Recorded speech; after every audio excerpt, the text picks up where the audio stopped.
All right, we're back. I think, I hope. As I said before, the technical difficulties are numerous.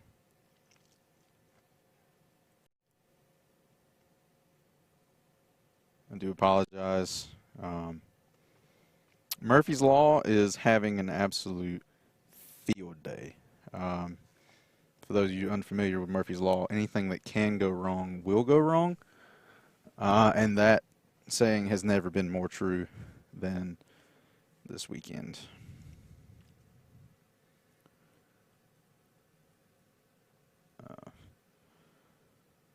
But John did hop out to try and save some of the information as it was going on. He jumped on his Instagram and he's out walking around. On the tee box now, we have Aaron Mansfield in slot. No. Is that right? Sorry, Glenn Wilson in slot 1 with Ryan Riesbeck in slot 2 and Giovanni Lichidores in slot 3.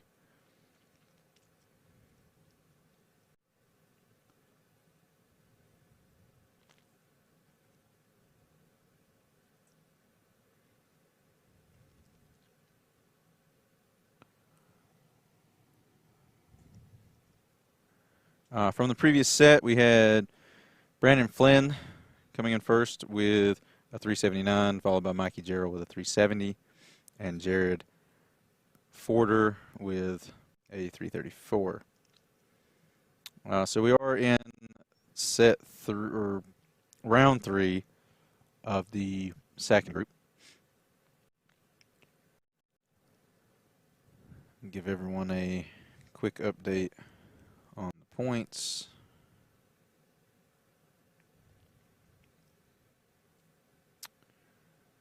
As it currently stands, Brandon Flynn is in solo first with 500 points, followed by Ryan Riesbeck and Colton Casto, both at 400.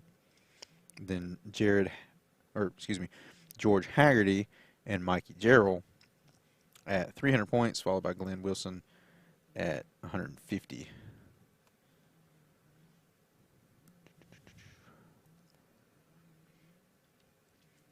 So as it currently stands, Brandon Flynn, Ryan Riesbeck, Colton Casto, George Haggerty, and Mikey Gerald will be moving on, and Glenn Wilson will go to the wild card. Again, that is the current standings. Those are likely to change as we have 2 more sets in round 3, and then of course we have round 4. So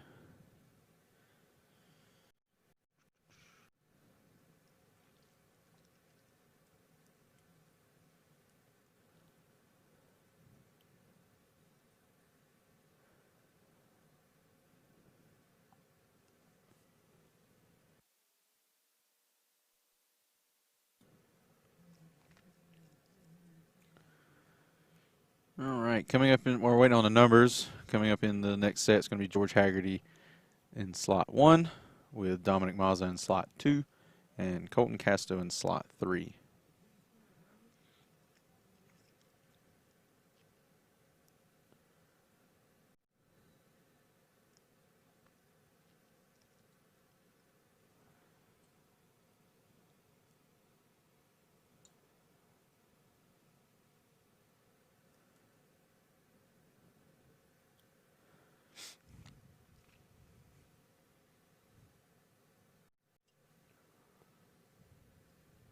All right, so it looks like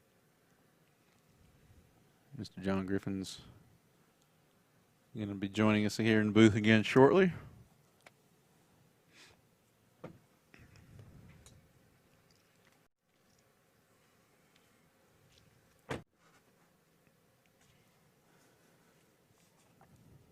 Turn that back on for you. All right, sorry about that, guys. We had little technical difficulties there. I was actually live on my Instagram feed, so if for some reason if we go down again, just go to _John Griffin_ on Instagram, and I will go live. So.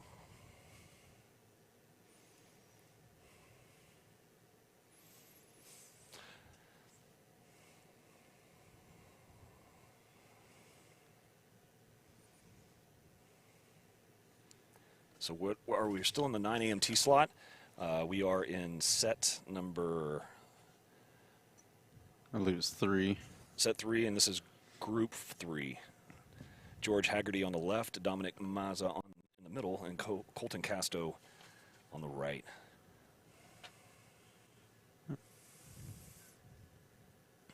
This is the tour event of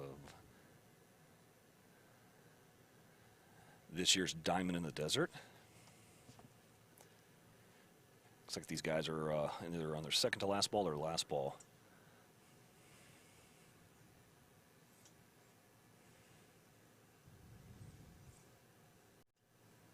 Ooh, wow, that was a good ball there. So George on the left, I was watching him. I think is he from England or Australia? Yes. Or? Currently lives in Florida. Okay. I believe you said Miami. But yes, he is originally from England. All the family is back across the pond. Well, he was hitting some really good balls. He's a really good ball striker as well. Wow, that's another good one. It's hanging in the air, and is it going to stay in play? That's a good question. And while we're talking about George sticks to the traditional length golf club. He doesn't hit anything over 46 inches, which arguably could be a disadvantage. The extra 2 inches does help some people add a little bit more club speed, but George chooses to stick with the traditional length driver. Yeah, you know, they're in the senior division. The very infamous Jeff Gavin does the same thing. Yep. And I've never seen a man like Jeff move a club like that so quick. So, and Jeff is he's my size. He's at least 6'4".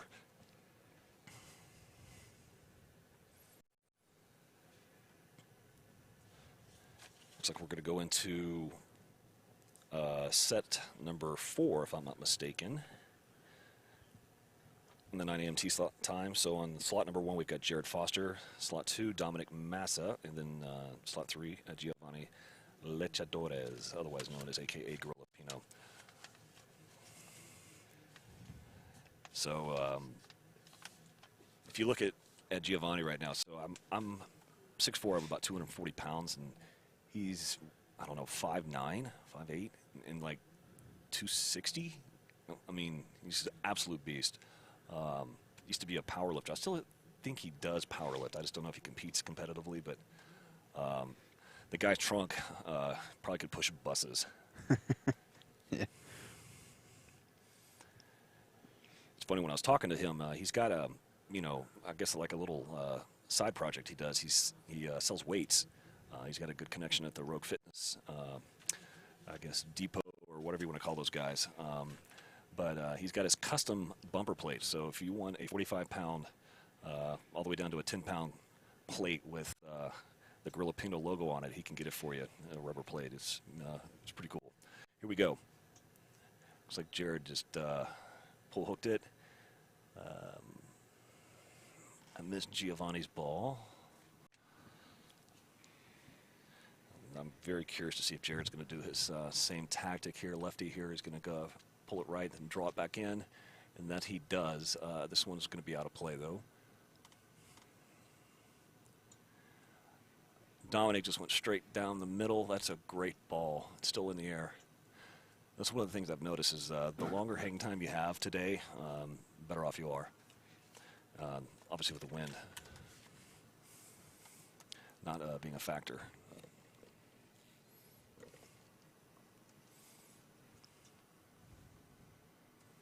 Yeah, Mesquite's a weird place. First day we were out here, it was mid-90s, absolutely roasting us. And then we come out here Friday, and it's cold. It's like 55 degrees. Wind is absolutely howling. And then you have a day like today, which is just shy of perfect. Forecast says it's 55 degrees outside, but it feels warmer. It feels more like mid-60s. No, 70s. that can't be right. I mean, Yeah. It's got to be at least 75. It's beautiful out here. It's great. Definitely kind of warm here in our broadcast booth, if you will. I got the window and the sun's right on me. Now you got me curious. I'm curious to see what the weather is. I'm going to look it up right now. Yeah, it's saying it's 68 degrees in today here in Mesquite, the high of 81. The wind currently right now is a whopping 4 miles an hour, so pretty dead. But this is the perfect conditions to hit in. I mean, you couldn't ask for anything else. So we do thank you, golf gods. Looks like Gorilla Pino, he switched his whole setup. He was hitting a Fujikura Groove. Now he just went to the Patterson shaft. Looks like an LD60 Plus. And the ball flight's better. It looks like, I don't know if it's going to stay in play or not. Dominic's had a miss hit, went left.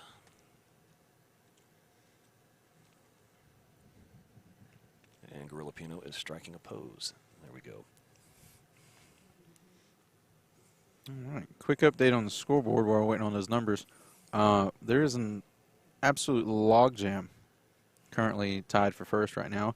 We have Brandon Flynn, Ryan Riesbeck, Colton Casto, and George Haggerty, all at 500 points. They've yet to hit their fourth and final set. Then we have Glenn Wilson at 350, and then Mikey Jarrell at 300. Followed by Dominic Mazza at 200, Jared Forder and Giovanni at 150 and 100 respectively. So this is going to come down to the fourth set.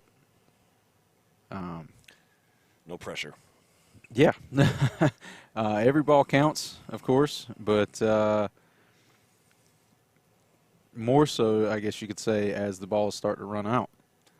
These last 6 balls are going to be extremely important. We're taking 5 plus a wild card.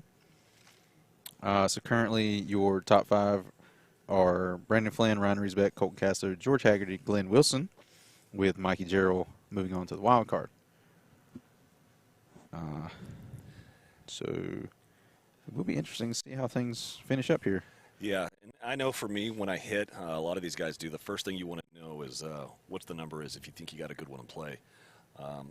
You know, unlike before, we had 3 minutes to hit 8 balls. You've got 2 minutes and 30 seconds to hit 6. And believe me, that time will fly. So you don't want to spend, you know, I would say give or take no more than about 20 seconds on a ball from the time you swing and make contact and until the time you watch it. Some guys that you'll see, as soon as they swing, they know if they miss hit, and they're already reloading. But, you know, there's a tempo to this. So, you know, you just don't want to reload and, you know, keep firing like a machine gun. You kind of want to pace yourself. You know, that's why I think a pre-shot routine is always important. You'll see some guys do that every time. So Glenn just went OB. It looks like he towed it a little bit. We've got Mikey here in his crazy sloth shirt in the middle. And then he is OB left. And so this is looks like both guys were too quick on their first swing. That's a common happening whenever you get out here. The other thing you got to remember, ooh, that was a great ball. And it went OB for George.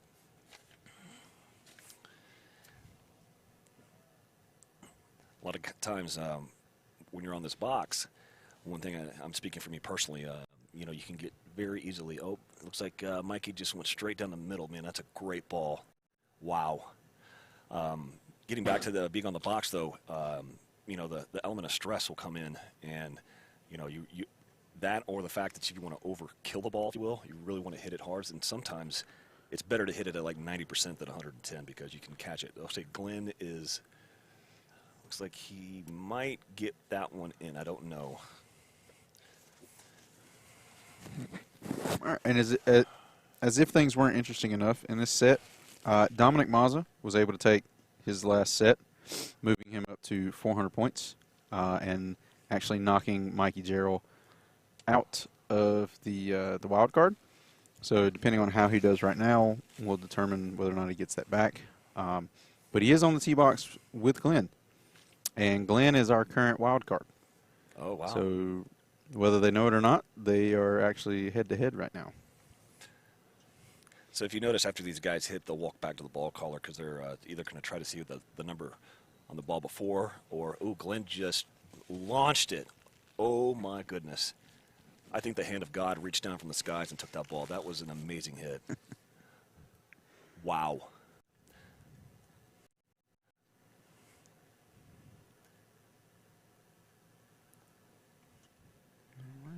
It's good to see these guys out here. You know, I know with everything that's gone on in the past year, it's been hard for everybody. It's this is definitely I'm not going to say a journeyman sport, but you really got to like it. And I think you got to kind of work through the frustrations. A lot of times you get these first-time hitters, these newcomers that want to get into long drive. They come out and compete one time, and then they think they got it, and then a lot of times they don't make it, and then they just quit.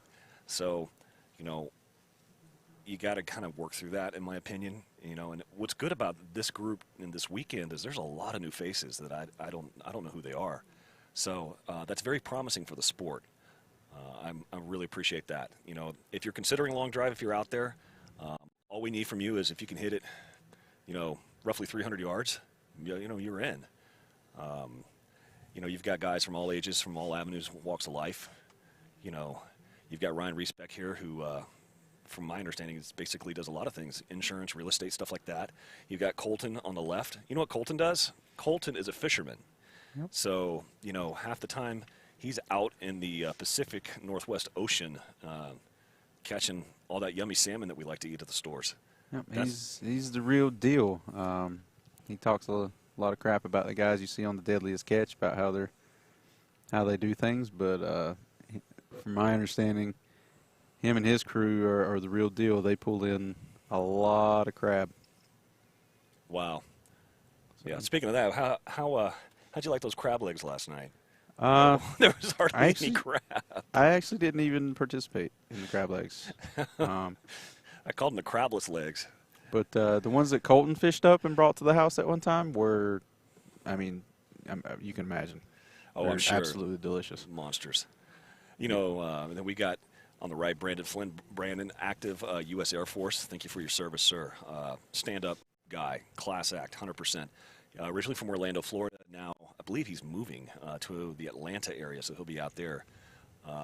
So I've gotten to know Brandon over COVID in the past few months. Very approachable guy. A lot of these guys are approachable. So,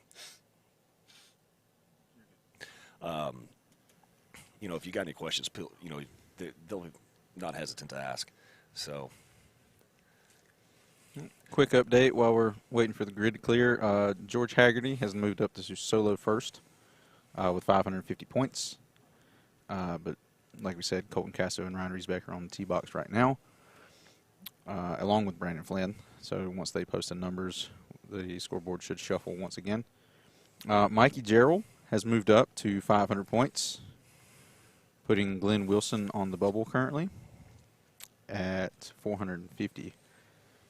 So looks like they've posted. So unfortunately, it looks like Giovanni, Luchadores, Jared Forder, and Dominic Mazza will not be moving on to the top 16. Regardless of what happens in this current set, the guys moving on from this grouping are going to be George Haggerty, Brandon Flynn, Ryan Riesbeck, Colton Casto, and Mikey Gerald, with Glenn Wilson moving on to the wild card shootout later this afternoon. So, is the last slot the 10 a.m. for the tour event here? This is it.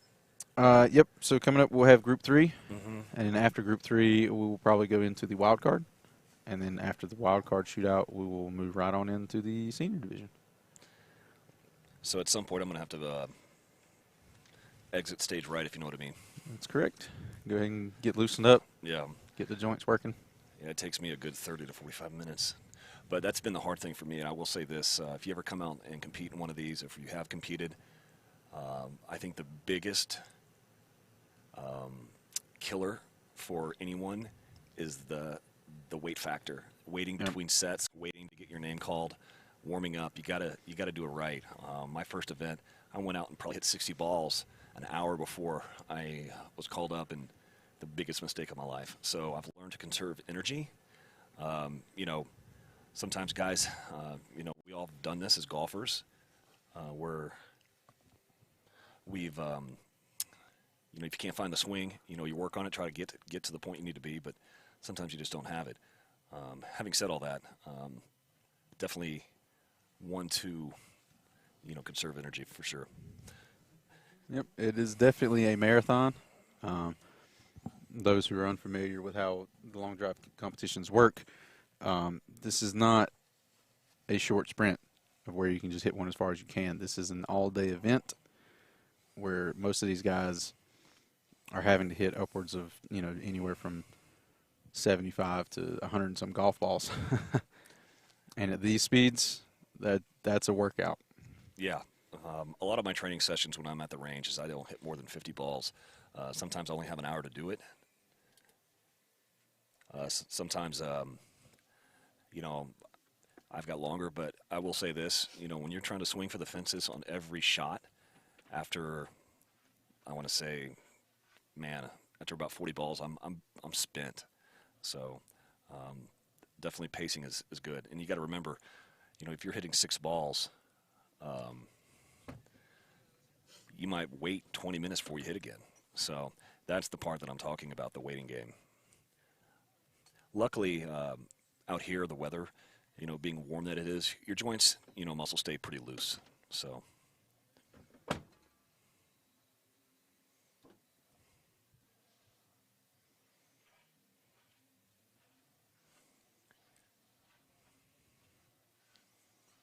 Looks like Colton just kind of pulled one right. Let's see what Ryan does here. Brandon likes his ball. Ryan. That's all I ask. Is there any way you can reach the brake pedal? Press it and turn the car back on?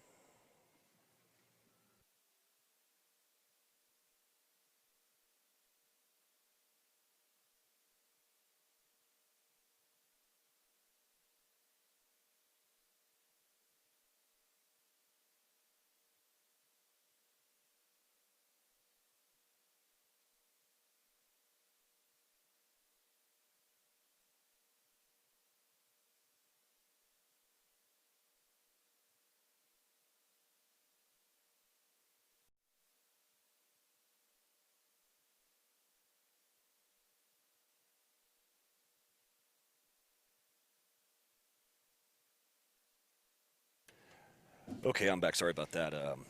Air conditioning went out. Like I said, it's been a day full of fun technical events here.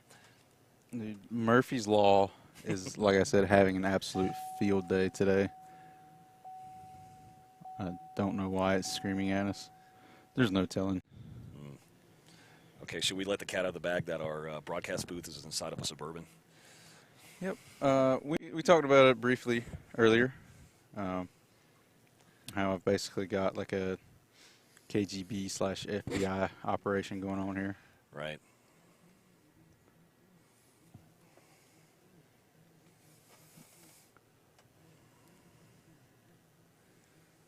All right.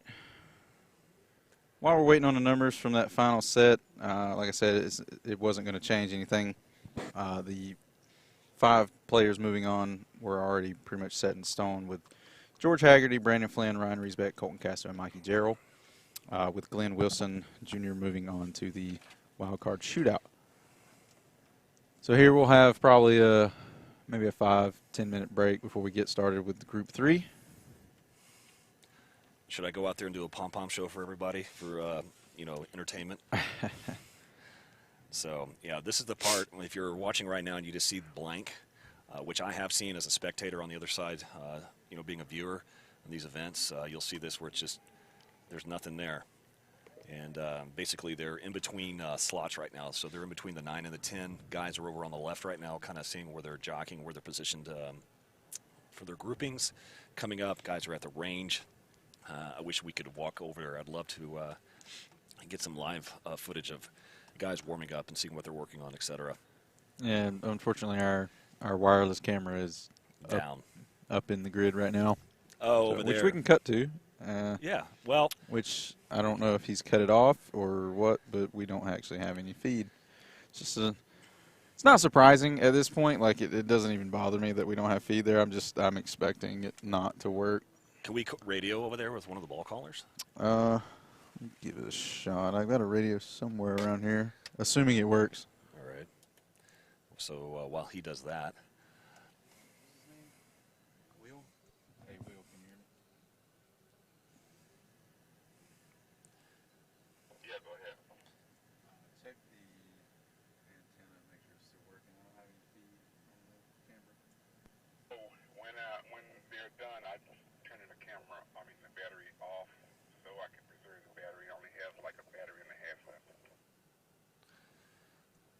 antenna or the camera? Sorry, that was the camera. I mean, the antenna. Hold on. Gave him 2 extra batteries.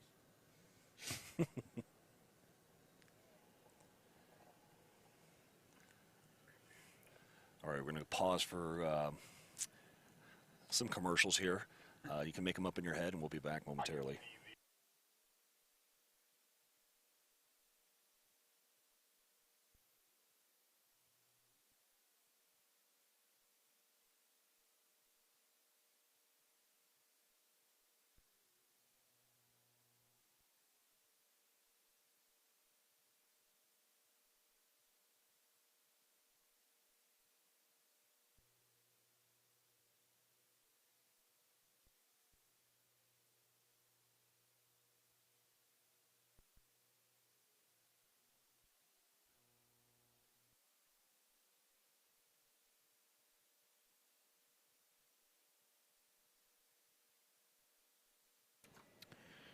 Right. So like I said, unfortunately, we are unable to, due to technical difficulties, we're unable to bring up any like the scoreboards or anything like that.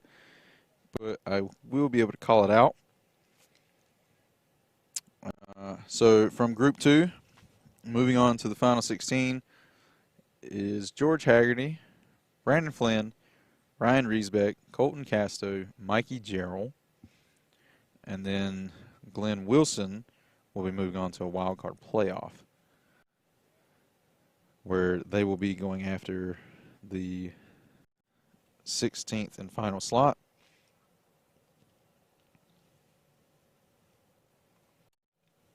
I can pull up the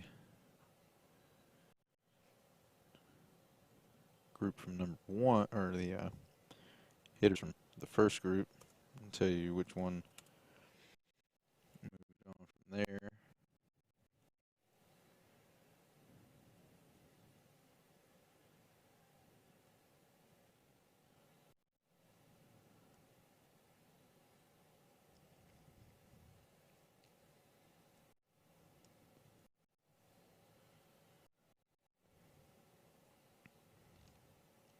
All right, so from the first group earlier today, we have Justin James, Hong Young Jun, Reed Russell, Rob Tietmeyer, and Brian Kelly moving on to the final 16, with Drew Cooper in the second slot for the wild card shootout.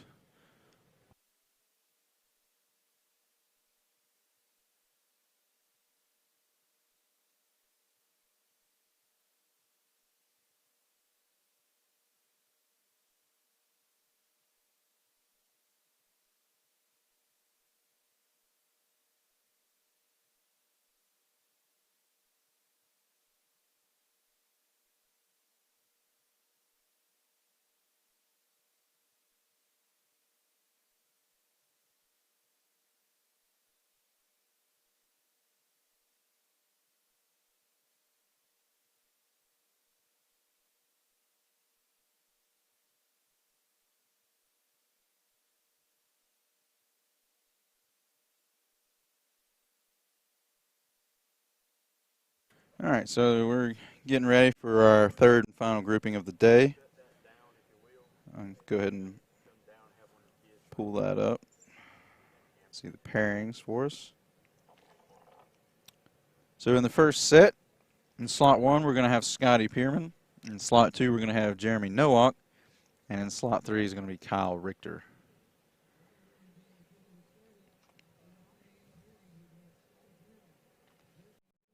All right, you can see Scotty there doing a few squats, getting his legs warmed up.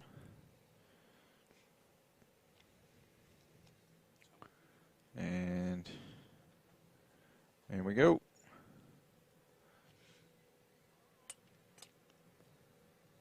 Nice little synchronization from these guys going on.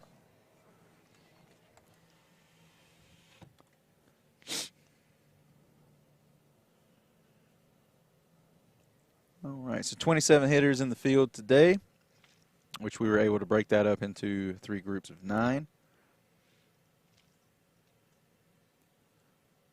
Going down to a final grouping of 16.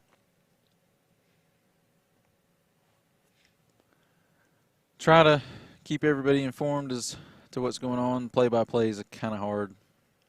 A little difficult to see the ball flights despite the vibrant colors.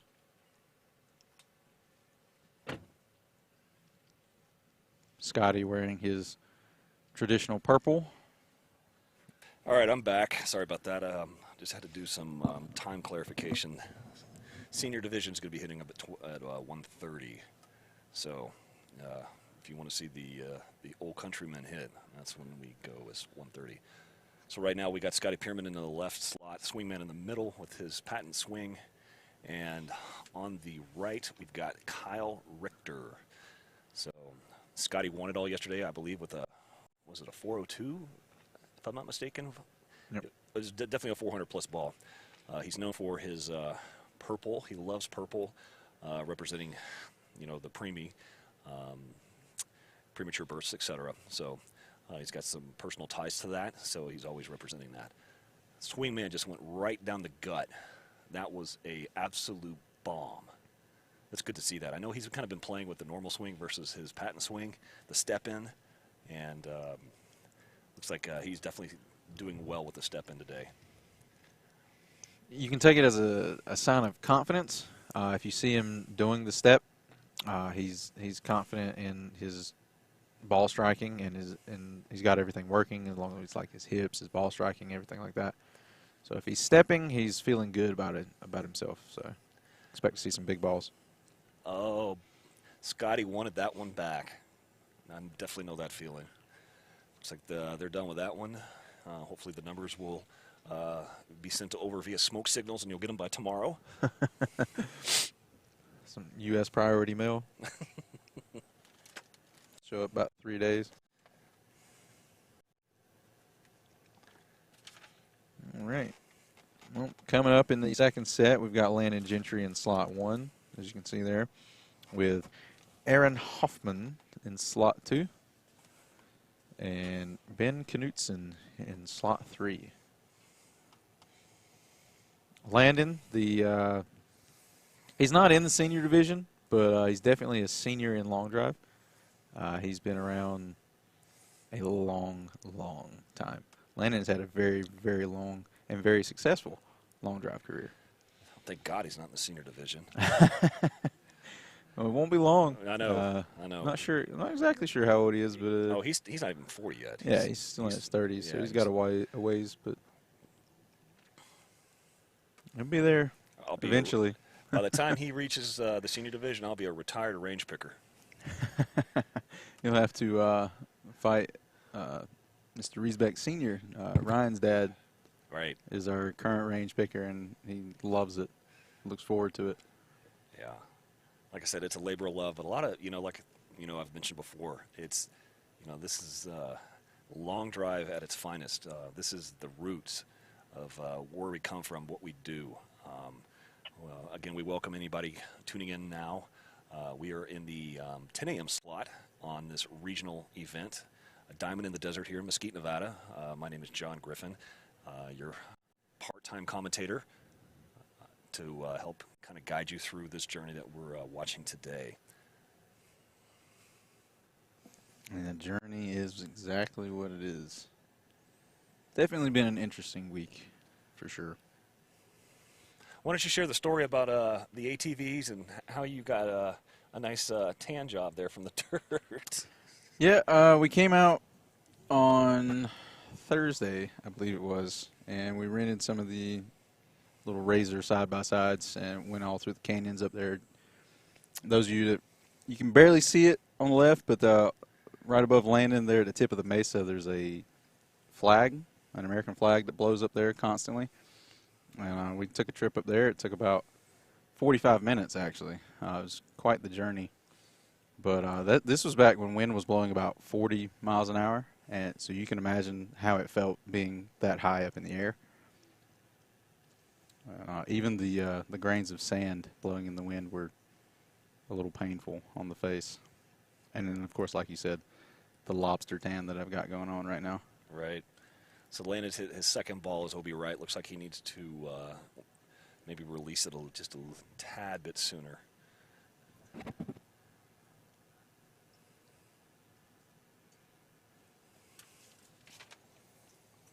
Aaron just went down the middle. Aaron's got 2 balls in play. I haven't seen Ben's numbers.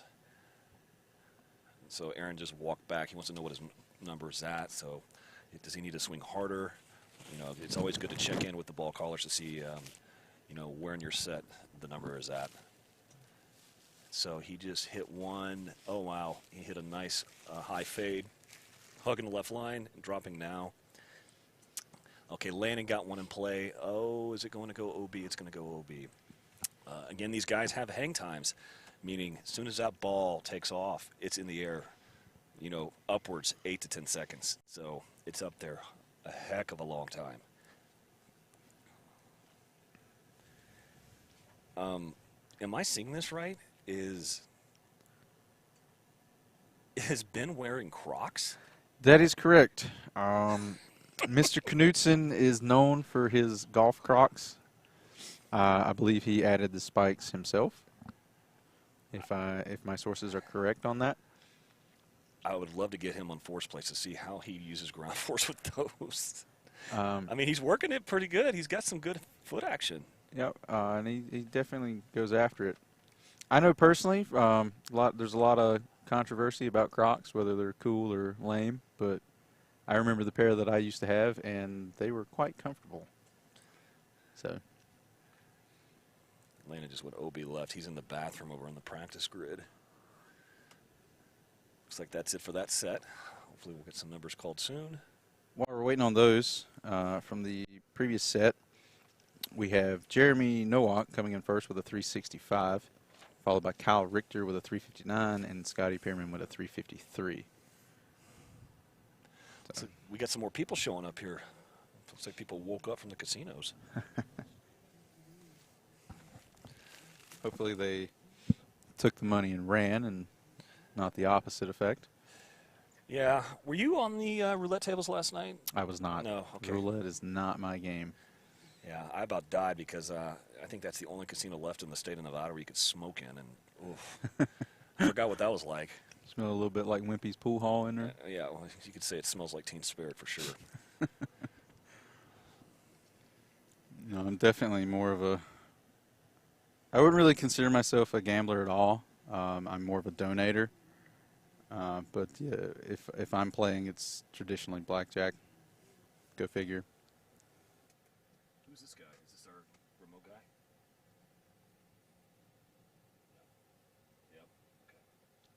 Yep. Okay. That's Josh. Oh, you talking about this guy? Yeah. Yeah, that's Will. That's Will, yeah. I was showing about Josh. I was like, that's Josh. What do you mean? No. Sorry, I've got it next to the camera that you guys are looking out of right now. The viewers, somebody just came in and dropped a remote camera that was on the boom. It's a small camera. Looks like we're starting our next set here, and we've got, let's see, Press Labrie, slot 1, Josh Cassidy, slot 2, and we've got Chad Cesars. I think I'm saying it right. Josh was commenting. I actually filled in for him earlier, and we're off to the races. First ball out. I missed that one from Chad. Let's see what Josh can do.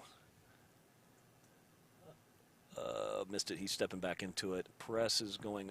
Man, that's a high ball. Man, if that stayed in play, that'd be a good number, but it's OB. I think Josh has leaked out right. Did it? See if I can track it better. It's like one of the few balls that I was actually able to see. Yeah, you've really got to watch this ball from the contact that's made, and otherwise you just won't see it. Press needs to kind of turn. He's trying to hit that high draw. So Josh, how tall is Josh? 6'6", 6'5"? Somewhere in there. Like 6'6". Depending on the day. Yeah, he's a big dude. Played basketball, I think, for a smaller school for South Dakota.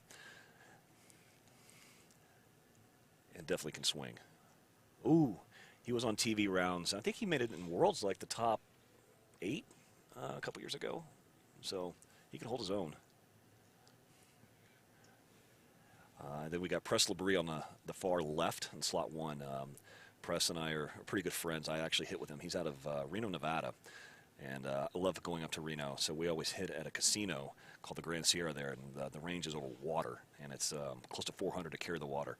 So higher altitude, 4,000 feet. And Josh just hit one great. Press, oh my gosh, I went the opposite way. That was a good ball too. So these guys right now, for everyone listening, they're really close. I mean, Minor tweaks, they're either in the grid or they're out. Um, we're talking like release point, where the face meets the ball, etc. So it looks like they're solid swings, though, for the most part for everyone.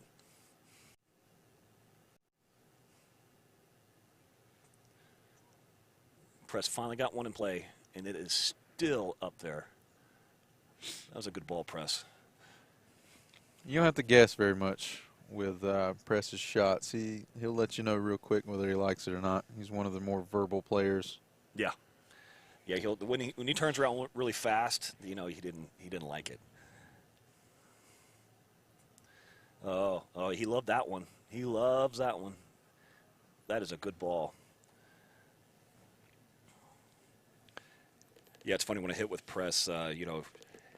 This casino in Reno, it's kind of a hangout for high school kids too, and obviously he and I are serious about it. So when we get kind of warmed up and going, you just hear people walking by with obscenities like, "What the?" So it's kind of fun. Anytime you get together with a long drive hitter at a range, it's always fun. Plus, it makes it competitive. So I said this somebody did a podcast to me, I don't know, a couple months ago. Caddy out of these caddies out of Pebble Beach, and I was just kind of telling them, there's not that many long drivers. I think, how many do you think there are? 200-300 of us total? Yep. It's, I would say, slowly growing, but yeah, right around that number. That's a good number, probably. Mid 200s. But I've noticed. So there's definitely a chance for anybody to do anything. But I was talking to a friend of mine who I've never met in person before. This guy named Mike up in Canada, and I was walking the grid yesterday, just trying to see where I was at. And I actually FaceTime him, because he's been hitting on simulators up there, and this grid that you're looking at right now is on most simulators, I guess, is an option. You could hit here. This is what you're looking at, but I wanted to show him the real live view. But my point is this: he's like, it's gotten really tight, and the fact that everybody's getting that much better. Technology, mechanics, working out, everything. I mean, people are really getting dialed in. So, it's a tight-knit sport. It's open to anybody, and we welcome anybody. Please, like I've mentioned before, if you could hit it 300 yards, we want you here. Like I said, we do not want your money. We want you. This is a, I guess, grassroots-driven sport, and without you competing, it won't happen. We're on our next set. Looks like I missed Josh. He didn't like it. He kind of went quick. Let's see what Scotty Pierman in the middle does. Again, yesterday, Scotty, he won it all. So congratulations to him. From Greensboro. Is it North Carolina or South? North. North. Thank you. Sure, North Carolina. Yeah. One of my fellow North Carolinians comes down and practices as often as he can. The best thing I think, unrelated to this weekend, that I've noticed out here. Well, I don't want to get too political here, but nobody's wearing a mask. I kind of like it. I mean, I think everybody's kind of tired of it. Yeah, I think they're. Because Ooh, Scotty Pierman just went straight there. Moonbeam to Christ. That ball is gone. Wow. Yeah, he likes it. He got a little pat there. I bet he wins the set with that ball.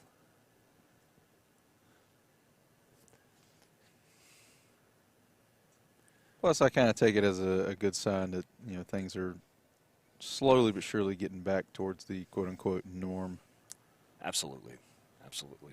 I think that's what we all want. We just want normalcy. And this is, I think, for a lot of us that are here, this is kind of part of that, coming back to normal. Get together with your peers. Otherwise, what I like to say, I'm with my people. Yep. Oh, wow, that ball. Oh, stay in play. Is that coming down? Man, that's going to be a close one for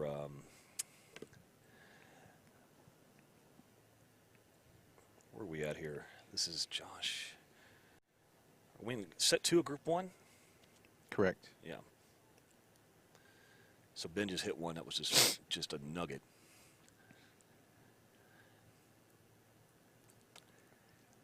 Ball looks like kind of push right for Ben. Scotty just went straight down the gut again. Yeah, he is dialed in now. I bet you he takes this set.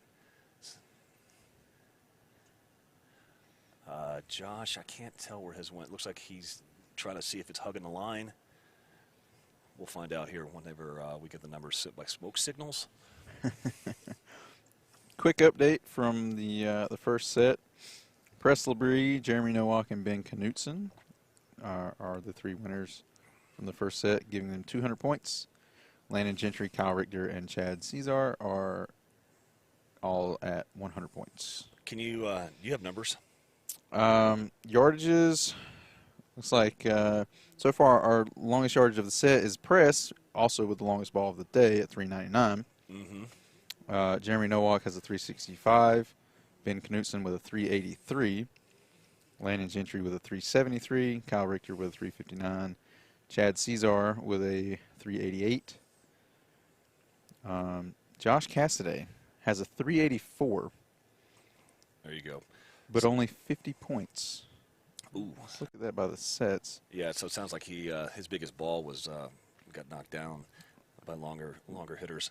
And here's a quick glimpse of how long drive can go sometimes. So the first set, first group, was Scotty Pierman, Jeremy Nowak, and Kyle Richter. Jeremy Nowak won that set with a 365. And then 2 sets later, Press Labrie goes 399. Chad Cesar goes 388. And Josh Cassidy goes 384. All in one set. Yeah, that's insane. That's a long drive for you. Wow. Okay, so here we go. Swingman in the middle, got landed on the right, and I need to get my bearings here.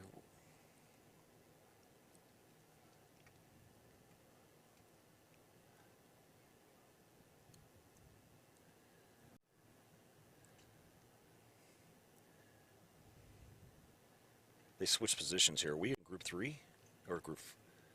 This is Set the 3? second set, and it is the who's in slot 1?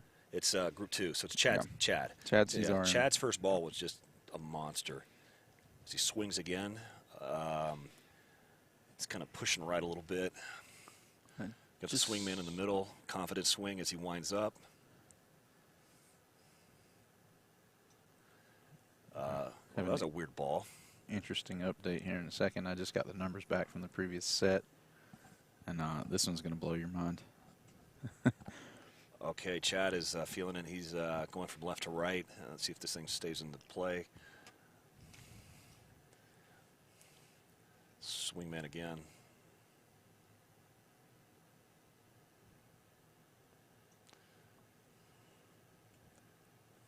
I missed Landon's last ball. Ooh, yep. Chad's starting to fly it well.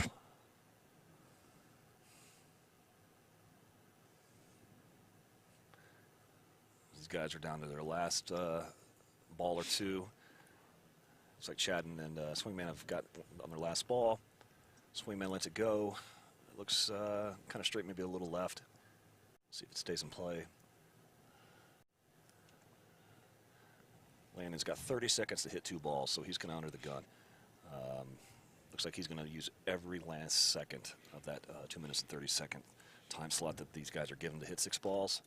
Oh, Swingman has another one as well. So we've got 14, 13, 12 counting down, so they'll get their last ball before time runs out. Oh, Swingman with a beautiful shot. High fade straight down the middle. That'll be a good one. All right.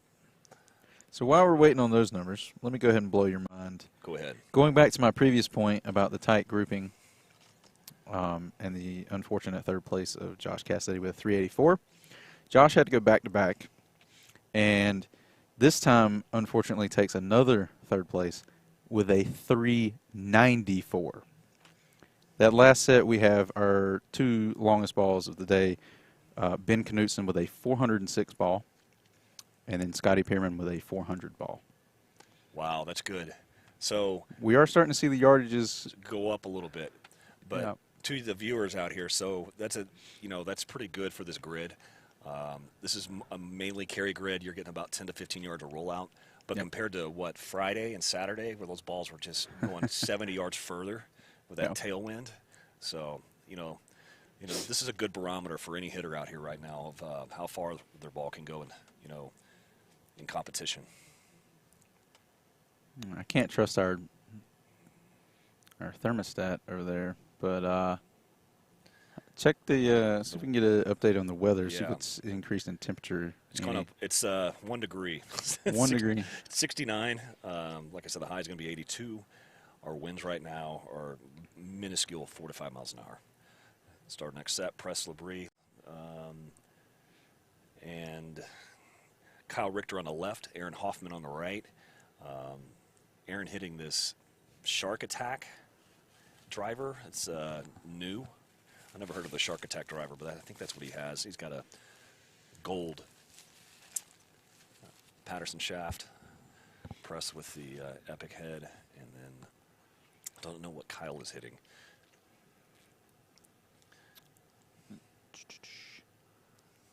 It looks to be a Callaway. Yeah, I think you're right. I think it's a Patterson, or not a Patterson, but it looks like a House of Ford shaft. Mm-hmm. I'm impressed with your technology knowledge, considering you don't hit. I've been around. Yeah. In the shadows, kind of like Batman. Yeah, I'm about to say, this is my first time to meet you with this past weekend, so.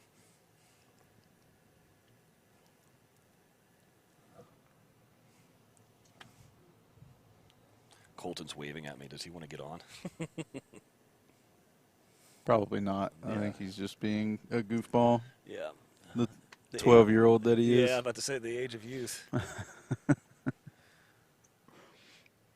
So from the last set, Landon Gentry was able to take first with a 377. Chad coming in second with a 374, and Jeremy Nowak with a 363. Tell you what, that's the group. It seems to be all the groupings are close, but it's interesting to see the differences in the yardage from group to group. Right.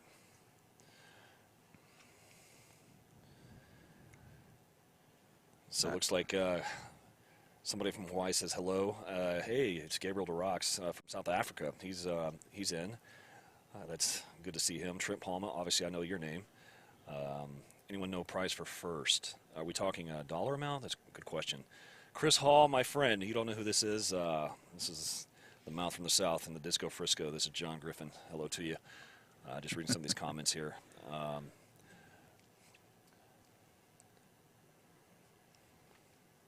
The prize for first place is a congratulatory congratulations. Nah. It is it's all based on purse. So we have. Well, actually, this time it's different. Usually, it's a one fee per player, but we actually had some incentive to sign up early. So players that signed up earlier were actually got in for $450, I think. And if you signed up as you, to make things easier, and on like the systems and things like that, the later you signed up, obviously the more expensive the entry fee was. So I'm not quite sure what the total purse is right now. But here at the PLDA, we always pay out 100%. Every penny that comes in goes right back out to the players. We always pay 25% or more, depending on how many players are in the field. We have 27 in the field today, so you can do the math on that. We're gonna pay 8 people. We always favor the high side of things. So, like I said. So basically, I think what you're getting at is all entry fees either go to prize money or just to fund the event, because people don't know the cost incurred, just to rent this grid, the cost per day. $2,000. Just to rent the grid. Yep. So then you got balls, how much golf balls are. Then you've got all the volunteers out here. Nobody's getting paid to do this. They're doing this, right, on their own. So. And yep, it's 100%. Every penny that comes through entry fees and things like that goes right back out in the purse. So our purses do tend to vary, like I said, based on participation. But I'll try to get the numbers and see if we can get that question answered.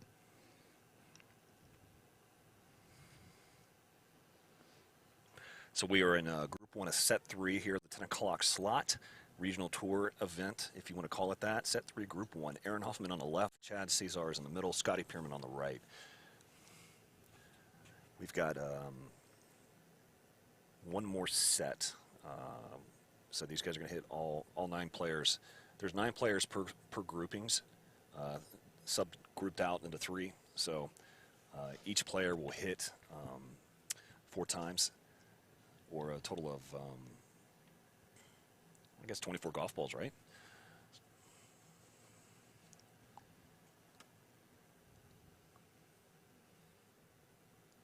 So then we'll go into the round of 16 where we will do this all over again. Mm-hmm. So there'll be another 24 golf balls. And that'll be double elimination, right?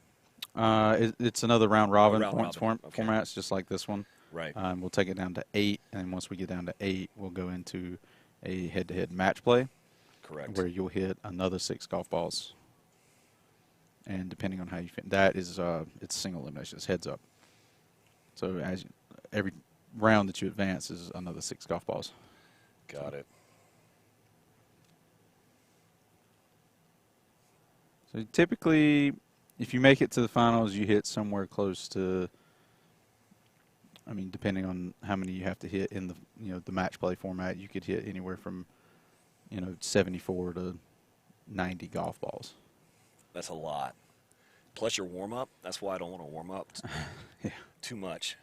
I've got a good friend of mine over there. I won't say his name, Daniel Lambert, who loves to hit probably 200 golf balls.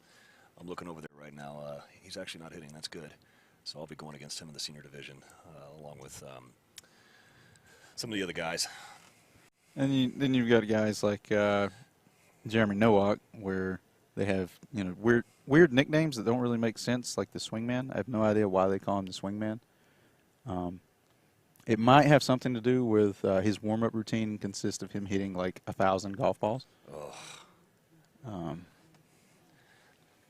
Is that a baseball thing? Like whenever they take BP batting practice before a game? I'm not quite sure, but I think he just likes hitting golf balls. So there's nothing wrong with that. I know when he comes to practice, they start early in the morning, and he doesn't quit other than to eat lunch. And then about 2 o'clock in the morning is when he's finally like, all right, I think I'll go to bed now. Right. It's crazy how many golf balls he can hit.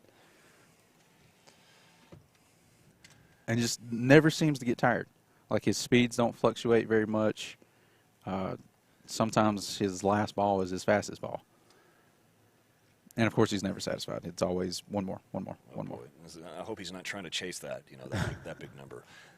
Are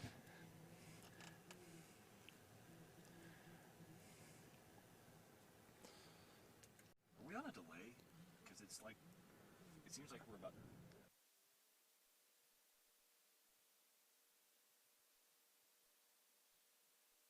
Like a 10-second thing. Got it. Okay, here we go. Diamond in the Desert, we got Josh Cassidy here on the left side. We got Landon Gitry in the middle.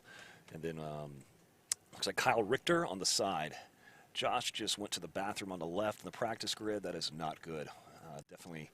Can we say that's OBB? Out of bounds? It happens to all of us. So one thing people don't realize is when you get up there, on that box, the pressure can take over. And so it's almost better to hit loose. Landed just piped one down the middle. It's going left. Looks like that's going to stay in play. He should be happy with that. Josh just did a straight pull. Have to regroup there. So let's see what Kyle does here. Looks like he's flamingoed out there. He's got the black and pink flamingo shirt. Missed that ball. Looks like he doesn't like it. Looks like it went left. Any chance he's staying at the Flamingo in Vegas this week? Good one. Good point. Okay, Josh just went opposite direction, so he is in the houses on the right, which you can't see. To the right of the OB mark, if you will, there's light post, and then to the right of the light post, yes, there are houses. So hate to have homeowners insurance over there. And a solar field. Solar panel field. Oh, that'd be fun. So Landon just hit one high left, and it looks like it's OB. It might hit a ball caller out there. As Faraday would say, that's so far left, it's almost right again.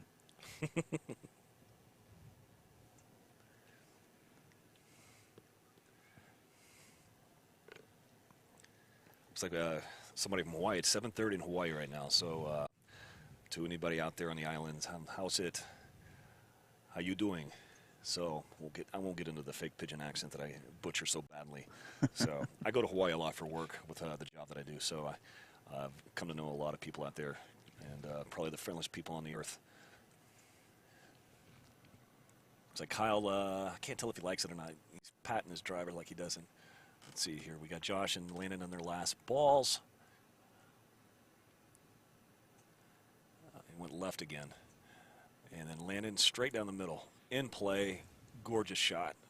Definitely should be happy with that.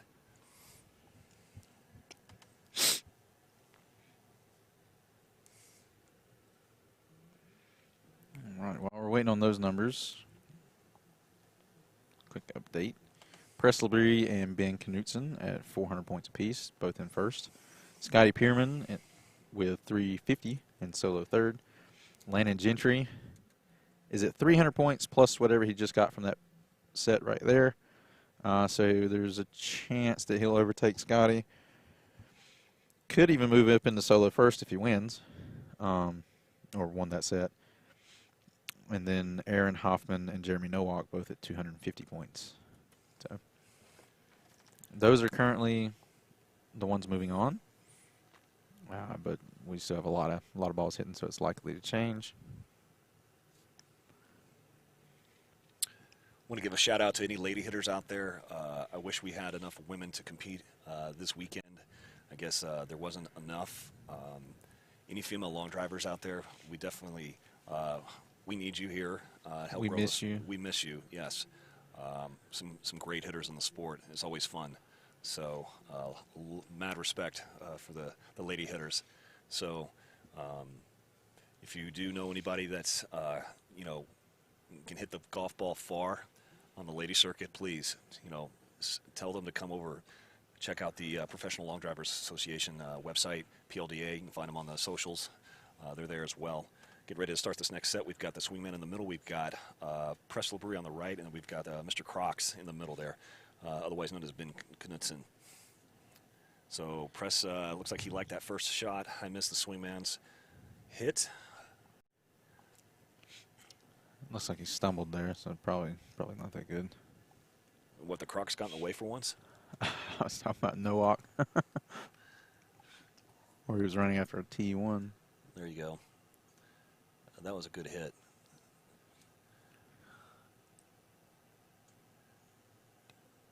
Press likes that hit. He's walking. You can tell. So Press is he's walking in stride right now with his swing. He's happy with everything.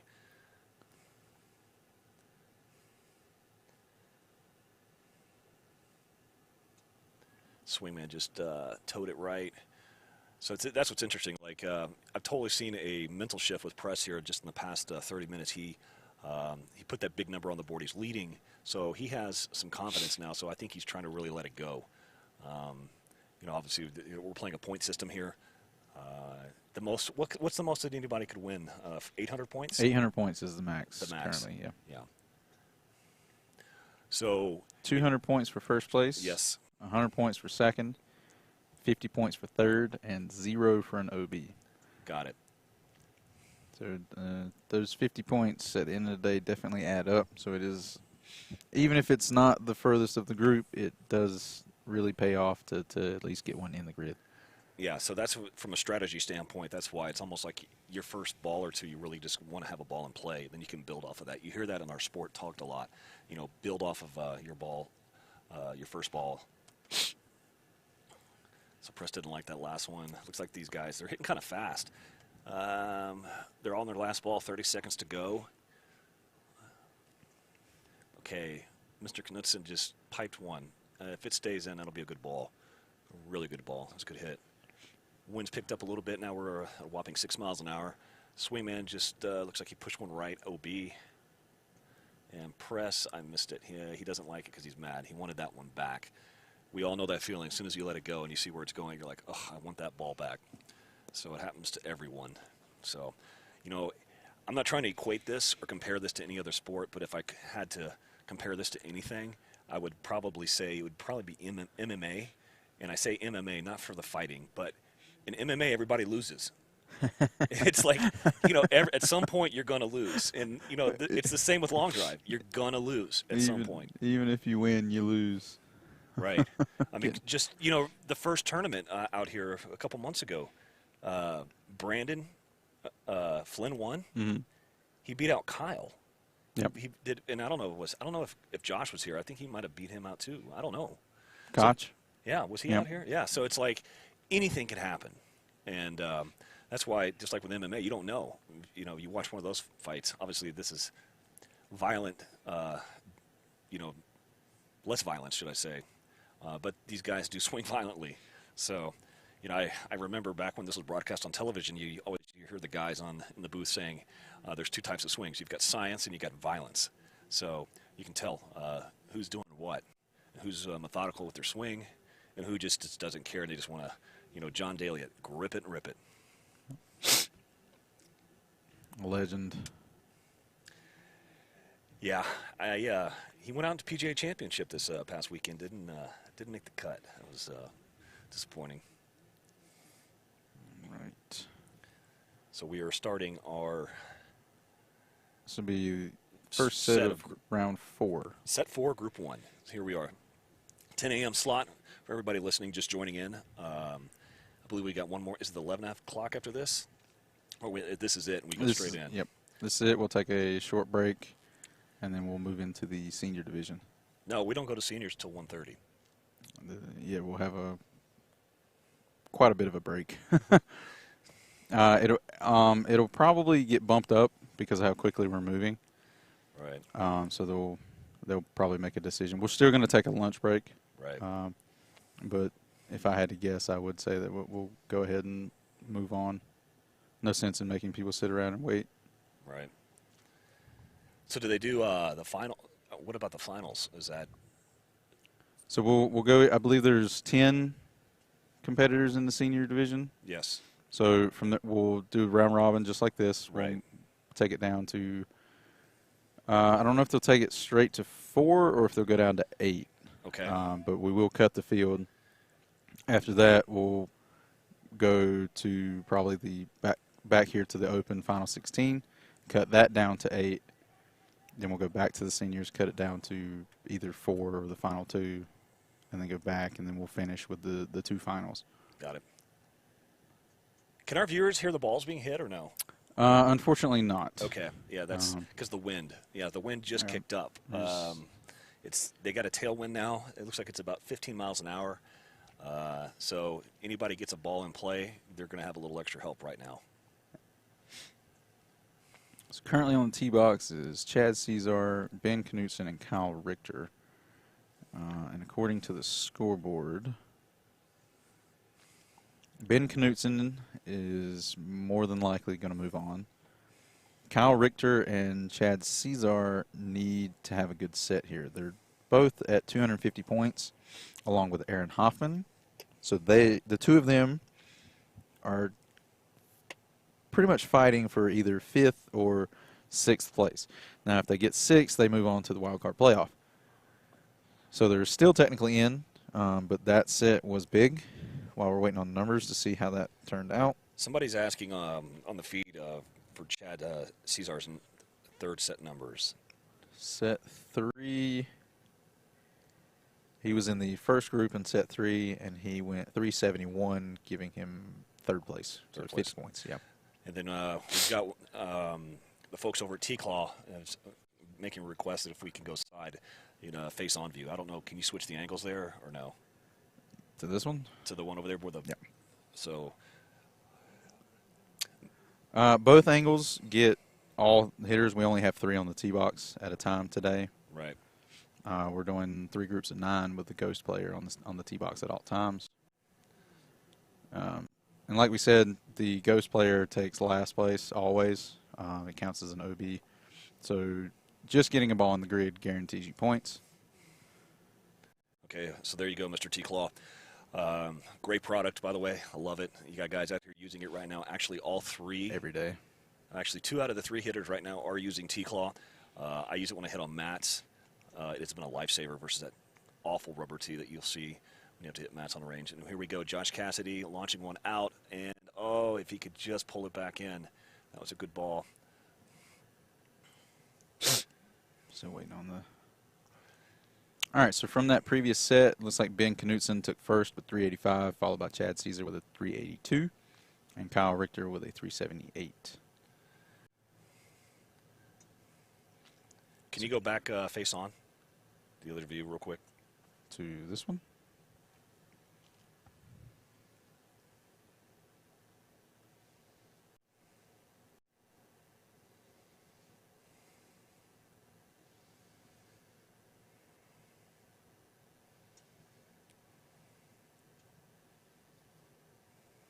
Okay, there's a view. Yeah, stay here for just a second. Let him finish out this set. So, guys want to take note of how people swings, mechanics, etc. This is a great view for that.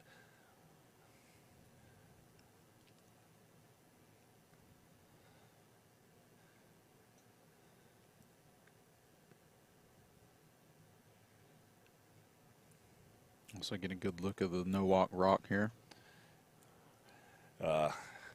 Martin, guten Tag.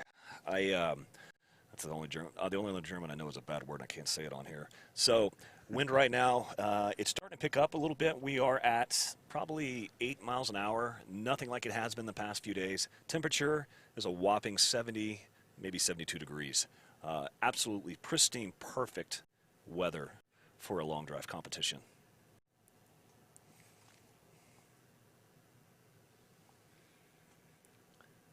All right, little update here. Jeremy Nowak is currently battling for the wild card position, so he needs a really good set here. Looks like Josh Cassidy and Aaron Hoffman, which Aaron could win, and if Aaron wins this set, he'll go to 450 points, which would actually put him in, at least in contention.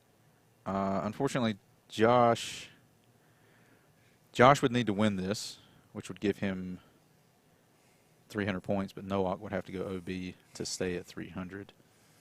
So it's not looking too good for Josh. I hope he doesn't feel like I jinxed him earlier when I said I expected to see him in the top 16.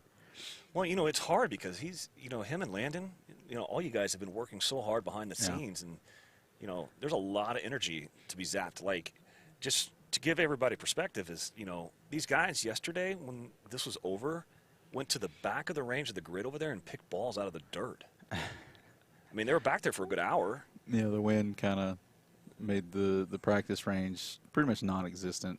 Yeah. Guys were hitting everything past the range. Yeah, past that little bathroom or those soccer nets that are always back there. So anybody watching this for the first time, basically what they've done, this grid is the mecca for long drive for a lot of people, considered the favorite because of how flat it is, how perfect it is. The grass was cut earlier this week, but it's still a soft grid, so the ball is not rolling out as much as we would like.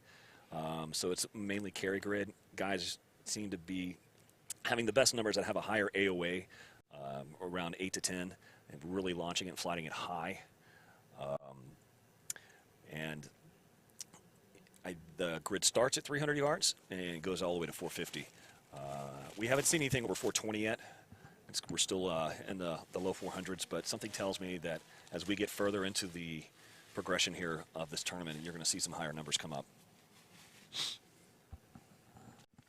So, not quite sure what just happened, but we got a reaction from the crowd, and DJ Mannion over there was getting excited. So we may have just received the longest ball of the day. Well, we're Still waiting on the smoke update. signals. They're coming in. Carrier pigeon's a little slow. All right, we've got Press Labrie on the left, Landon Gentry down the middle, Scotty Pierman on the right. So this is a good group right here. 3 guys that can just knock the cover off the golf ball.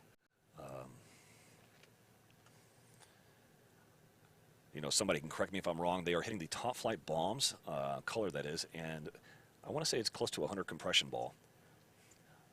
It is a two-piece, not a four-piece like the Volvics were. So, you know, if you want to be technical about it, some guys like these better because the four-piece ball, if you crack the ball in the inner core, you didn't know it until you hit the ball and you had a funny flight. So, you know, age-old saying, these are rock flights, pretty much the same, but they do go pretty well. And if you crack them, you're going to know it because it just cracks. Landed just, oh my gosh, that was just a thing of beauty. So, oh, Press just did one too. Stay in the grid. So, And speaking of the golf ball, we only hit the golf ball once. After all of these are brand new golf balls, and after they've been hit one time in competition, they are then recycled into range balls. I did not know that. Yep. So every player gets, I guess you could say, premium conditions as best as we can get them. Landon is on fire right now. Wow. You know, talk about the greatest athletes in the world.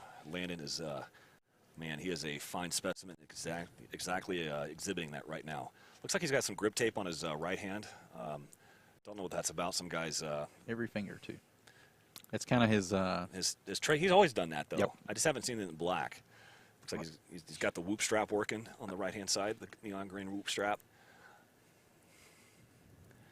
I think it helps also cut down on a little bit of swelling in his knuckles. Yeah. Because he tapes them up pretty tight. I see. But even during practice, like if he's swinging a golf club, he's got tape on his fingers. Trademark, I guess you could say. Yeah. Ooh, Press. Oh, looks like it's coming back. Not too much drama with this set. Press Labrie, Landon Gentry, and Scotty. Scotty's. Landon, he ran out of time. Well, like I said, not much drama there. Both Press and Landon have both 600 and 500 points respectively, so they're more than likely going to move on. Scotty is at 350, which is enough to get him in. So as long as he doesn't go OB, he shouldn't have any issues. Go back to the other set, the previous set, real quick. So Josh Cassidy had a 407-yard drive, giving him first place in that set, followed by Aaron Hoffman with a 395, and then Jeremy Nowak with a 375. So what that does to our scoreboard is it puts Nowak at 350, Scotty Pierman at 350 plus whatever he just got from his previous set, Aaron Hoffman at 350, Chad Cesar at 350, and then Josh Cassidy and Kyle Richter at 300. So it does look like Josh is just shy of being able to get in. But we will have some sort of shootout to determine 5th and 6th place. And again, we take the top 5. We'll move on to the final 16, giving us 15. And then the 6th man from each group will go into a wild card playoff, and the 3 of them will have a shootout to see who takes that final 16th slot.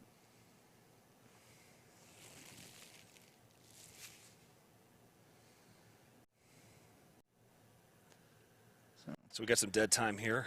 Just waiting on the final numbers. Right. You've got all the guys on the left. Can you put on the face-on view real quick? That is. Okay, so Yep. all those guys are bunched over there. There's a screen that they're looking at to see where their numbers are, to see where they're kind of jockeying for position, to see if they advance to the next round or not. So very critical. All these guys are competitive, so they don't want to get knocked out.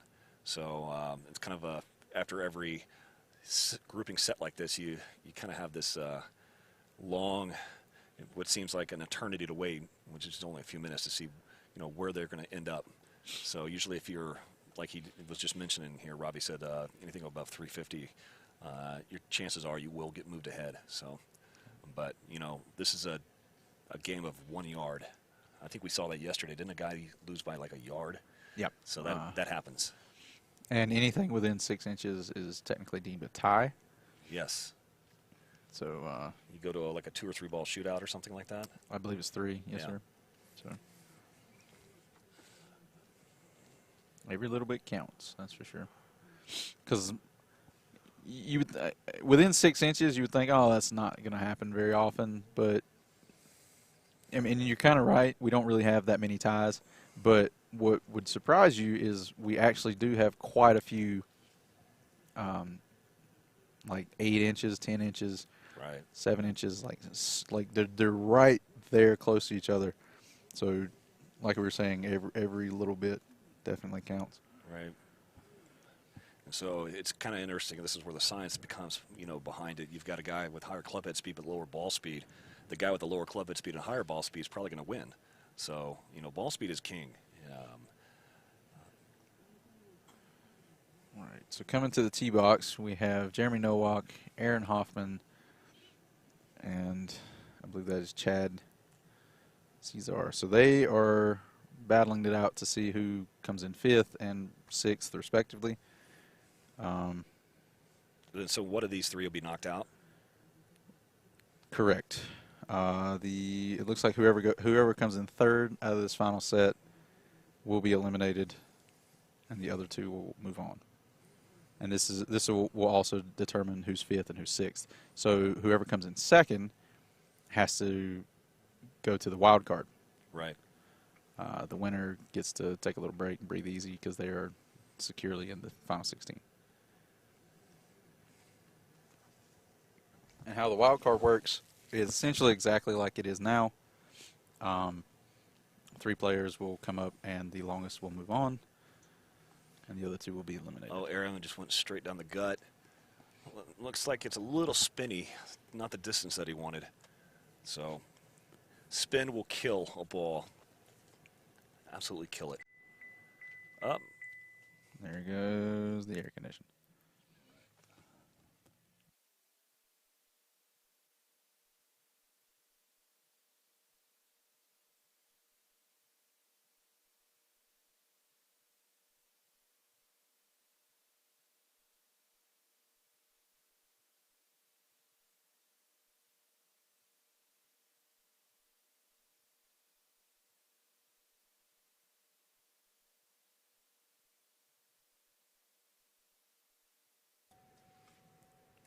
Right.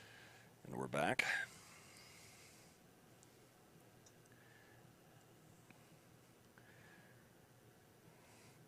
Aaron's swing, he's kind of wiry. He's got the potential to just really let it go. It's very interesting. I love watching different swing types here. Oh, the swing, man. Can he get it? A little high off the face. Yeah.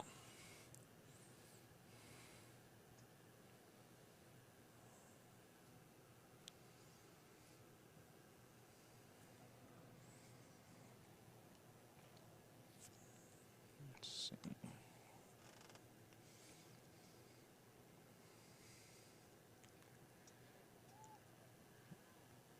And this long break could be good. It might give me some time to work on some of the technical kinks that we got going on. Might even be able to bring up a scoreboard for the final 16. Oh, you don't have any scoreboards going? Not currently. All right. Just kind of reciting it out. Yep. Even I was going to do something simple like even just show the spreadsheet, but even that's not working. So we are. I think every kind of curveball's been thrown to you guys this weekend. I'm not going to say I'm working miracles back here. I think you are. It's close. All right, so looks like they finished the set. Let's see who moves on. Curious to see. I'm going to mute this so I can. I'm waiting on the callbacks.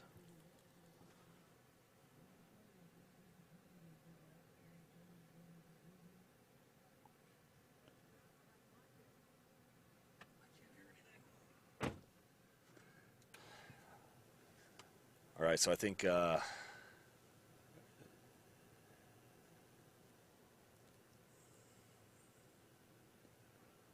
we have another round? We shouldn't. What are these guys doing? I think we're going to go straight into the wild card. I see. Yep.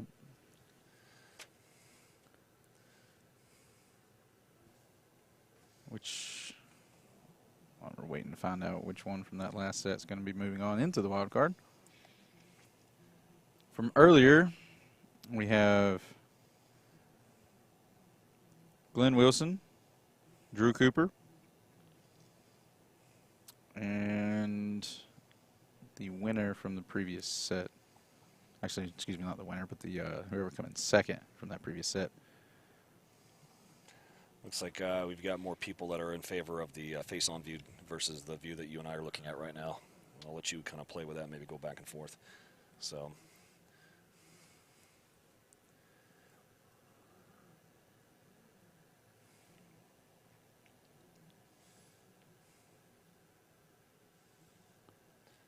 All right, so it looks like Jeremy Nowak coming second, so he will be in the wild card here.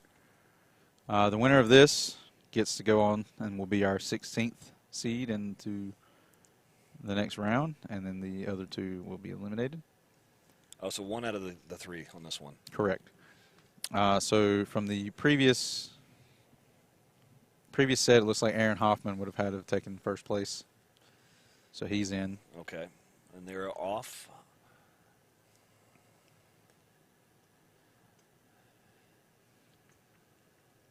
Oh, Glenn just absolutely crushed it. Glenn had a really good ball. Glenn's in the blue shirt in the middle.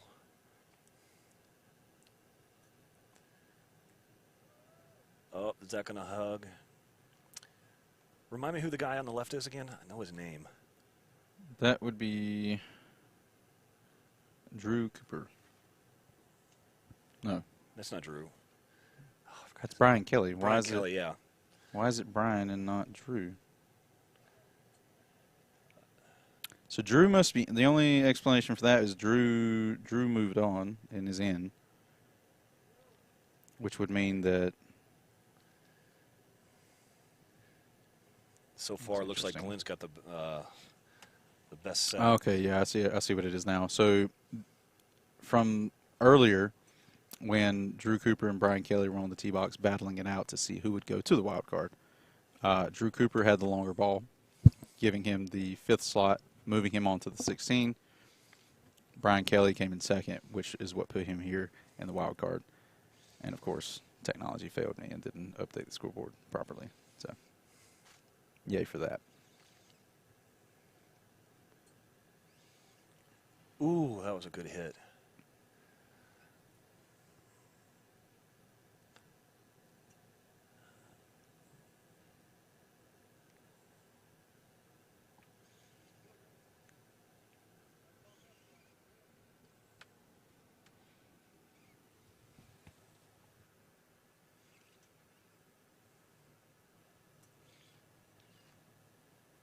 Nowak not happy with that. Still sticking with the step though. Yeah. That Glenn is dialed in. Up. That one's pushed right. OB. Brian Kelly shaking his head. So I think Glenn got that one. See when the numbers come out though.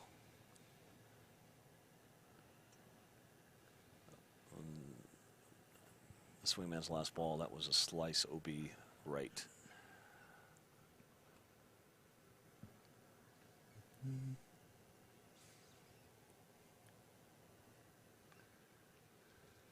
a little bit of drama Yeah. in the preliminaries here. All right, I am going to exit stage right here and let you take over. All right, appreciate you stepping in the booth here with me. Yeah, absolutely. Maybe after our deal, if there's still any hitters left for the finals, I can join you again. So go shake off some of these nerves. Oh yeah. All right. Good luck to you. All right, Good we'll talk hitting. soon. Thanks. All right, while we're waiting on a official confirmation as to who got that 16th.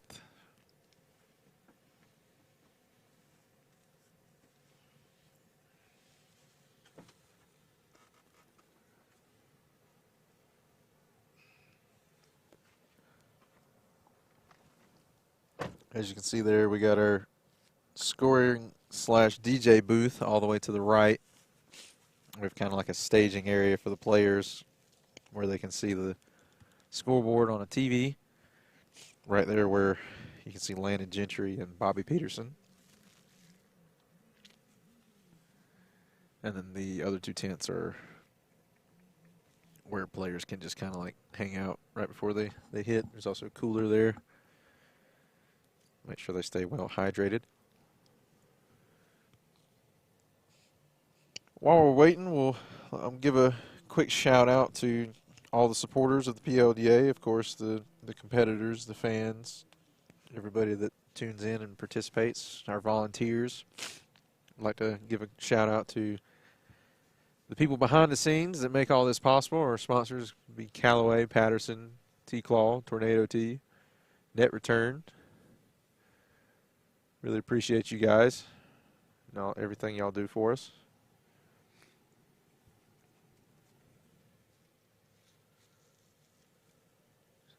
Numerous other people. I mean, just one big happy family we got going on here. Everybody's, like I said, a big family tree.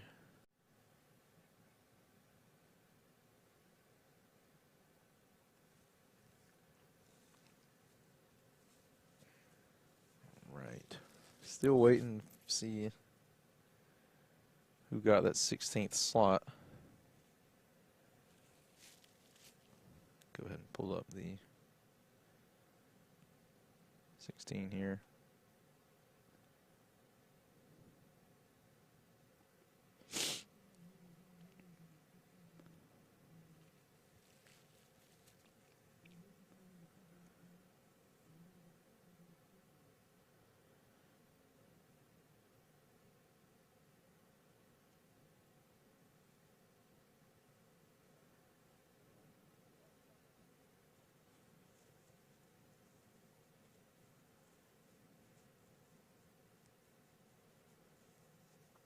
All right, so it looks like Glenn Wilson will take the 16th slot, giving us our final 16.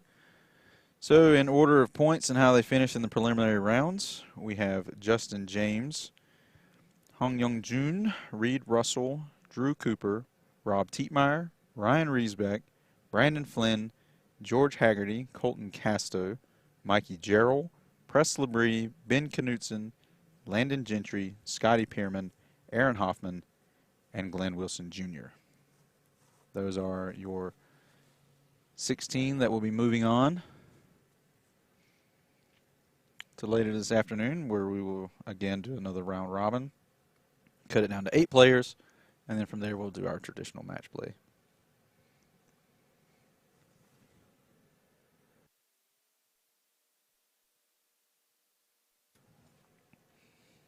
All right. And while we got a minute, I'm going to see if I can throw this on the screen here.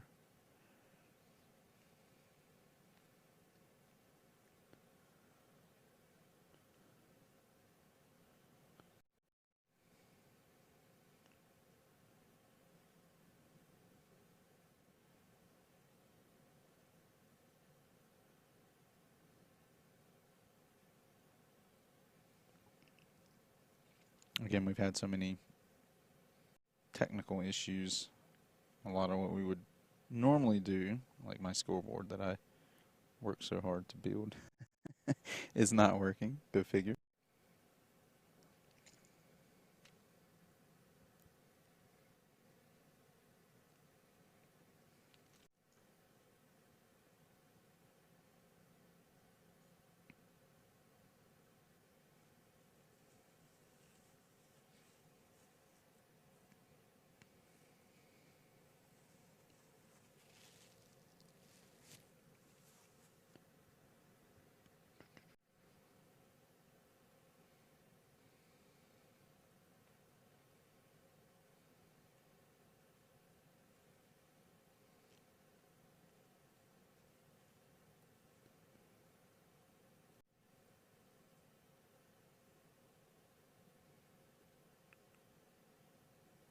Not sure why this is taking so long and why this isn't working.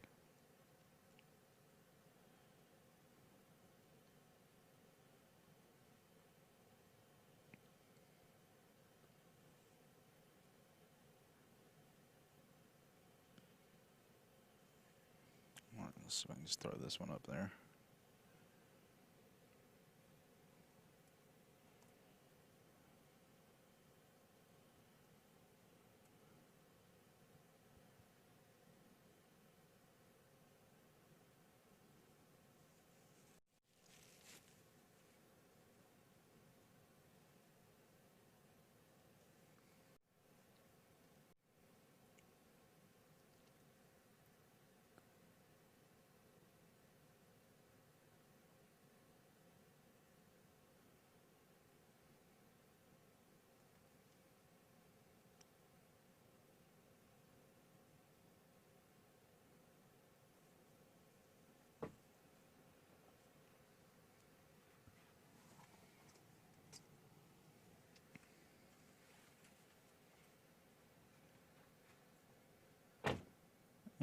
It's not going to let me do it. Great.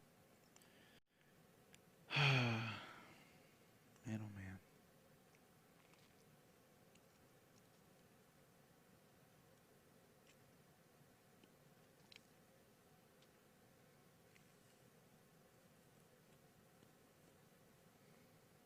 Why, oh why? All right. So yeah, we're going to take a short break here. Our grid workers are still out in the grid, which would normally, I don't know if they forgot to tell them that they could come in and take a break or what's going on. They don't tell me anything. But again, I'll go through the list since I can't show it on the screen who the final 16 are in order of how they finish in the preliminary rounds. We have Justin James, Hung Young Jun, Reed Russell, Drew Cooper, Rob Tietmeyer, Ryan Riesbeck, Brandon Flynn, George Haggerty, Colton Casto, Mikey Gerald, Press Labrie, Ben Knutson, Landon Gentry, Scotty Pierman, Aaron Hoffman, and Glenn Wilson Jr. They will be the 16 moving on.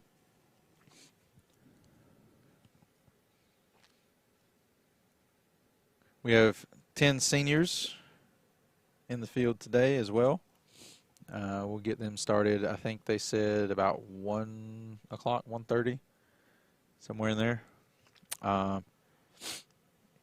Here in Mesquite, it is currently 10 after 11, I believe. Yep, 12 after 11.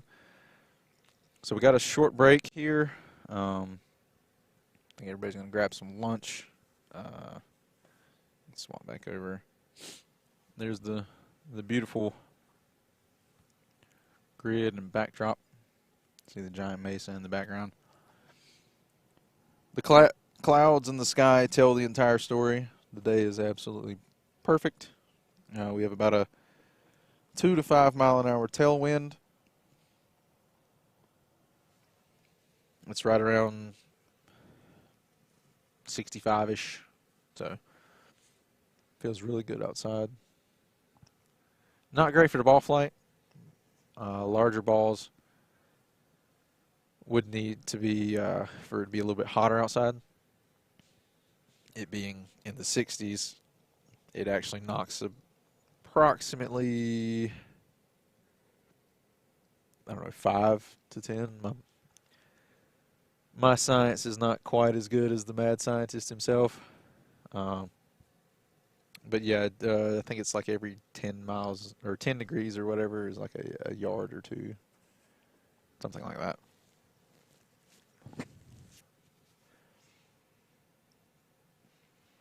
You can see there, Press Labrie and Landon Gentry setting up the tee box. So when we go to the round of 16, we will have 4 people on the tee box at a time.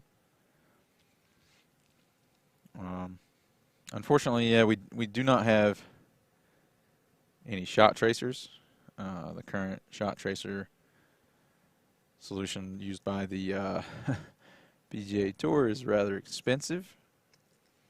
I believe it is around $3,000 per month to be able to lease that software, which is slightly outside the PLDA's budget.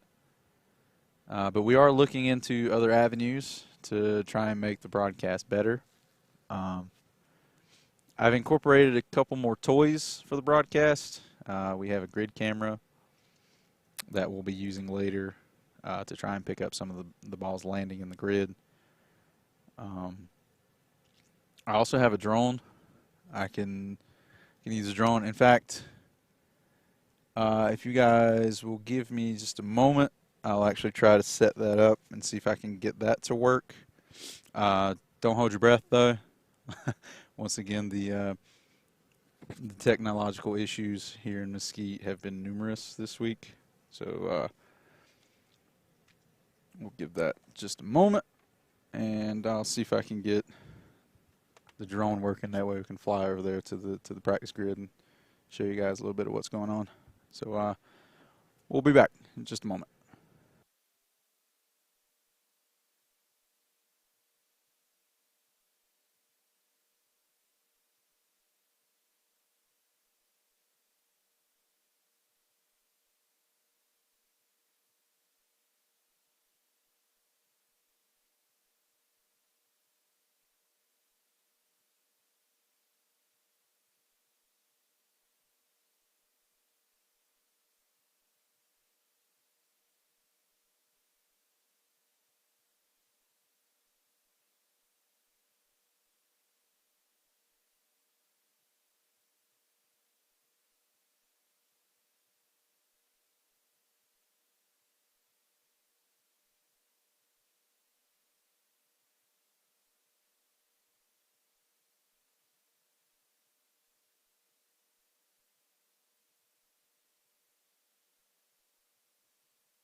All right, so quick update. Not gonna have time to pull out the drone real quick because I just got confirmation that we are gonna move right on into the final 16. We'll cut that down to 8 players, and then right around, like I said, 1:30 is when we'll start the seniors. So while we're waiting on the final 16 to make their way to the tee box, I'm gonna take a quick trip to the restroom, and I'll be right back. And also, I'll see who I can get on the microphone with us.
All right, we're back. Tee box is set. waiting on the grid workers to clear the grid, and then we'll get started with our final 16. Whew. Have to excuse my heavy breathing. Bathroom's about 100 yards from here or so. So I just had to do like a 100-yard sprint to get back to the microphone. Alright, so Press Labrie in slot 1, Reed Russell in slot 2, Colton Casto with the scared blue ball in slot 3. And then that is Glenn Wilson in slot number 4. As we get the final 16 started here.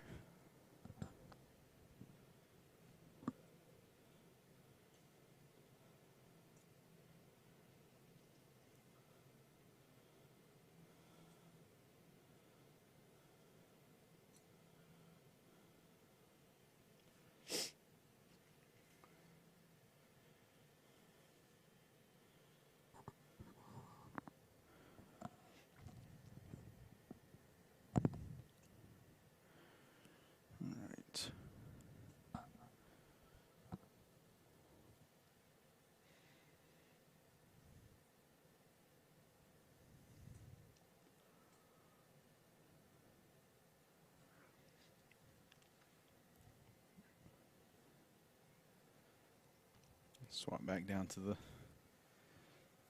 line camera real quick. See if we can see some ball flights.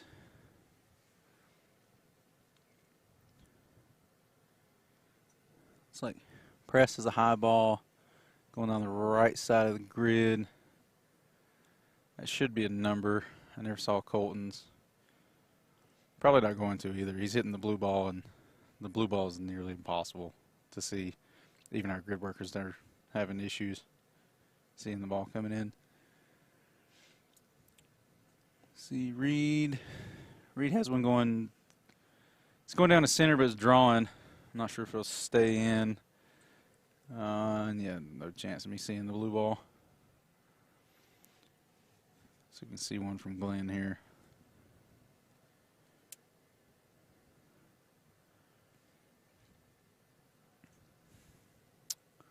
Going down to the left side. It's cutting. It should be a number. Press is hoping his is going to hang on to the left side there. I think both Reed and Colton went OB on that ball. So that'll do it for the first set in the final 16. While we're waiting on the numbers.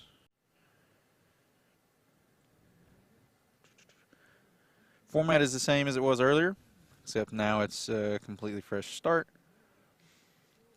Everybody's back down to 0. There's no wild card for this one. So the top 8 in the points will move on to the match play. The other 8 will be eliminated.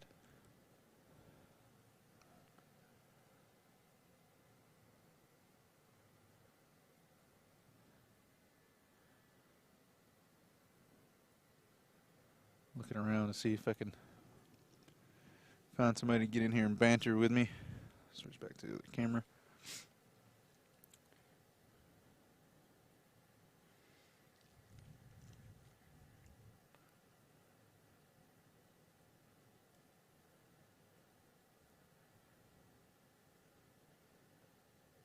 All right.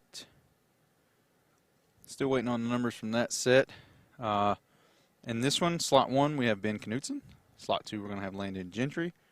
Mikey Gerald in slot 3, and Drew Cooper is going to be setting up with his TrackMan in slot 4. So it looks like Press took that set with 397 yards, followed by Colton Casso with 392, then Reed Russell with 389, and Glenn Wilson with a 379.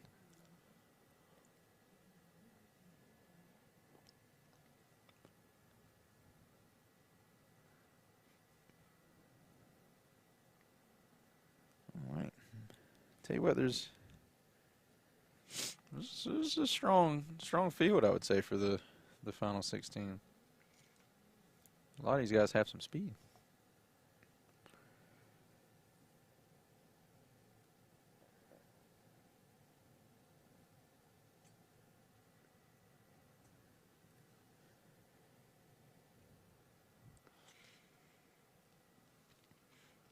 Looks like I was actually able to see that blue one from Mikey there. It's right down the middle. It was kind of high though. I think he hit it a little high on the face. At least it's a number to get him started.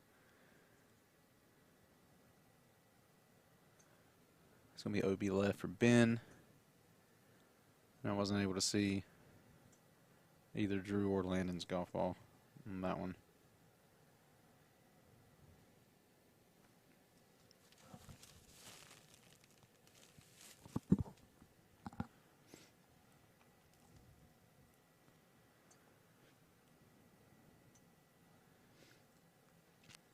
As far as talks with Top Flight, no, we are actually not in contact with Top Flight. They did not supply us with these golf balls. And the golf balls that we do have, even though they're difficult to see, we are trying to use them till we run out at least. All of the golf balls are brand new. They're hit one time. Once they've been hit in competition, they are then recycled into either range balls or other practice uses. We do not reuse any of the competition golf balls. We want to ensure that the players have pristine conditions. Trying to make everything as uniform as possible. Switch to the down the line here for a moment. I don't know if y'all can see the flags. You might barely be able to. We have a little bit of a crosswind, whereas it was about 2 to 5 miles an hour at our backs. In the preliminary rounds, it is now switched to approximately 5 miles an hour left to right.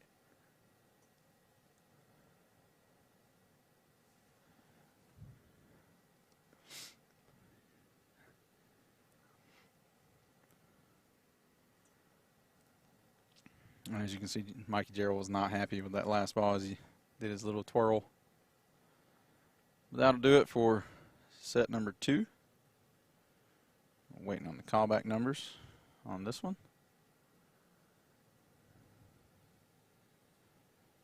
All right.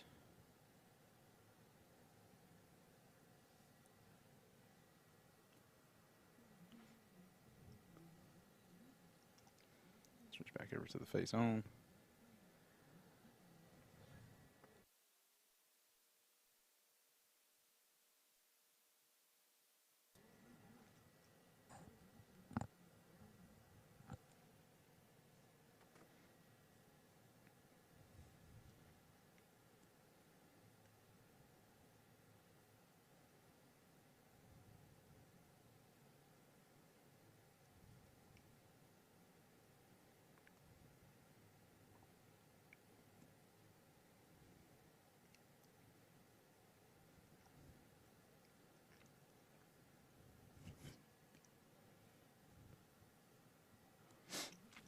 All right. So we're still waiting on the numbers from there. Coming up in slot 1, we're going to have Ryan Riesbeck. Slot 2 is going to be Brandon Flynn, Rob Tietmeyer in slot 3, and Scotty Pierman in slot 4. All right, and the numbers just came in. So we got Ben Knutson taking the set 2 with 384 yards, followed by Mikey Gerald with a 375, and Drew Cooper with a 373, and then Landon Gentry with a 363. And here we get started with set number 3. Ryan Riesbeck up the right side. Not sure if it's going to hang on. And I wasn't able to see any of those golf balls. It's crazy. Green golf ball, green grass, I can see it. Orange golf ball, can't see it, even though it greatly contrasts there on the tee box. Same thing with the blue golf ball. It contrasts really well with the grass and the mesa back there, but if it gets over the mesa, it's gone. Sayonara. And even the pink ball. Pink ball has, I mean, there's no pink anywhere off the tee box. So you'd think you could see the golf ball, but no, not a chance. It's crazy.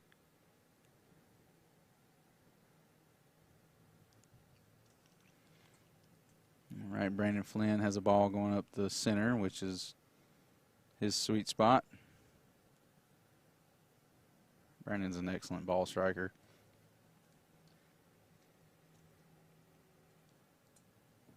Ryan Riesbeck has a high ball going up the right center. That's going to be a number. Should be a number, I'd say. Yeah, that blue ball just disappeared. Brandon Flynn has another one going up the left center.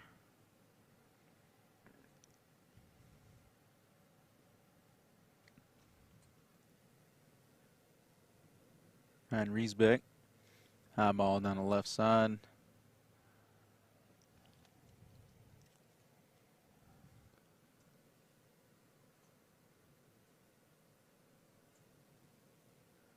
Never saw either one of Scotty's or Rob's.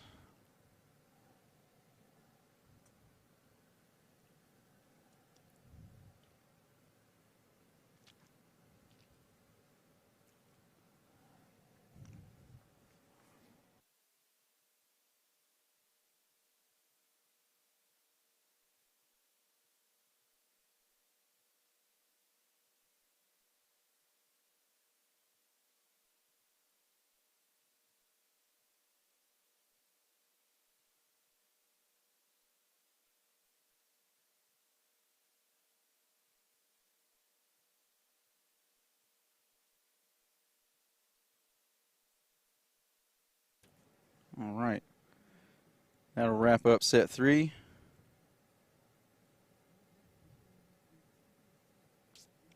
Get our numbers.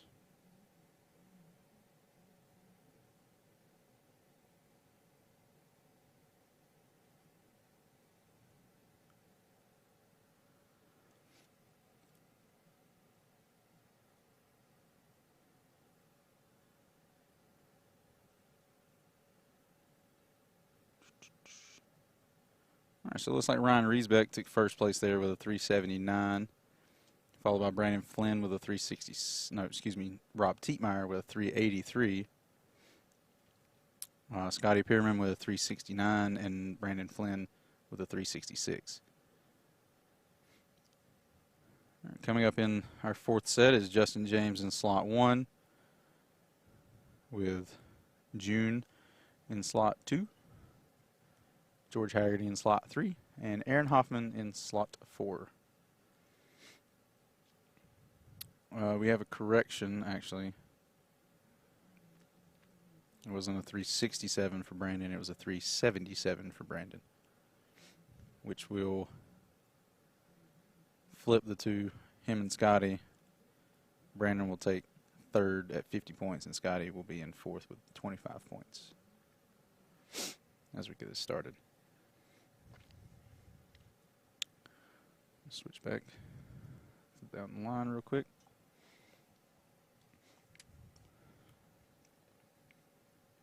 Again, we have looked into, have and are currently looking into shot tracer options. The shot tracer industry is lacking severely in terms of options and availability.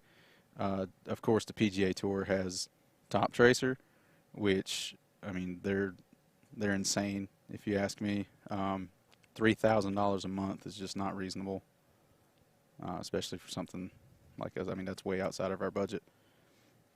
Other options that I've looked into are more affordable, but I mean, you get what, I mean, the saying goes, you get what you pay for. So the less expensive options are also less accurate, and it doesn't make sense, in my opinion, to put on a shot tracer that shows the ball going right when in reality it went left. So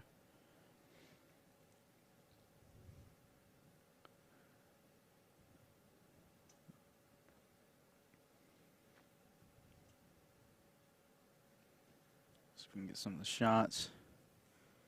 June's got a high ball going down the left. He typically hits a cut, so that might be a number. I never saw it fall. Justin James, I think, went OB right on that one.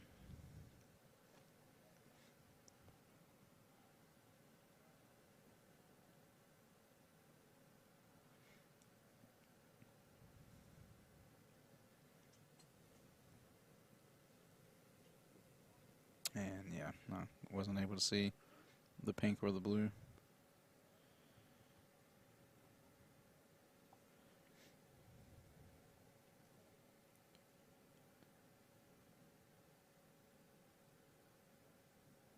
Go back to the face on here, I guess.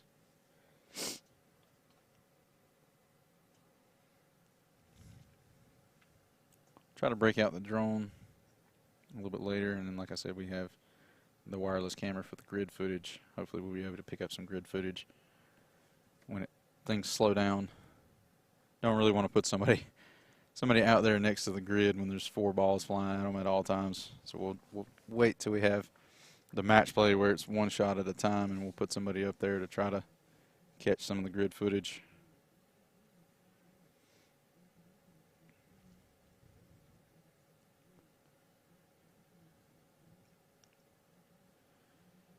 All right, and that'll wrap up round 1 of the final 16. While we're waiting on the official numbers.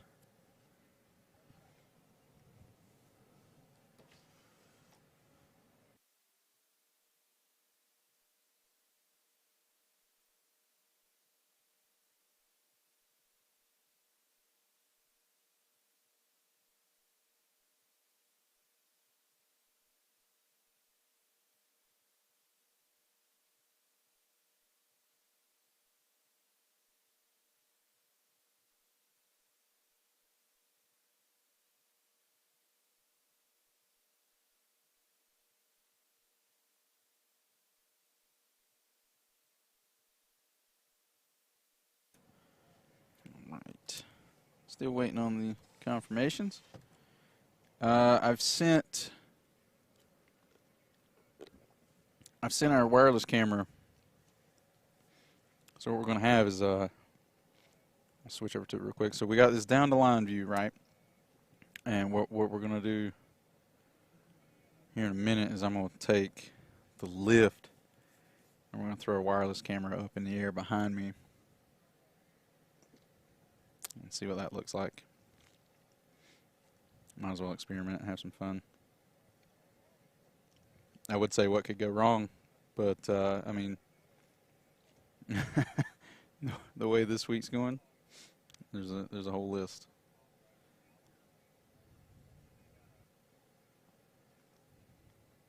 Still waiting on our numbers though.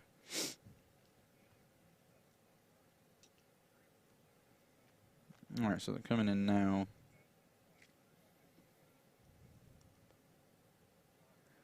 So Justin James took that set with 384, followed by Hong Young Jun with 373. We have a tie with George Haggerty and Aaron Hoffman at 350. Got me ready? So here in the, just one second. Yeah. So here in the round robin format, ties are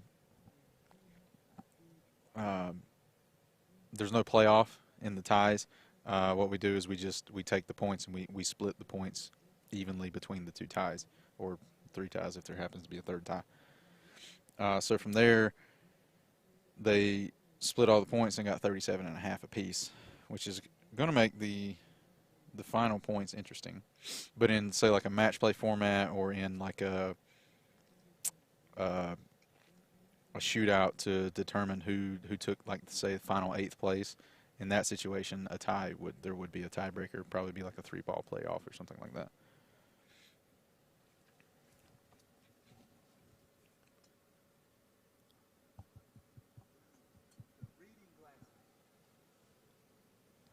Go around.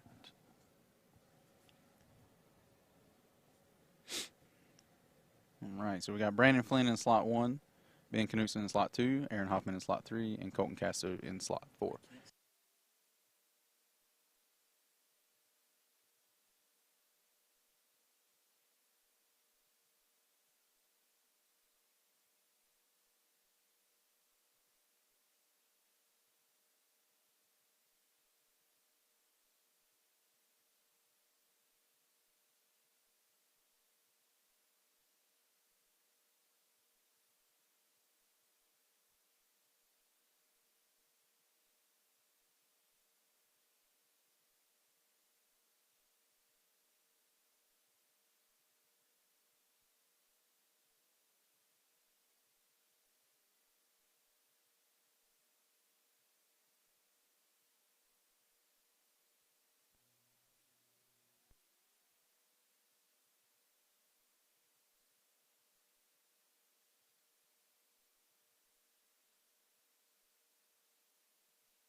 All right, so that'll wrap up that set.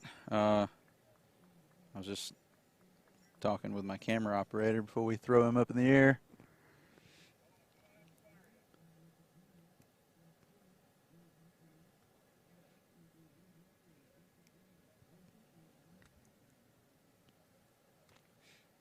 Still waiting on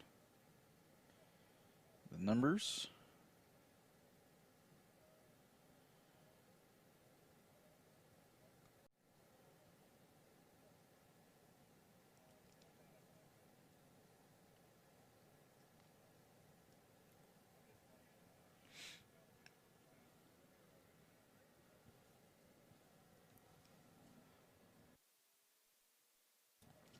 All right, so coming up here, we have Landon Gentry in slot 1, Ryan Riesbeck in slot 2, Glenn Wilson in slot 3, and George Haggerty in slot 4. All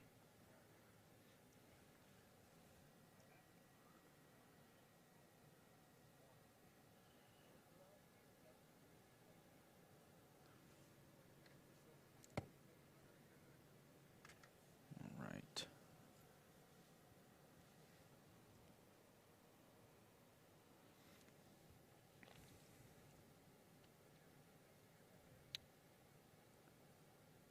All right, so the numbers are coming in now.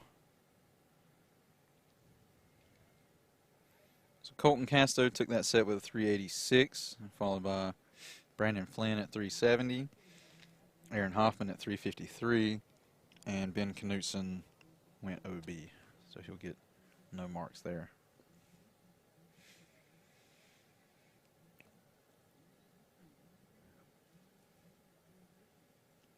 All right.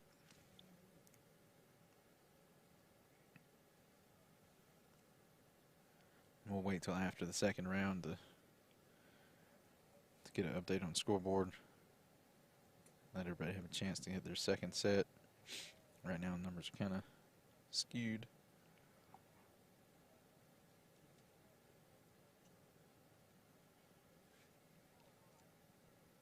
Switch back over to the down the line.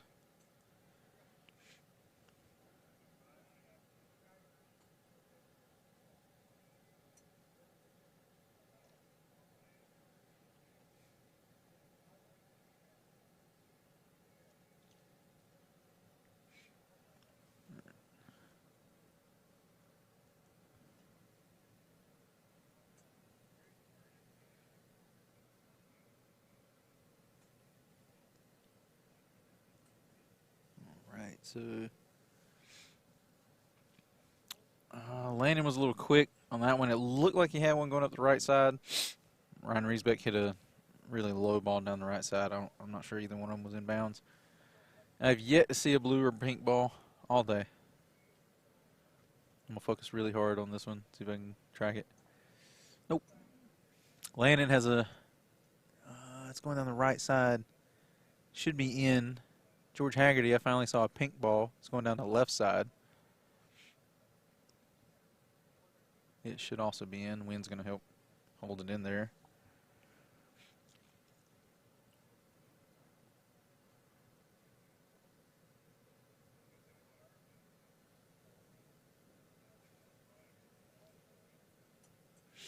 High ball from Landon. It's going to go OB right. Blue ball disappeared into the wild blue yonder.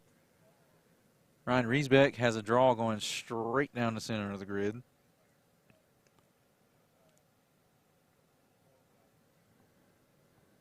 So he'll get a number back from that one.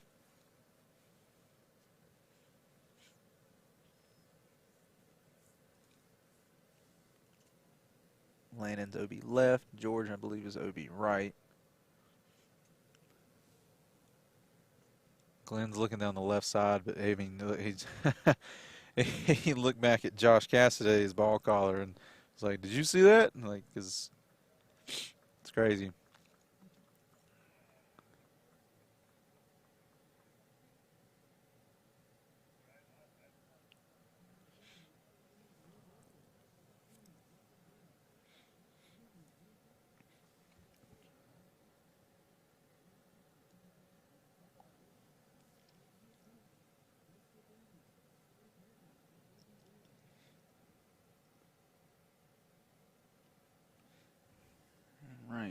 Waiting on some numbers for that one. Go through. Looks like we've got some Drew Cooper fans in the chat.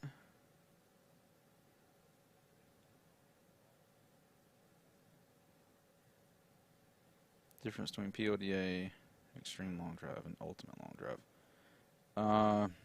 Well, the Professional Long Drivers Association is, how do I describe the Professional Long Drivers? Well, I guess you would say we're just the premier long drive league, I guess is what you would say. I don't know about Extreme Long Drive or Ultimate Long Drive. Here at the Professional Long Drivers Association, it's a organization by the players for the players.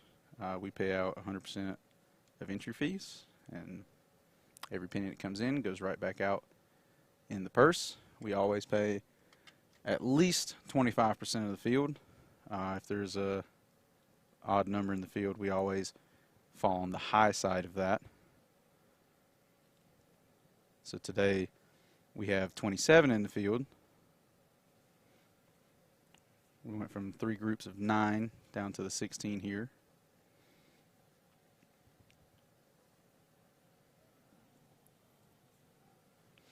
So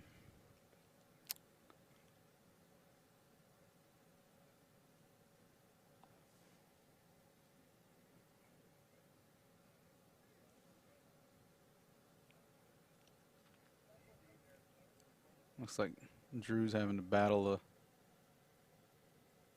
hope it's just a fly, not like oh, he got him. Regardless of what it was, it is now dead. So we're still waiting on the numbers from the previous group. I think they're coming in, should be coming in now.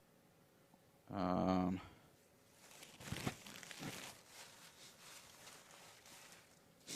this is interesting. So, and that, wow, that was a tight group. So it looks like we have a tie for first in that situation with Ryan Riesbeck and George Haggerty, both at 375. Landon coming in third with a 374, and Glenn Wilson with a 370. So Ryan and George will split first and second points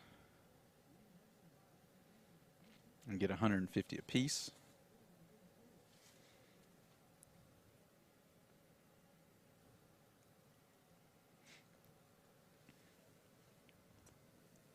Reed Russell has a high ball going straight down center. Justin James has the exact same ball flight following him. Was unable to see the blue ball from Drew. I did manage to see that one for a brief moment. I don't think he liked it very much, though. Another one down the center from Justin James. And I was unable to see the one from Rob Tietmeyer.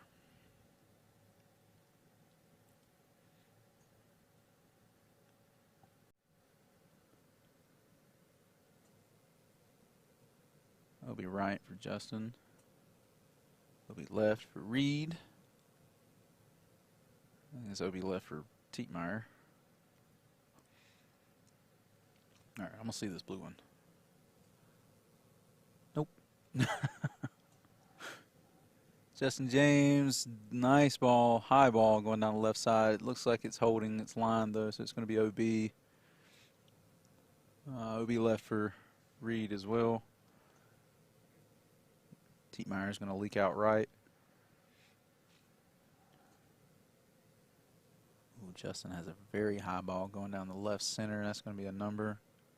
Might be a big ball. And Drew's going down the left side.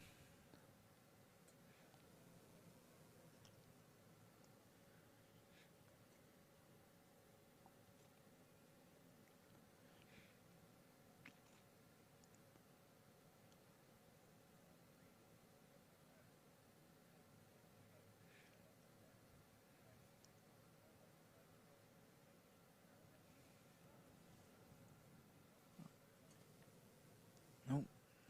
Didn't see that one either.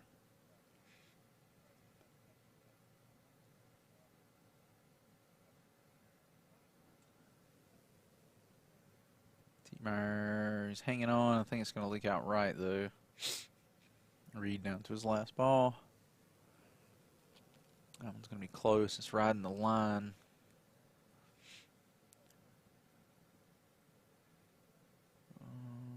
Wasn't able to see the bounce. Not sure if that one stayed in or not. But he had a pretty big ball earlier. So I don't think that one was going to pass it anyway. Waiting on the numbers. Quick reminder. This is what we classify as a tour event. Tour events are open to anyone and everyone, as long as they are a member. It is open to sign up. $300 membership fee goes to things like tournament organization, so we make this possible. We do have to rent these events. This beautiful place is not cheap. The entry fees, though, are, like I said, we pay out 100% of the entry fee. Membership is a once yearly thing, allows you to compete in all the events. Entry fees are obviously per event and are paid back out. We also have the World Championship qualifying. If anyone's familiar with how the qualifying worked in years past, works essentially the same way.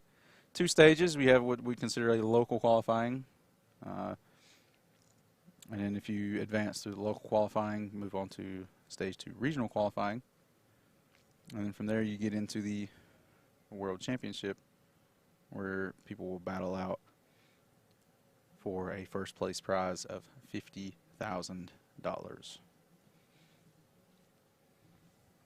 And like I said, we do pay 25% of the field.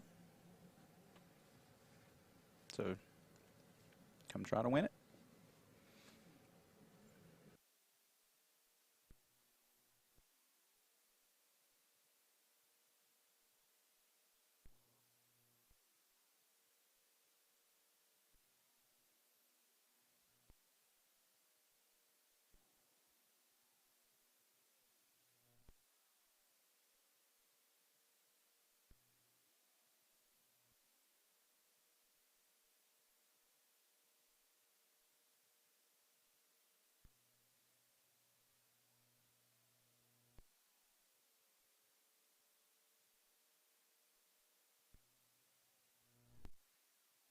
All right, so we've got him up in the air. We're going to switch over to our, we'll call it the sky cam.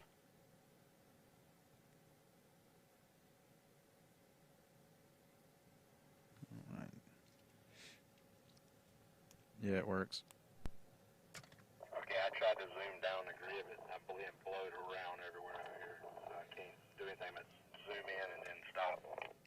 So we're getting technical difficulties from the Skycam, but at least it is working, and we'll be using that later for, like I said, grid camera. Talking, so I know when to hit the radio to talk to you.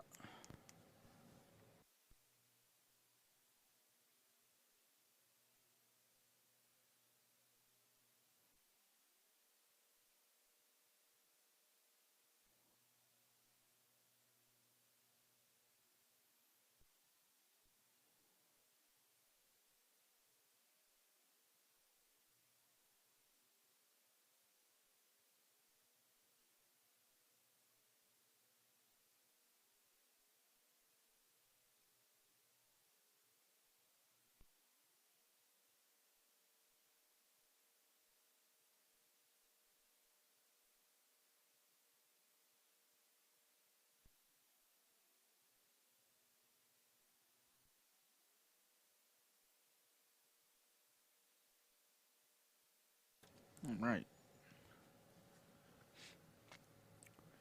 So we've got June in slot 1, Press Labrie in slot 2, Scotty Pierman in slot 3, and Mikey Gerald rocking his sloth riding, or Tyrannosaurus Rex riding sloth in slot 4. Doesn't look too happy with the result there. While we're waiting on the numbers. In between sets here, I'm going to flip back over to our, I guess you could call it sky camera.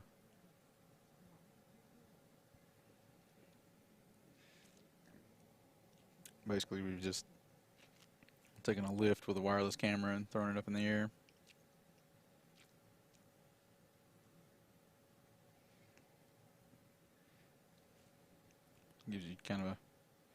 Gives you a little perspective of the size of the tee box. The facility here is immaculate. That's about the best way to describe it. The tee box, as you can see there, there's a concrete line going across it. The tee box and the first probably 150 yards or so. I'll switch back to down the line. First 150 yards or so of this is completely artificial. Every square inch of it. And then from, like I said, about 150, 200 yards out, from there all the way up to approximately 450, 475 yards is real grass. A lot of time, a lot of money went into this facility, and it is, I mean, it shows. It's perfect. Aside from the lack of internet.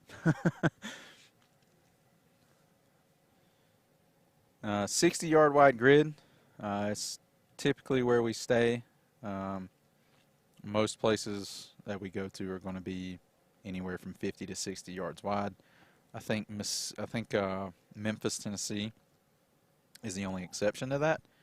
Memphis, Tennessee is just because of how the facility's laid out. The grid is a little bit more narrow. It's only 45 yards wide. That's why you see a lot more OB sets in Memphis. But here in Mesquite, we've got plenty of room, 60 yards by, like I said, about 470. Which Friday during local qualifying with the tailwind that we had was almost not enough. We actually ended up backing the tee box up because our first hitter of the day, June, threw one out there about 475-ish, somewhere in there. And for a second there, we thought we didn't have enough grid, so we ended up having to back up the tee box. Switch back over to the face on since that's y'all's favorite camera. In the future, I do hope, like I said, to get shot tracer. As long as we can find an affordable, reasonable, and accurate enough option.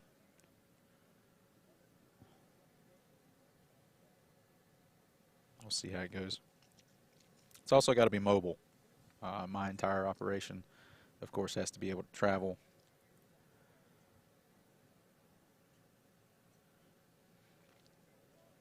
Let's take a look here at the leaderboard.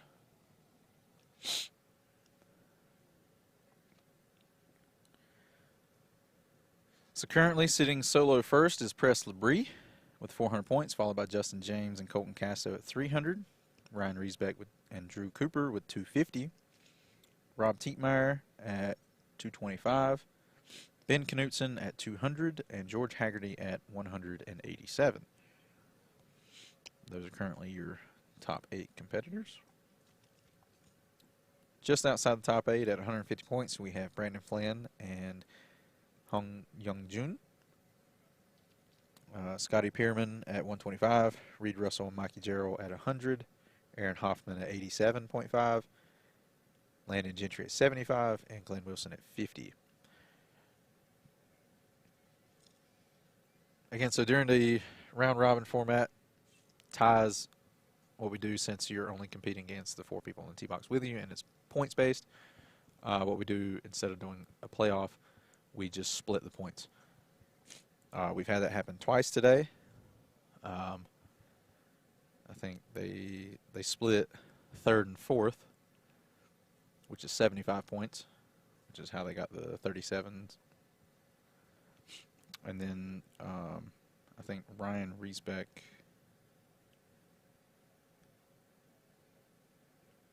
and I think it was, I can't remember who it was. It was Ryan Riesbeck and somebody else, I believe, that tied for first place. So they ended up splitting first place points. Yeah, it was Ryan Riesbeck and George Haggerty that ended up splitting first place points. So round 2 was finished off. We had some really big balls in that last set, which is kind of shows you how long drive goes. June with a 421 comes up in 3rd place. Presley took first with a 429, and Scotty Pierman had a 426. Mikey Gerald went OB. Wow. That's tough. I can't imagine hitting a ball 420 yards and coming up in 3rd place. Holy cow. And if you weren't here earlier, Josh Cassidy went through something similar. Josh Cassidy went like 380 something and 390 something and came in 3rd both of those sets. If he'd got a luckier draw, or I think they do it based on like point rankings or whatever, but just how the cards fell put him in a tough set. If he'd have been in any other set or any other grouping, he probably would have won, or at least come in 2nd in those. So that's a long drive, though. It's all about here and now, hitting your best ball at the best time. Just hope for the best. All right. Switch back over to the Sky Cam. Not much difference than down the line. Like I said, we do get a little bit of a split. Let's see. I'm going to mute myself real quick and see if we can get some instructions, see if we can see some stuff down the grid.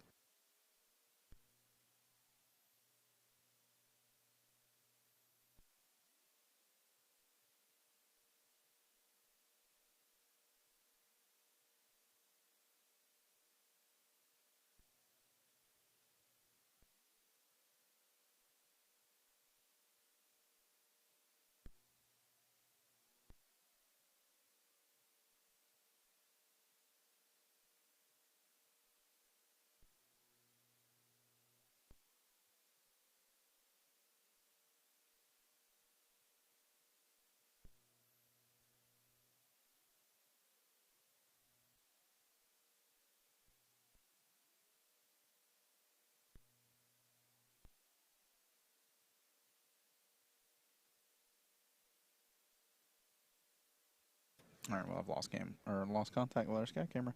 So we're going to go back to face on.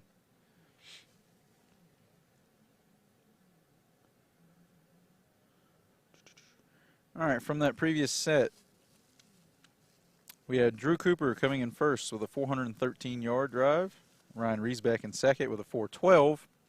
Colton Casto in, you want to talk about tough group.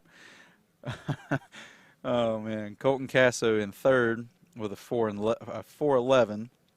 And June coming in with a 410. How about that? 413, 412, 411, and 410. Yikes. Speaking of tough groupings, it's like the 3rd or 4th time it's happened today. All right, so up now we have Mikey Gerald in slot 1, Glenn Wilson in slot 2, Justin James in slot 3, and Brandon Flynn in slot 4.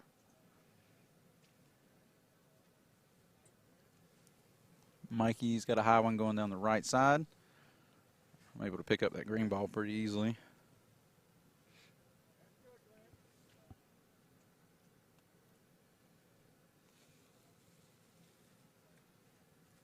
We don't have any technology on the tee box aside from, like you can see there, Justin has his quad up there, and I think Andrew brings a TrackMan with him. But during the preliminary rounds, we don't have the resources to run for TrackMan and get the data. But of course, I mean, we know Justin James is a high teens guy. He's typically around 215 to 220, 225 sometimes. Brandon's low teens, anywhere from 210 to 215. Mikey Gerald, right around the 210 mark, along with Glenn. All these guys right there tightly packed.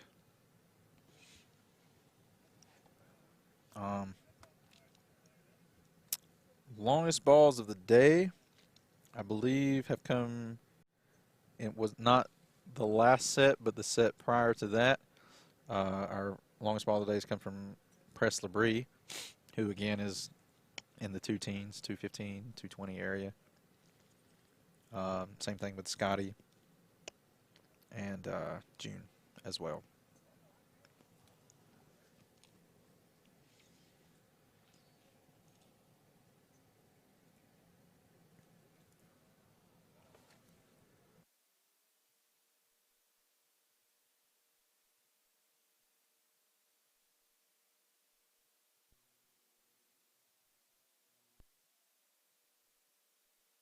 Looks like Mikey Gerald hit one up in the air there, trying to wave it on. Getting some nice poses from Justin and Glenn here. Justin was patiently waiting to go get his tee.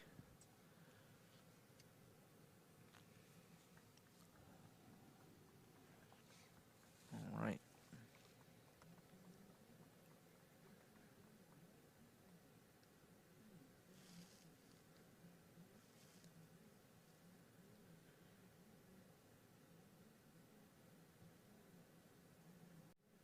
All right, we're moving right along.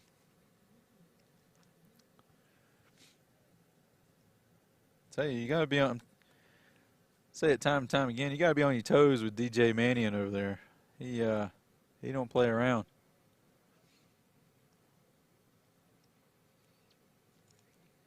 He's got this thing running real efficiently. Moving right on into the next sets. He's also our scorekeeper. So while we're waiting on him to input the scores, I'm going to try to get in contact with our sky camera again.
All right, so here we go with our sky cam to try and aim him down the grid a little bit. It says you can see the green balls. So we're going to try to track some of those for you. It'll be Rob Tietmeyer in slot 1 hitting the green ball. Aaron Hoffman in slot 2 on the orange. Press Labrie in slot 3 hitting the blue ball. And Landon Gentry hitting the pink ball in slot 4.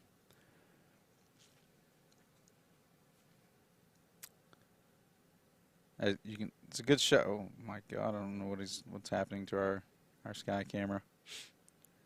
Gives you a good view of, like I was talking about earlier, the artificial versus the real grass. When he zooms back out, you can kind of see the concrete there where the soccer field ends. The soccer field is the part that is completely artificial, and then the grid that we're hitting to is the actual grass. And so let's switch back over to face on camera. It was an interesting experiment to throw the camera up there. I think it would work out if we had a better way to track the golf balls. There's special equipment or camera settings that you can use to help track the golf balls in the air. It has to do with like the contrast and zebra effects.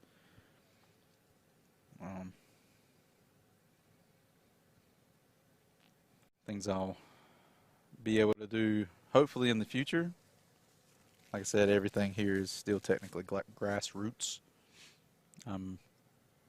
Aside from my sky camera assistant up there, this is a one-man show. running all the cameras, all the streams, sitting here in the booth.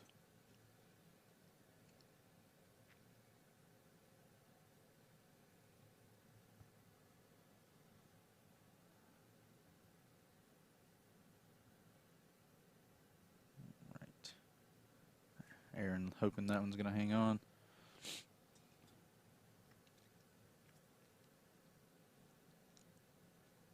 Someone hits the ball out the back of the grid today and off the rocks. I tell you, well, we've got two options. If you hit the wall and no one else does, I think it's safe to say you win. If multiple people hit the wall, I guess what we could do is take a tape measure and measure how far it bounces off the wall and add that to the yardage. That would be an absolute monster ball. I don't care when, because like I said, the grass stops at about 470-ish, 475-ish, and then there's probably another, 10 to 15 yards, because there's the road. If I switch back over to the down the line camera.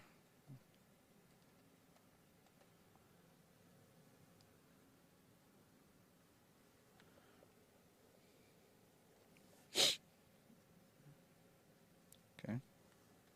Maybe I won't. Just more technical difficulties.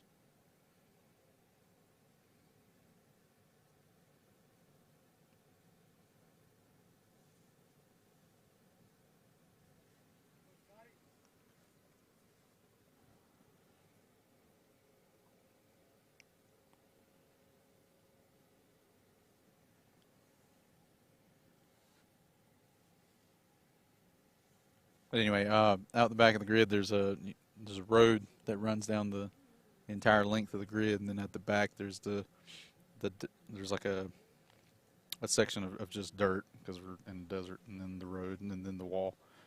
So yeah, if you hit the wall, pretty much safe to say you win. Numbers from the last set: we have Press Labrie at 399, Rob Tietmeyer at 384. Landon Gentry at 381 and Aaron Hoffman at 377. Here for our fourth and final group of round 3, we've got George Haggerty in slot 1, Scotty Pierman in slot 2, Ben Knutson in slot 3, and Reed Russell in slot 4.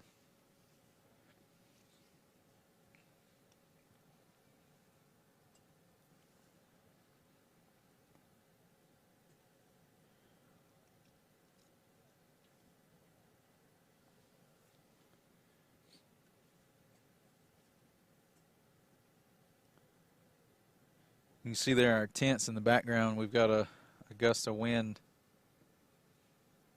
It's at their backs.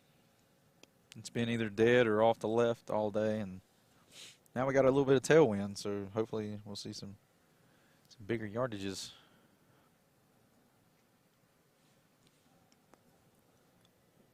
This group can do it. George, even though George is choosing to go with a shorter club, he's an excellent ball striker. So he can put some big balls out there. And you've got Scotty Pierman, Ben Knutson, and Reed Russell, who all three of these guys are 220 guys. So they can throw it out there.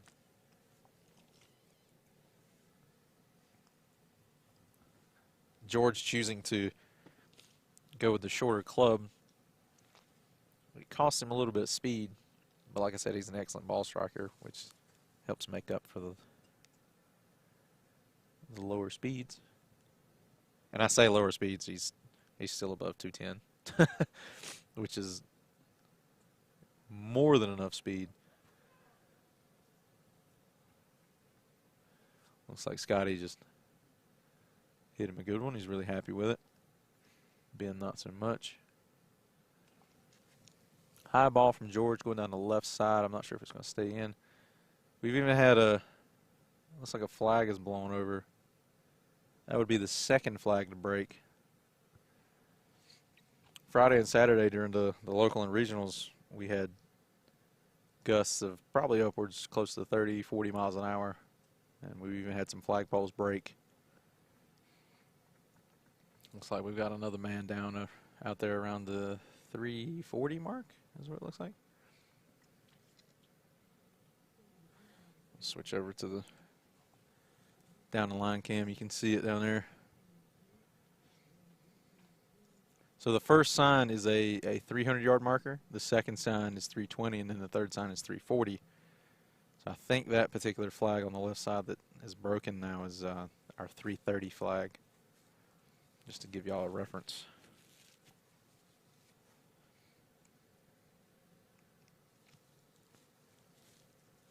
Doesn't really matter.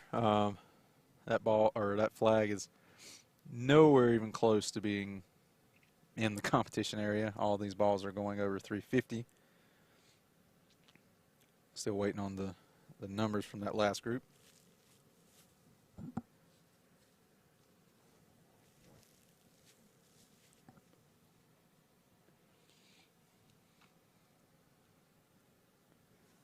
Switch back over to the face on.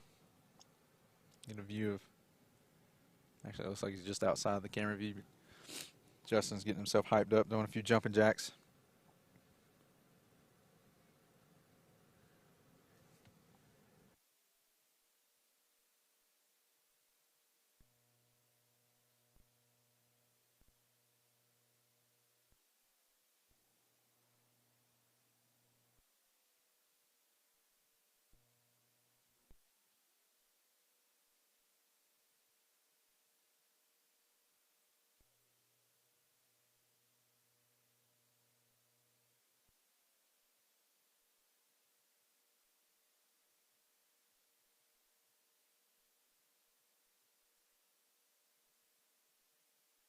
All right.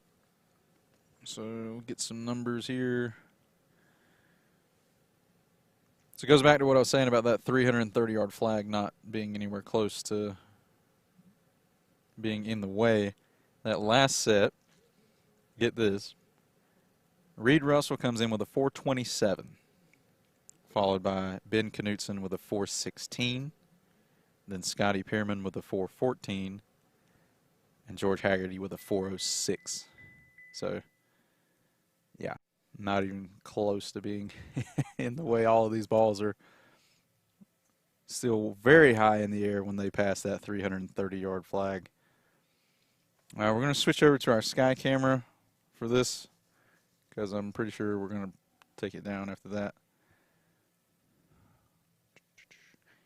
Gives you a nice view of the tee box.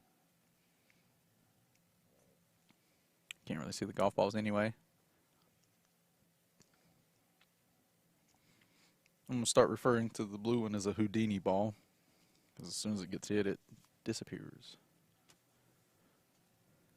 Justin James has one going down the left side. I think it's going to be OB, though. He's not happy with it.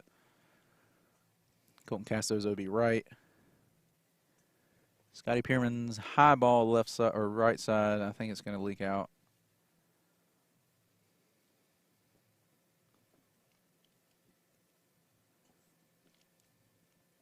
Justin James got one going down the right side. Not sure if it's hanging on or not. Switch back over to the face on.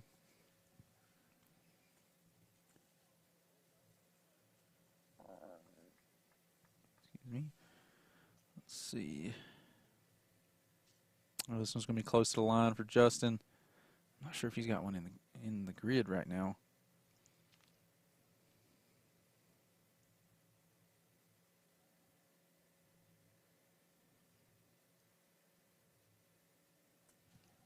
Oh, this is a big ball from Scotty going down the left center. Colton Casto is going down the right. I did it. I was able to do it. I have seen the Houdini ball from Landon. It is a big ball way above the mesa going down the left center.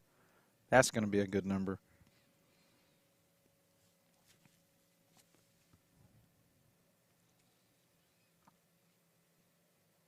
Mark it down in history, folks. I was able to catch a blue ball. Scotty's not happy with that one. It's not going to be any good. Colton and Landon, I think, are going to be left. So we'll wait for these numbers, see where they go.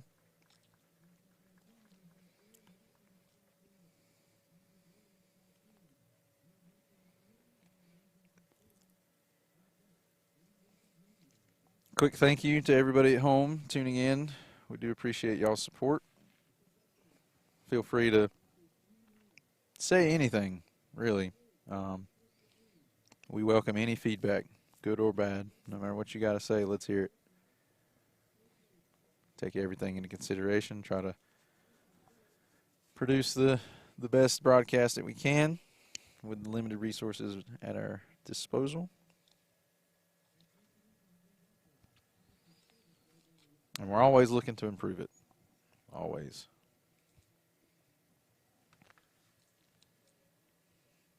Switch over to down the line for a moment. See if we can get a good shot of that shirt from Mikey.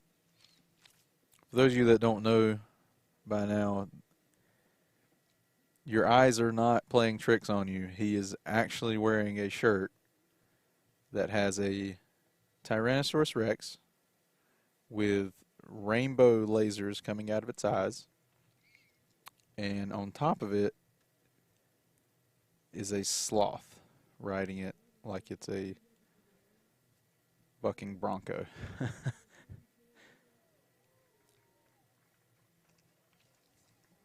Mikey has definitely got probably one of the better tastes in fashion.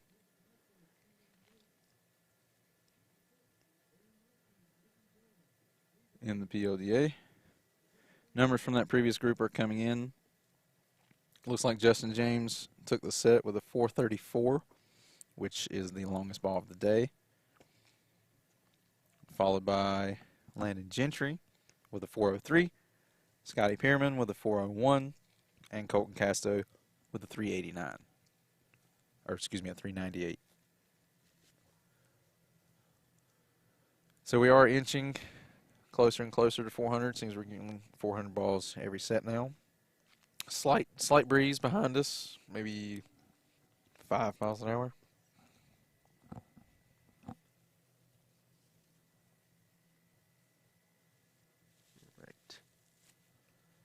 Right now we have Aaron Hoffman in slot 1, Mikey Jarrell in slot 2, Reed Russell in slot 3, and Mr. Reisbeck himself in slot 4.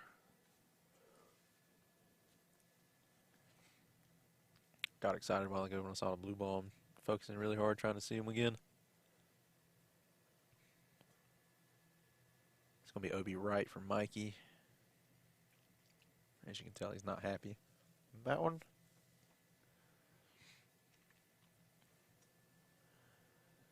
Aaron has a high ball on the right side. Should hang on. Should be a number.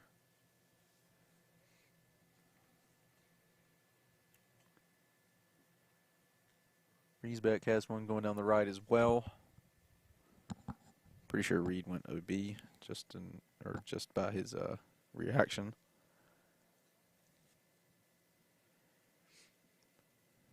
Heckle the dude with the hat. Well, technically all 4 of them are wearing hats. I'll switch over here to the face on camera. But if you're referring to the guy in slot 2, yeah. His wardrobe is probably the highlight of the situation here.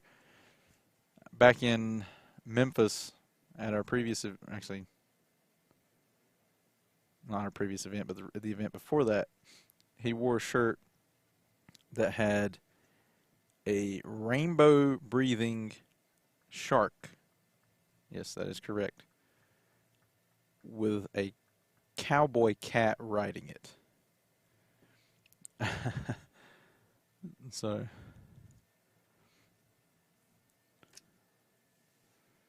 Mikey's definitely got a very interesting collection. And of course he always wears the mask no matter the situation. I'm pretty sure he even sleeps with it. Safety first. And the bucket hat I can definitely relate to, because the bucket hat, he said earlier today, was because he's not a fan of, or the sun is not a fan of him. And I could definitely relate to that. I look like someone from the movie Twilight until about 5 minutes after in the sun, and then I look like a lobster. So either a lobster or I look like something Colton catches during his day job. For those of you who don't know, Colton Casto actually works the Bering Sea and catches crab and sometimes salmon for a living.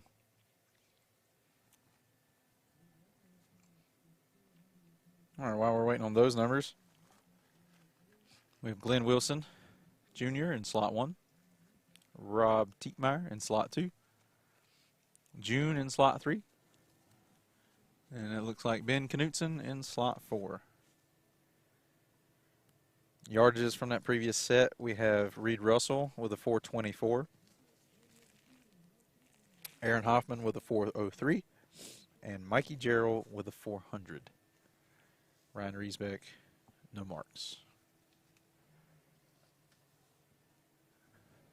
Switch back to the down the line for a moment. Glenn Wilson has a high ball down the right side. It's probably going to go OB. The wind's pushing it that way. See if we can catch Ben's.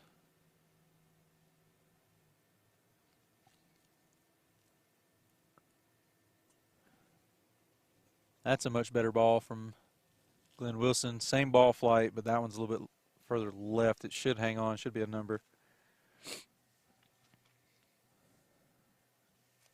Never saw the other 3 balls.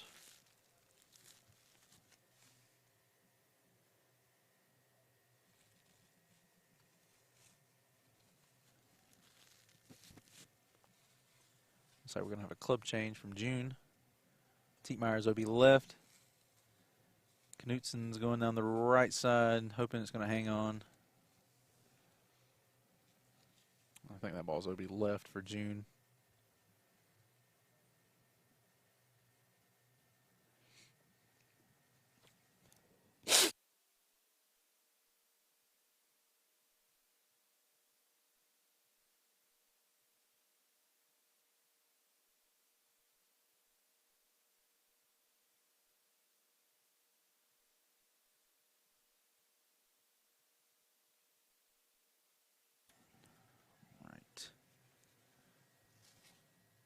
Switch back over to y'all's favorite camera.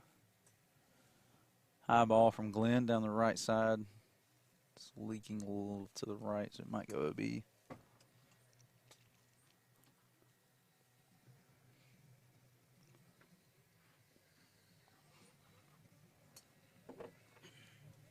Houdini ball is what? It's traditional Houdini.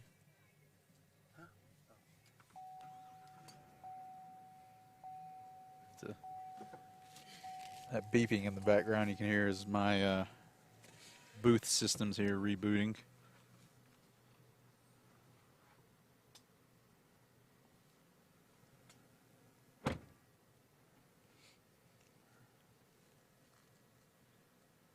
Gonna have to wait on the callbacks for this group because I wasn't able to see.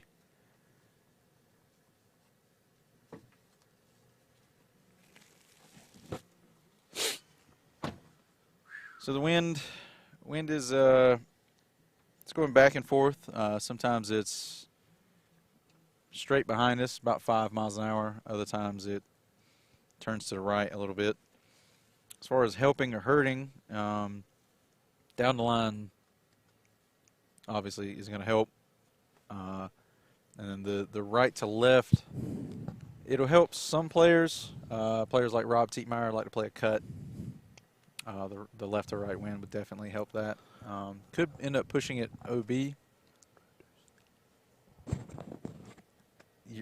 You're on. Sweet. Hey. And you're loud. All right. Well, I was way up in the crow's nest, and I couldn't hear anything because the wind is howling. And I came in on that when you're talking about the wind. Yeah, it's blowing out left to right, and it's swirling around, too. Every once in a while, you get a group come up here, and the wind just blows right back in your face just for a few minutes. And it sucks if you're on the tee, but if you've already got a big ball down there, it's kind of good, you know, to have. which there's quite a bit of those going on. Every set seems to be at or over 400 yards right about now. Yeah, I don't know how much you were able to show while I was up there, Robbie, getting to see the balls. I was trying to track them, but I was being blown all over the place up there, trying to hold the camera and operate the boom and all that. I tried to zoom down, but the screen's so small on that camera, I couldn't see what I was zooming in on too good, just other than the grid. So I hope we got some good action there, because that was the first time we were trying out that new lift to try to get a more of like a bird's eye view of what's going on. We tried it down in the grid earlier today, and then right there. So. All right. Well, of course, as soon as I say something about the yardages being over 400 yards, the previous set we have June coming in with a 397, followed by Glenn Wilson Jr. with a 396, Ben Knutson with a 395, and Rob Tietmeyer with a 394. That's the second time today that the group have all been within, like, they've all had consecutive yardages. Like earlier in the day, we had, I think it was 412, 411, 410, 409, something like that. Yeah, that was pretty cool. I heard it while I was up in the crow's nest. It was 410, 411, 412, and 413. And that just shows you when the wind picks up 5 miles an hour. I mean, it's crazy how much difference it makes for the balls. This is a good group here with Drew Cooper in 1, George Haggard in 2, and Brandon Flynn, our winner last time we were out here, in 3, and Press LeBrie in 4. Press putting on a pretty good show today. I think is he still leading in points? I haven't been able to look at the points, see where everybody's at. But Drew Cooper, I think this is his first event. He's been putting up some big numbers all day long. So pretty impressive swing, and it's solid balls. Yes, current leaderboard says Press LeBrie and Justin James are in first place at 600 points, followed by Reed Russell with 500. Drew, as you were saying, with 450. He has yet to hit, or he's yet to post his 4th set along with Press. And so we're still waiting on their numbers. So Press is, as long as Press gets one in the grid, he will take solo first. That is, of course, unless Drew wins. If Drew wins, he'll put him at 650 points, which would put him up there close to first. Then we have both June and Colton at 375, Ryan Riesbeck and Ben Knutson both at 350, which is our top 8. We will have, or I say will, but there's a chance we might have a playoff, because also just outside the top 8 we have Rob Tietmeyer and Glenn Wilson, both also at 350 points. So at the very least we have a playoff there. Landon Gentry and Scotty Pierman at 325. George Haggerty and Aaron Hoffman at 212, and then Mikey Jarrell 200 and Brandon Flynn at 175. I'll tell you what, George Haggerty's pretty impressive. He's swinging a 46-inch shaft out there. I spoke to him about it, and he said when he goes to a 48, he just doesn't increase speed, so he just takes what he gets with that, and he's put up some really good balls. He's kind of going back between a couple of different clubs, hitting the Cobra this week. Interesting. Yeah. The Rad? Rad speed is what he's hitting. Interesting. So that's, yeah. I think it's a 9 degree. He may have it turned down a degree and a half with that adjustable cog they have. So. Right.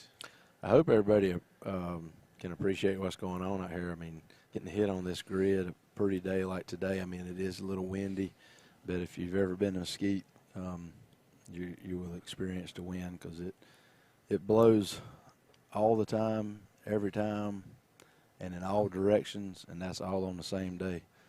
So, yeah. So if you don't like it, just wait a few minutes and it'll switch, because this grid's perfect, and you know Mother Nature seems to have fun with what we're doing out here as well. All right, so numbers are coming in from that last set. We have old B. Flynn. Oh, correction, sorry to trick you. George Haggerty, speaking of, comes in with a 434-yarder. There you go. With a 46-inch driver, that's real impressive. Then we have old B. Flynn coming in with a 427, Press LeBrie 426, and Drew Cooper with a 414. That's the shortest ball in that set, 414. Yeah. And the group before it didn't break 400, and obviously those are good hitters. I mean, in the qualifying, June, went like 471 yards. So the wind was blowing a little bit more than this, but he's a powerful hitter. Yeah, and that's happened quite a few times today. It's the reason I think that Josh Cassidy is not in the top 16. I think he went third with a 380 something, and then third with a 390 something. And if he'd have been in any other set throughout the day, those both would have been winners. But just because of how the cards fell. Well, but you got to hit against competitors in this format on the tee with you. Yeah. So the win, you got to beat the guys you're on the tee with. That's all there is to it, regardless of what the wind does between sets. I mean, because the set before you and the set after you doesn't really matter as far as your ball, because you're getting points while you're hitting. So got Glenn Wilson. Glenn was able to wild card, hit some monster balls, and beat Brian Kelly at 385 to 384. Got him by 1 yard. And I think Jeremy was in there about like 78 or 9. Yep. I've seen a lot of golf balls today and a lot of numbers. Aaron Hoffman's eating this up. He loves to hit it high and just let it fly. I mean, he tries to launch that thing just straight up in the air. You kind of see him lean back on it. And Scotty's a high ball hitter, so he's enjoying this wind as well. And obviously Drew's doing good because he's been putting high balls down the grid, right down the middle, just straight shooter. So he's taking advantage of our rules of allowing competitors to use, TrackMan, Flight Scope, Quad, or any device really that they want to use. They're welcome to use it to dial it in because, I mean, we want the best from people. So if you got the advantage of having a system like that, we encourage them to bring it to the tee and use it and collect the data, and let's all get better. Hit balls further. Can't quite see it on the camera angle that we have here. If I were to flip over to the down the line cam, you would see the TrackMan there behind him. Yeah, I know I've had a few people question why does he get to use it. Well, he brought it. So that's why he gets to use it. So I think Justin James been using his quad. I'm not sure if he used it every set or not, but he typically likes to dial in his spin rate and stuff like that. So it's an advantage, but it's one that all are aware of and should take advantage of it. You still got to hit the ball. I don't care what the machines say. That player's still got to be able to hit it. Cause and effect is very important. Nope. I don't know if anybody put any feedback because I can't see the feed to get any comments, but we used that lift downrange and up behind the tee box here. I'd like to have some feedback on that, and that way we know in the future whether we need to continue to try to do that or just get away from it, because it's pretty expensive and labor intensive to have more people to kind of do it. So. Nothing on the lift yet, which, I mean, the whole highlight of the lift will come in the final 8. But I have heard that the face-on camera, without the shot tracer, the face-on camera seems to be the preferred angle. I do still use the down the line. Like right now, I just switched to it just to give a different perspective, because it is nice to see the grid. Right. But for the most part, we are running face on.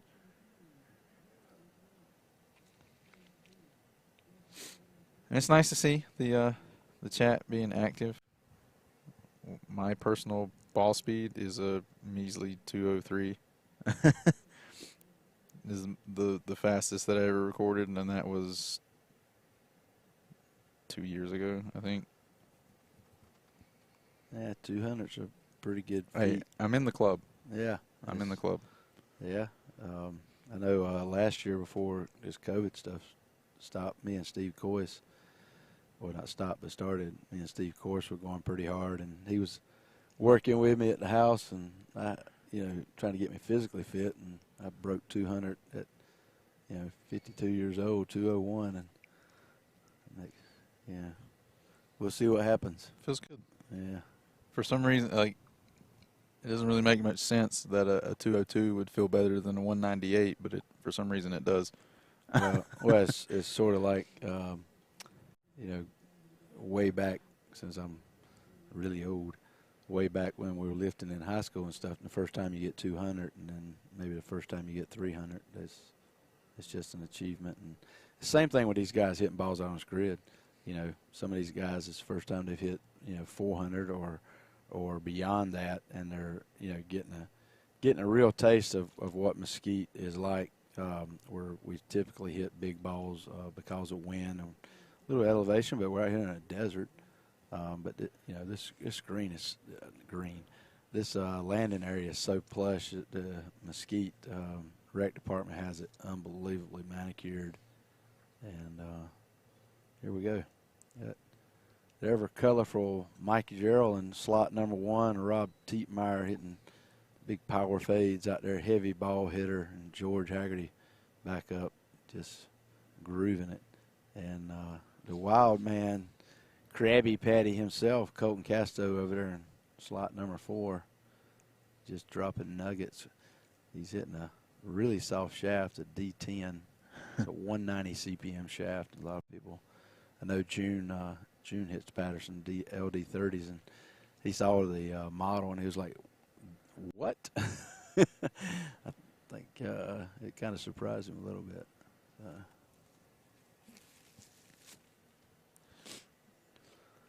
Right. I tell you, next year we're going to work on balls. These balls were actually donated by the Golf Channel as they were on the way out, and we appreciate that.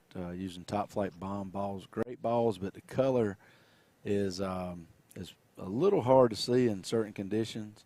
I saw that ball Rob just hit there, the orange ball fading down the middle toward the right OB.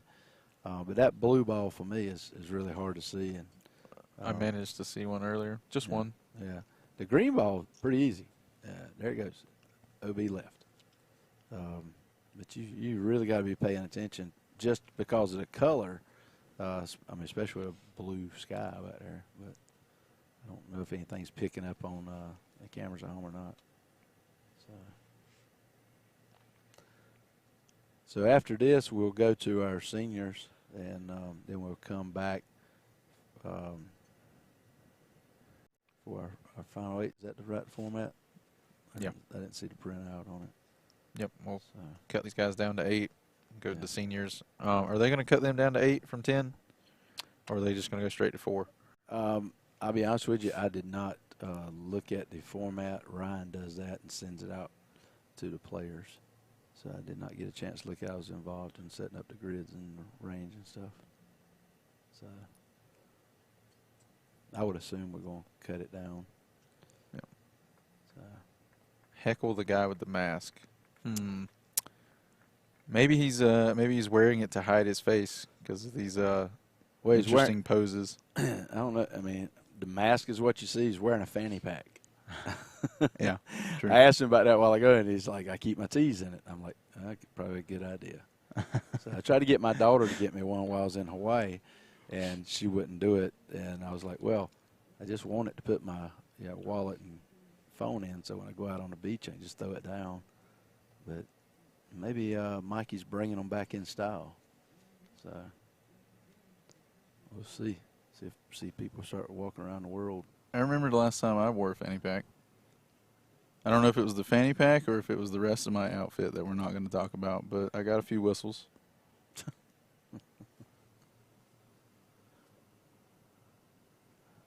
This ought to be really good. Holy crap. We got Reed Russell in 1, June in 2, Brandon Flynn in 3, and Landon Gentry in 4.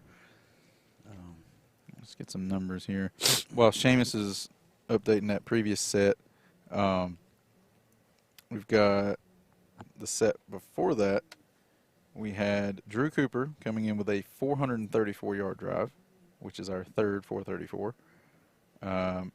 Scotty Pierman with a 429.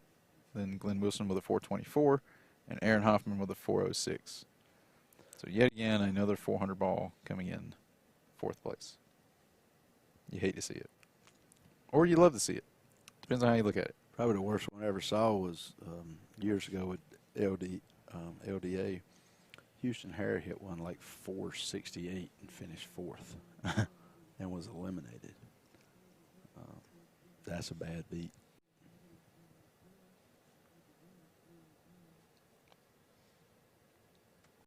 right, so numbers are coming in from the last set. Looks like Rob Tietmeyer took it with a 405, followed by Colton Casso with a 399, George Haggerty with a 394, and Mikey Jarrett with a 389.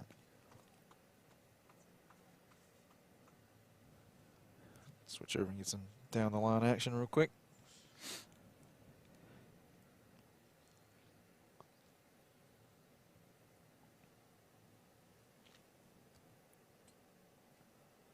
It's a pretty good sized group too. All of these guys are about 6'2", 6'3". Yeah, what are you reading my mind or something? I was just thinking about that. Might be. You never know. Imagine, like, I think Reed's the shortest, if you want to call it the shortest. At 6'2". At 6'2", yeah. Yeah. SOB left. I saw that one. Format is traditional round robin, like we always do. Yep, 5 rounds. Each competitor gets hit 5 times. And they get hit against each other 1 time. Points are awarded on how you finish on the tee box with the other hitters. Yep. Example of that, the longest guy in this group will get 200. Second will get 100. Third will get 50. And fourth will get 25, assuming he does not go OB. If players go OB, they get 0 points. If players are within 6 inches, whatever spot they're in, they would split those points, whether it be first, second, third, whatever. Which has happened twice today, I believe. Yeah. Yeah, we had a couple of ties. Kind of crazy. You can hit it down there 400 yards and be laying 2 inches from the next guy. And, yeah, 6 inches, not a lot, but it matters. So, You know, I'm going to learn to keep my mouth shut eventually because earlier I was talking about how we don't really get ties that often. yeah. And then here in the final 16, we've had 2. Yeah, kind of crazy. For some reason, I just saw that pink ball that Landon hit. First one, and it was left center. Looked like it might have been going a hair toward the line over there. That was wild. I finally saw one. It looks like Reed Russell's back foot slipped, and he duck hooked that a little bit out of bounds. That's another pink ball left OB. It's crazy how it all of a sudden changed. I think it's where the sunlight gets. Yeah. I know a lot of people in the stands were talking about the blue ball is just hard to see. Yeah, it's Houdini. There was a couple times, I think, trying to remember who it was, turned around and literally asked, "Did you see it?" I read their lips. Mm-hmm.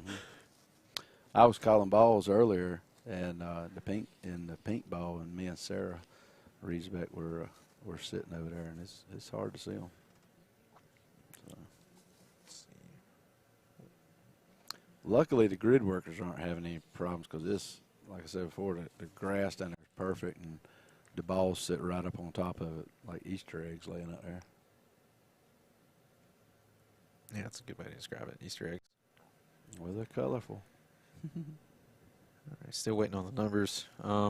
This is round 5, and this will be the finals. Yeah, this is the final set of Group 5. So after this, we'll cut it down to 8. Benjamin Kutso, the only guy I've ever seen do long drive. Knutson. I said it wrong. My bad. Only man I've ever seen do long drive in golf Crocs. Custom made. Did it himself. Yep. And seemed to work for him. May catch on with the fanny pack. Who knows? Dude, I honestly, I love the Crocs. I mean, I know there's a big social media war going on between whether or not Crocs are lame or Crocs are awesome. I'm on the side that Crocs are awesome simply for the fact that I used to have a pair, and they're really comfortable. So, and especially when you drop them in 4-wheel drive mode, like he's got them now, and yeah, feel like you're walking on air. I'm not even sure I'm any smarter for hearing that, to be honest with you.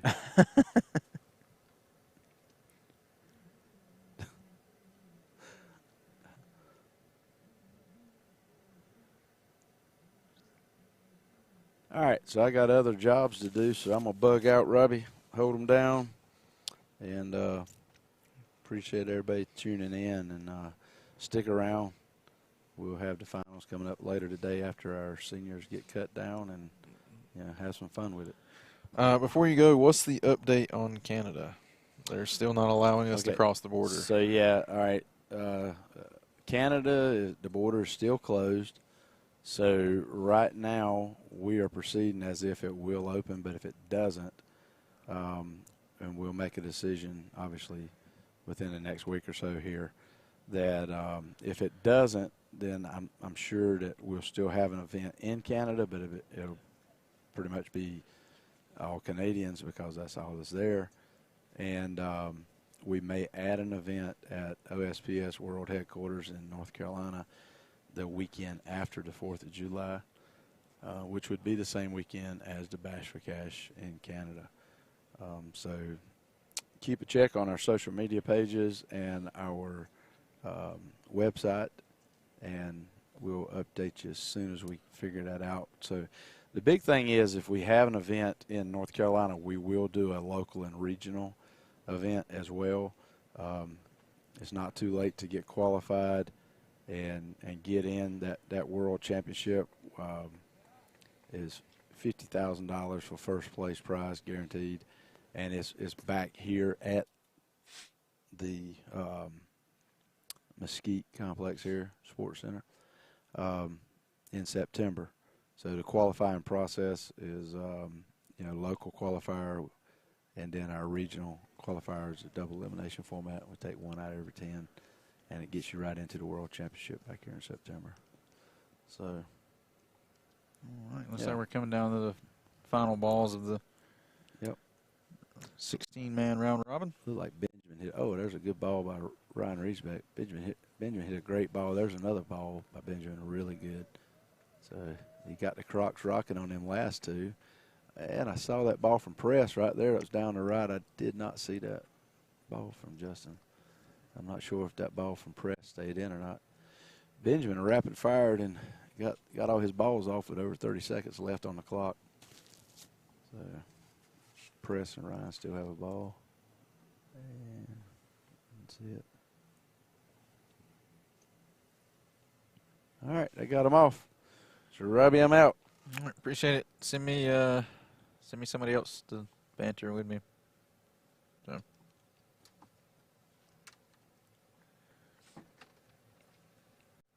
Alrighty. So that wraps up the 16-man round robin.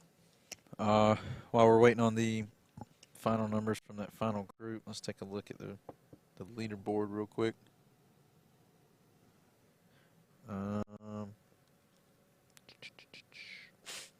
In that final group was Ryan Riesbeck, Justin James, Presselbury, and Ben Knutson.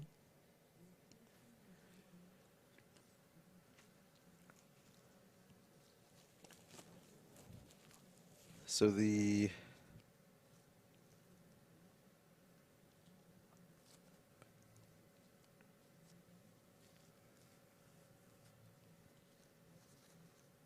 let's see here.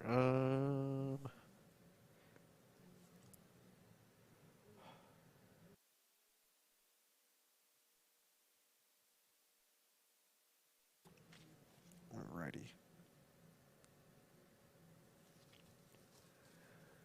So Reed Russell's definitely in. Doesn't look like there was going to be any drama from that last set. Ben Knutson, Ryan Riesbeck, Justin James, and Preston Bree. Press is in. Almost guaranteed. Not guaranteed. I'm not going to say he's guaranteed, but he's almost guaranteed. Ryan Riesbeck's close, so depending on how that finished. We're getting our updates now. Wow. All right. So we have a new long ball of the day from the big deal himself, Ryan Riesbeck, with a 449 yards. That is very close to the back of the grid. In second place there was Justin James with a 437, Presselbury with a 428, and Ben Knutson with a 416.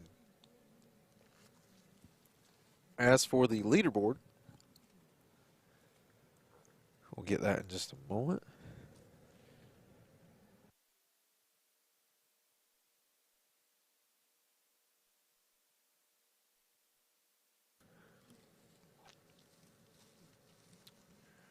All right, so it looks like Press Labrie, Justin James, and Reed Russell are all tied for first at 700 points apiece. Drew Cooper coming in solo fourth with 675 points, followed by Ryan Riesbeck with 550, and Rob Tietmeyer also at 550. And then we have Hung Young Jun and Colton Casto at 475 points apiece, rounding out your top 8. Moving on to the match play. Wow. That was crazy. There was actually a little bit of drama there. Ryan Riesbeck needed that win, and he got it, allowing him the 200 points to move him from like 12th all the way up to, what is that, solo 5th? Or tied for 5th, excuse me, with Rob Tietmeyer. Let's see. Sorry, my allergies are getting to me. All right, so yeah, wow. The George Haggerty, 462.5 points, and he needed 475 to force a playoff. So there, once again, that 6 inches that we were talking about that goes to a tie. If George Haggerty literally had 1 extra inch on one of his drives, it would have been a completely different story, because I believe, if we go back to it, it was Ryan Riesbeck that he tied with. Yeah, it was. In round 2, George Haggerty tied with Ryan Riesbeck at 150 points apiece. So literally 1 inch could have been the difference of George Haggerty getting in and Ryan Riesbeck not getting in. Yeah, because that would have put Ron at 450 points. Interesting. Very interesting how these round robins play out. Every single shot matters, every single inch. What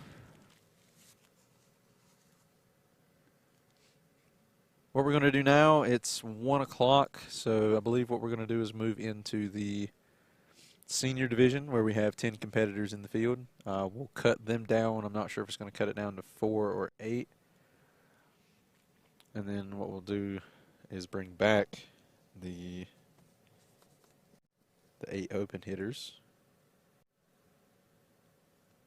and cut them down to 4. And from there, we'll go down to our finalists in the senior division. When we'll run our final 4 on the open division, then we'll finish off with both the finals of the senior division and in the open division. We're also going to move the boom back down to the grid. Hopefully, get some balls going into the grid. Let's check on some things. I should have enough battery to run the drone for just a few moments. So I'll try to set that up for you real quick. Fortunately, I don't have to leave the booth just yet.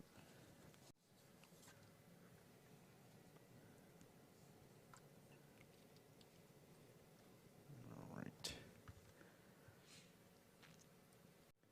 Once again, your top 8 moving on to the match play are Press Labrie, Justin James, Reed Russell, Drew Cooper, Ryan Riesbeck, Rob Tietmeyer, Hung Young Jun, and Colton Casto.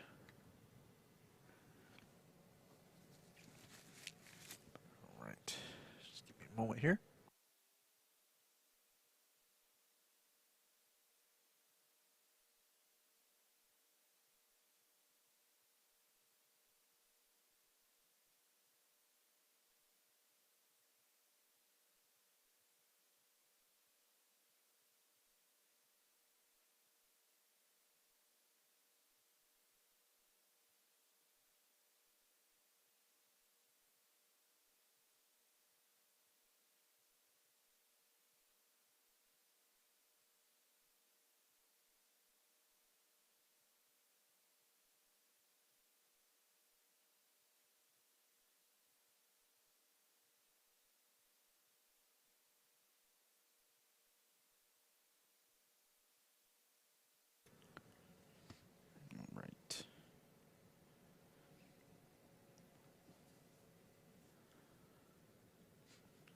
So it's 105 here in Mesquite, Nevada. So I think they said the seniors is going to start around 1:30, which means we've got about a 25-minute break. So I'm scrambling here.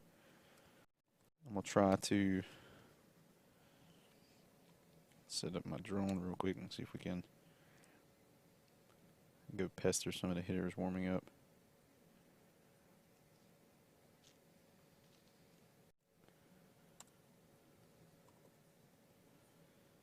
Take a little bit of configuring real quick so we can do it on the fly.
Let's see what we got going on here. It's such a daggone process to even set this up.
Where?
All right, let's take a look at the chat real quick.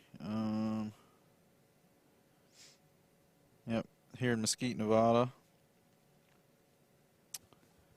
Almost Arizona. We're close. You can go literally just down the road and be in Arizona, but it is actually in Nevada or Nevada, depending on where you're from. TrackMan should be allowed, but quad screen should be off. Well, we allow the radar systems on the tee box because we want. I mean, it's all about information, right? So if you bring a TrackMan to the tee box, you can literally lay your phone next to your golf balls and see your numbers as you're hitting. So like we want the players to have access to anything and everything they need to perform. There's no competitive advantage to knowing your numbers because, I mean, you still got to hit the ball on the grid. You still got to hit it as far as you can. So we're all trying to do the same thing. Knowing the numbers just help. So I guess there technically is an advantage, but like there's no advantage in the input. Like the numbers are just the result of what you just did. So it's like your hindsight is essentially just better. And we allow anything. If anybody has anything like ES14s, ES12s, anything like that, anything they want to bring to the tee box that they think will help them, as long as it doesn't interfere with somebody else, they are allowed to bring it on the tee box. And like, I mean, a quad just gives you like what ball speed, spin rates, things like that.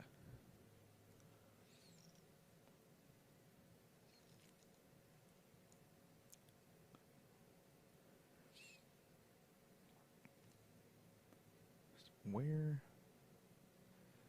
missing dude, this is crazy. So just another thing to add to the list of difficulties. I can't find the software needed to show my drone.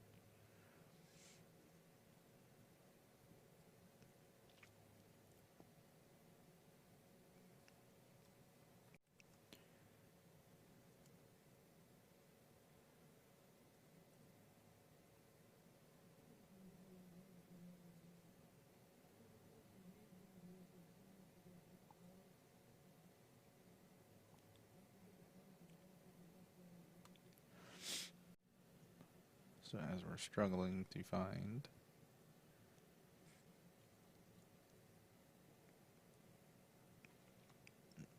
drone software.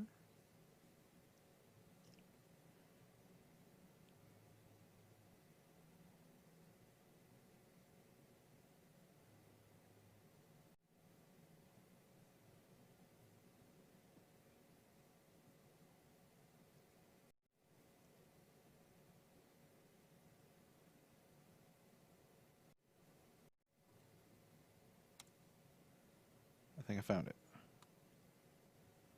Now let's just hope it runs like it's supposed to.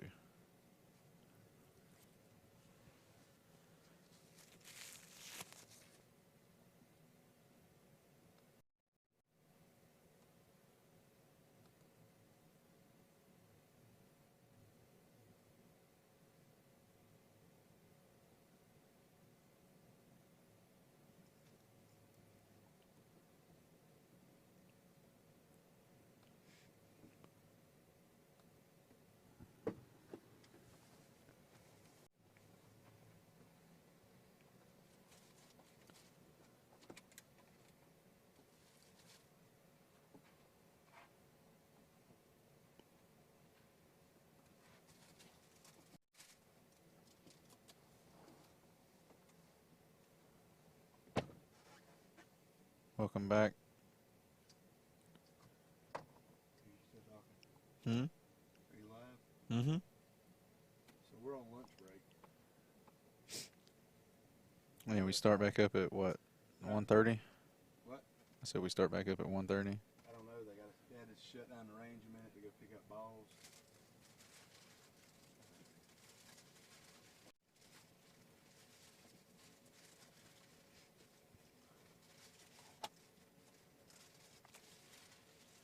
So what I was trying to do is, Are you live talking? yeah, I was trying to run a drone for these guys, for these There's viewers. no way you run the drone. Why? The wind's blowing 30 miles an hour. When did the wind pick up? I couldn't hear you talking when I was up in the boom. I told you. All right. Well, So hard you can't even stand up there. well, there's new information. In light of this new information, it seems we will not be able to run a drone because of the wind. So I have bamboozled our YouTube audience yet again. I was going to run it earlier when the wind wasn't blowing, and I got bamboozled by Seamus.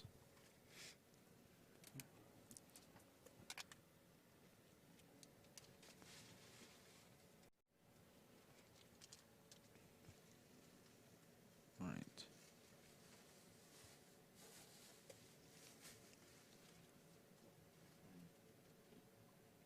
Are you hot, Mike? Yeah.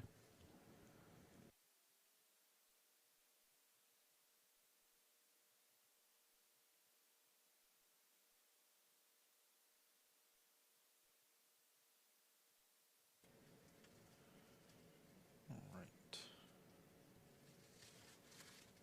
You should have a document cam. So typically, I mean, I built a leaderboard to be able to show on screen.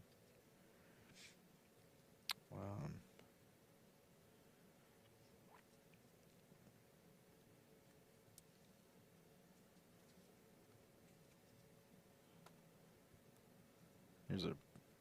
This is from a past event. This is what it would typically look like. I'd be able to show it, but I can't get it. Along with many other things, I can't get it to work like it's supposed to. And how I'm currently viewing it is through a web browser. That's how I've been getting the scores so far. And my software is not wanting to let me run that either. So yeah, the only other option would be to put a camera on the TV out there showing the scoreboard.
So coming up here after our intermission, we're going to have the senior division.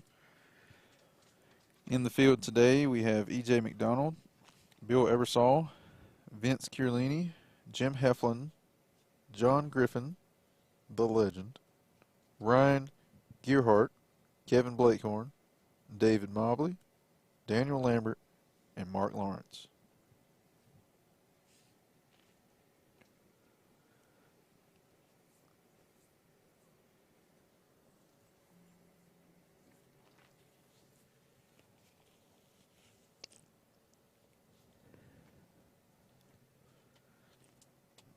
And Jim Heflin was our senior winner back here in March, our first event here in Mesquite this year. He likes this grid, so you probably expect to see him have a decent showing. Well, I say that, and then of course, like I was talking about earlier with the jinxing, old Josh, still feel bad about that one. And then of course with the ties.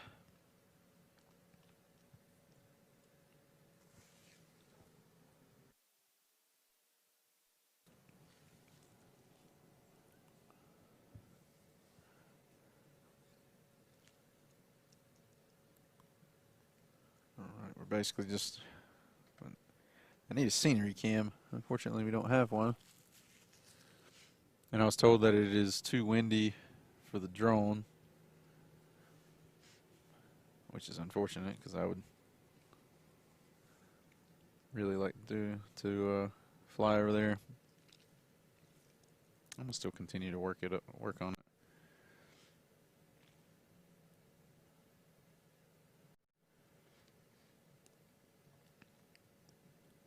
I want to see if they said it was too windy, but I don't necessarily believe that. I'll almost set it up and step outside and see if I don't think it's too windy to fly it. I'm gonna fly it. If nothing else, I'll fly it for 5 minutes before the wind kills the battery.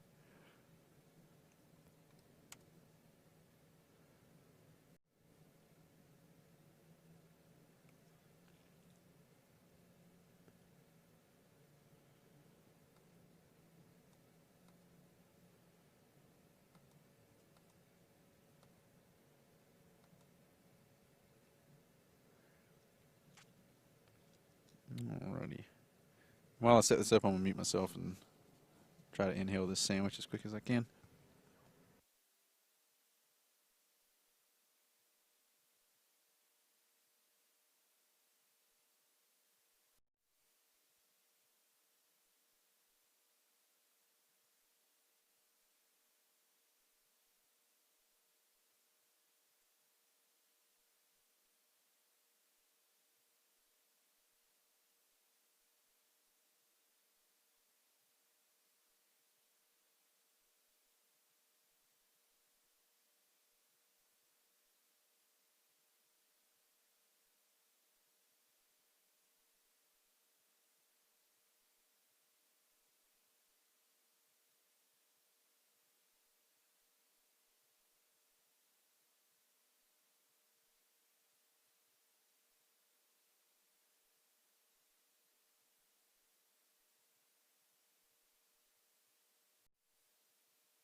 Alrighty. So, quick update. Let's switch over to it.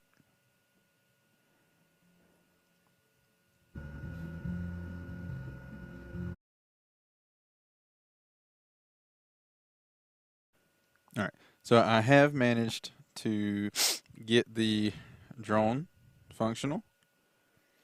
As you can see on the stream, there's going to be a slight delay, but for the most part, I got the drone footage operational here, at least in the vehicle. You can see on the flags there, I can't fly. It's too windy currently to fly. But at the very least, I have the drone set up, ready to go. It is currently working. If the wind dies down, I'll be able to lift off and hopefully fly over there. As you can see, is the practice tee. There's Reed Russell walking up to it now. So hopefully we'll be able to get that up in the air at least for a little bit. I think it would be cool to see that. But in the meantime,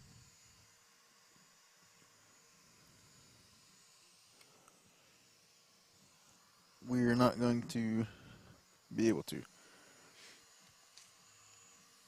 So, sorry, I'm trying to close it up. It just got really hot all of a sudden.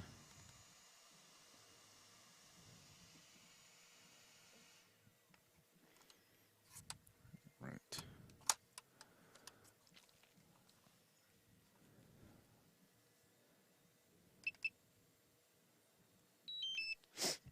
And of course, I have to go back and reset my booth, as you can see here, because it cut off in the meantime. So I'll be right back.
Alrighty.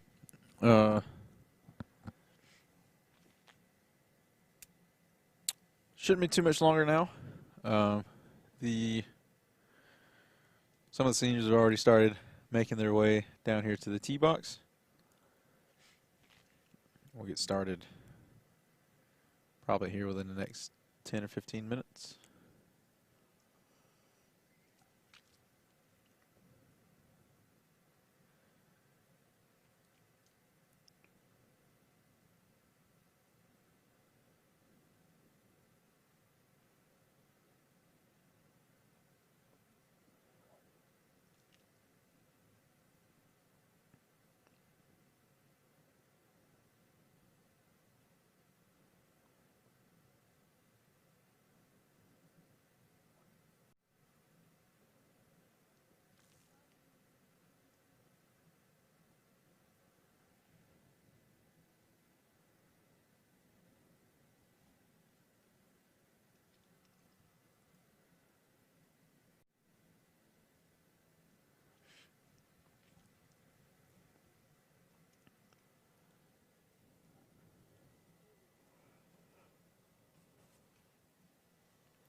We're about to get back started here momentarily. Looks like the grid workers are back out in the grid. Swap over down the line. Can't really see it. They're really small on the screen.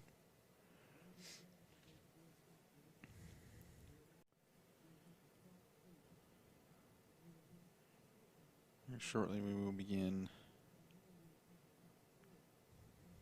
the senior event.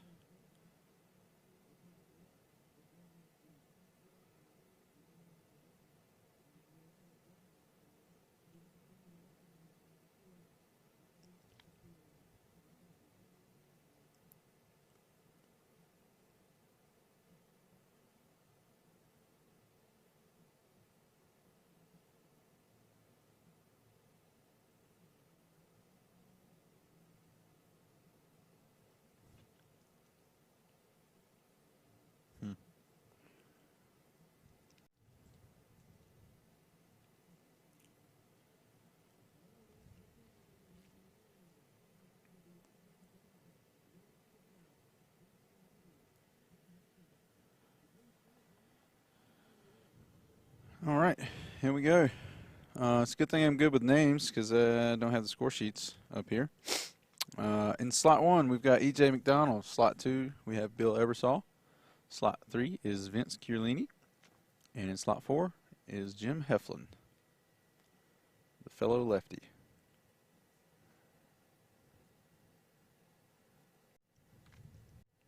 All right, this is the first set in our senior competition here today.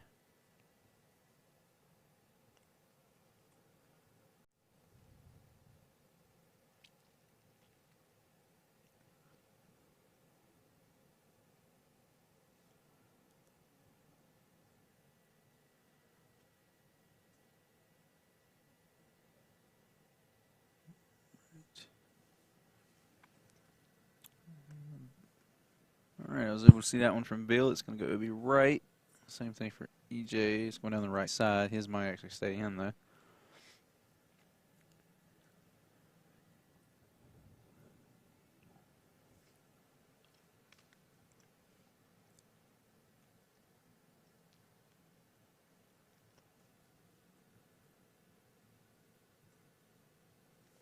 Oh, my goodness. I've seen another blue ball. Vince Chiarlini hitting a blue ball left center. Decent ball flight. Should be a number. Good number. I was not able to see Jim's.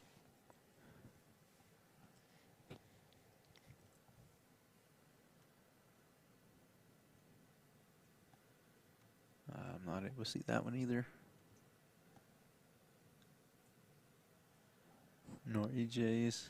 Bill's got one going down the left center, cutting back towards the middle.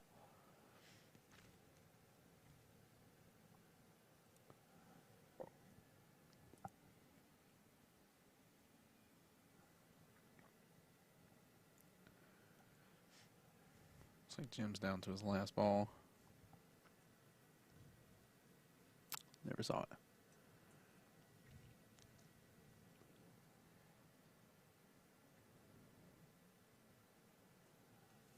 Right, Bill's got one cutting back towards the center again, down the left side. So waiting on some numbers for that one. Don't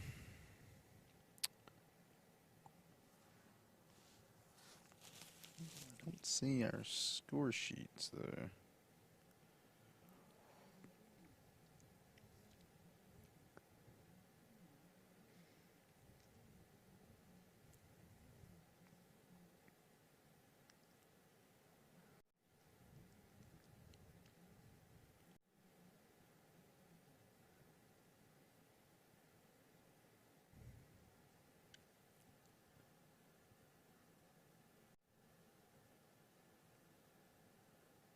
That's the open division.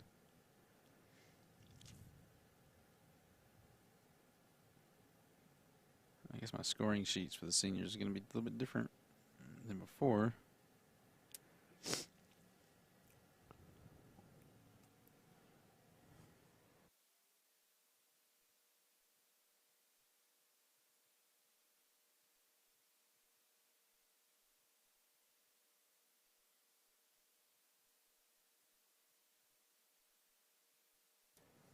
All right, the numbers coming in now. So it looks like Jim Heflin took that first set with a 366, followed by E.J. McDonald at 362. Vince Chiarlini at 350 and Bill Ebersol at 330. Similar conditions to earlier today. Slight tailwind. Anywhere from, well, actually we're getting a little bit of gusts now, so it could be upwards of 10 miles an hour. You see the tents there flapping.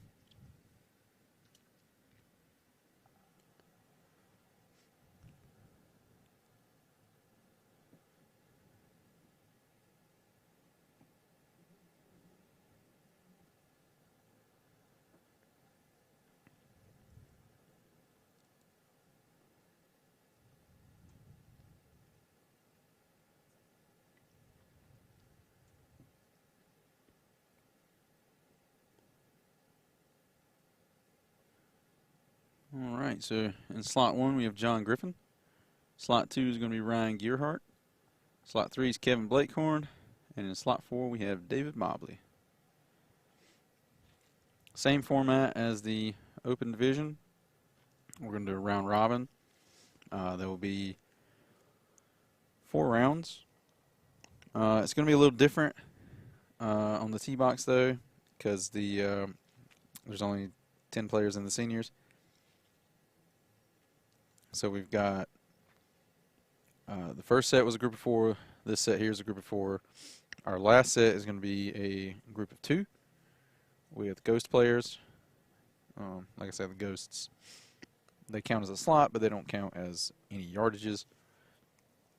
So getting one in the grid automatically means that you beat the ghost players and you get some points. And being round robin format, each player will be on the tee box with the ghost.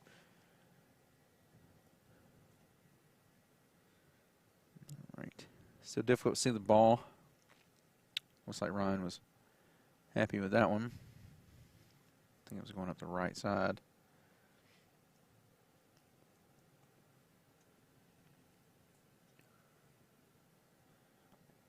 Nothing from the blue ball.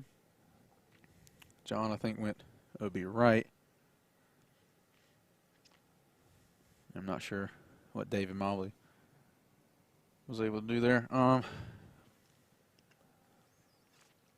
David Mobley has 3 balls left. He's notorious for taking his time, not hitting all 6 golf balls.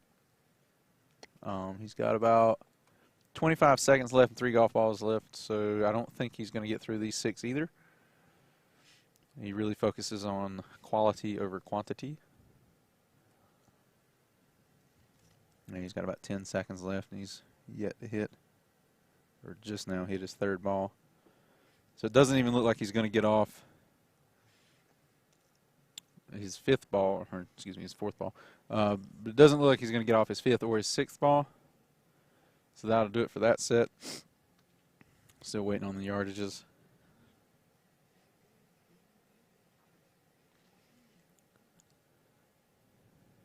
Next on the tee box, we're going to have Daniel Lambert and Mark Lawrence. And then, of course, the ghost players.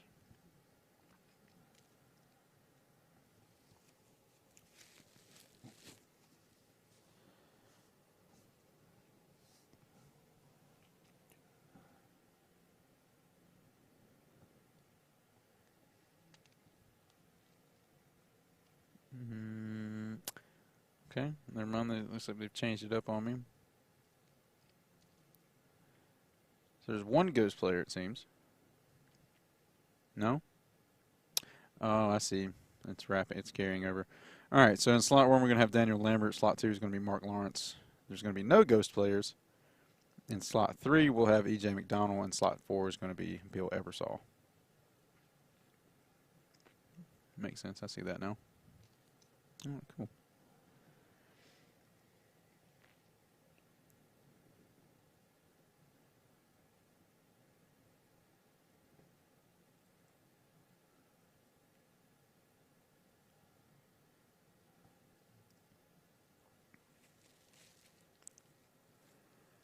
All right, so the yardages from that previous group are coming in. Looks like Ryan Gearhart's going to take the set with 392 yards, followed by David Mobley at 386, and John Griffin at 337, and Kevin Blakehorn had no marks there.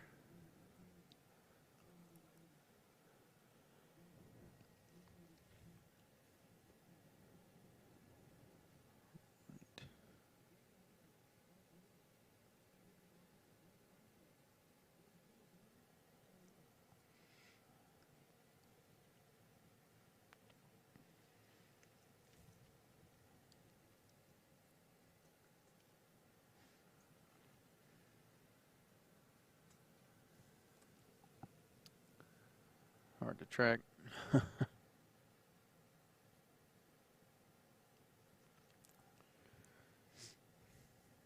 Probably one of the biggest improvements we could add to these broadcasts would definitely be the shot tracers.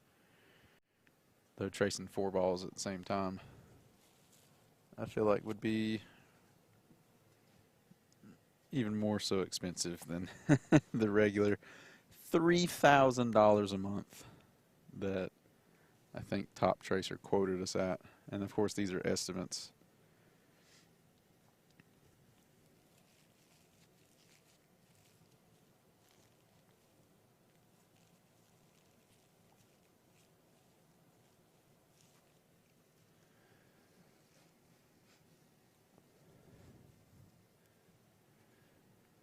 So I guess in order to get that quality of shot tracer, we would probably need to set up something like a GoFundMe or some other type of donation jar. Because that's $3,000 is a lot of money, especially per month.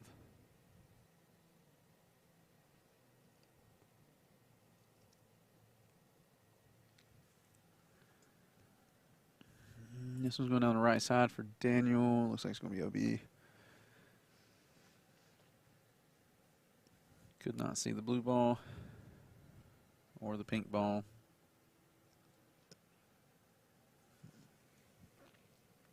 Mark Lawrence is going to go OB with the orange. That'd be right.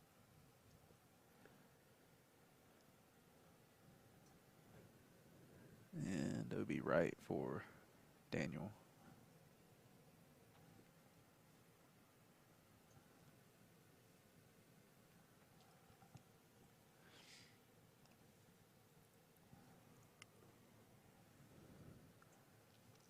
About 10 seconds left on the clock. 6, 5. So he did get it off. Just curious to see if Mark was going to be able to get that off. So the players get 6 golf balls and 2 minutes and 30 seconds to hit each, or excuse me, total to hit those 6 golf balls. As long as they hit it and get it in the air before the timer goes off, it will count. Any ball that is not hit before the buzzer does not count.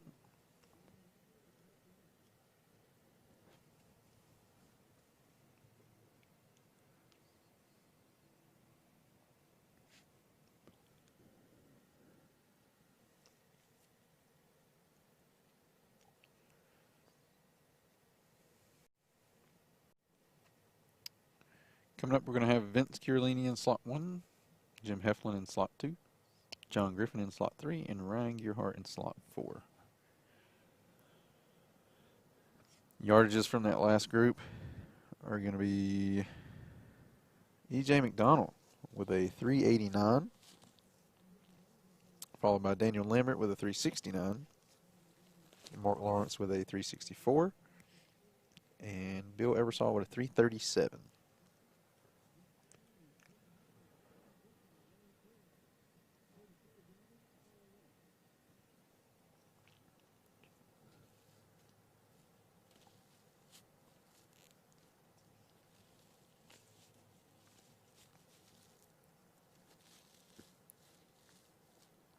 So the senior formatting is going to be a little bit different. Being that there's only 10 players, there's not really a way to do a round robin. So what we're going to do is similar to a super qualifier, if anyone's familiar with that. Basically, what's going to happen is they're going to hit 4 rounds, and of those 4 rounds, their longest ball will be used. From there, they will be ranked, and it looks like the top 8 will move on. And then from the top 8, I'm not sure if they'll do this again, or if they'll do something like it's probably not going to be match play. So with 8 people, you could do the round robin, where it would be the points format, which is more than likely what's going to end up happening. I highly doubt they do an 8-man match play in the senior division.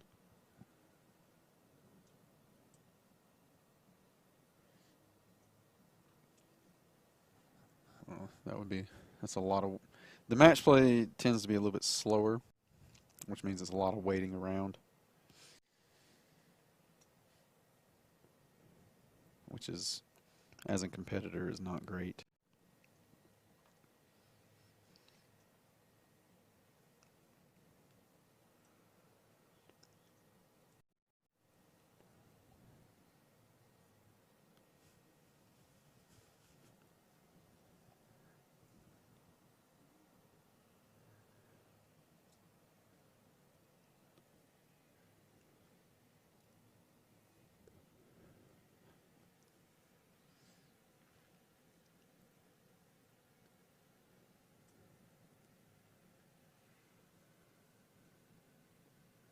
All right, I was able to catch another blue ball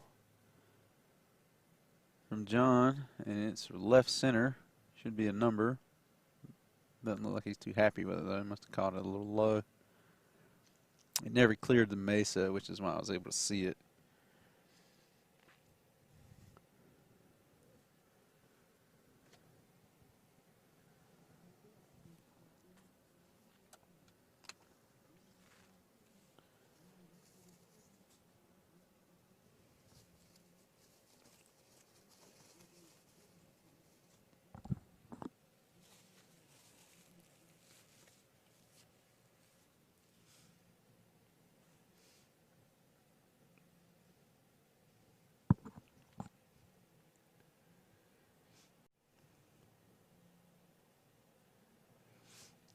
All right, we're still waiting on a yard. Just swap over to the camera here. You can see Megan working our grid, collecting the yardages, and she then relays that to Seamus, who inputs it into our system. Megan is our lead ball caller.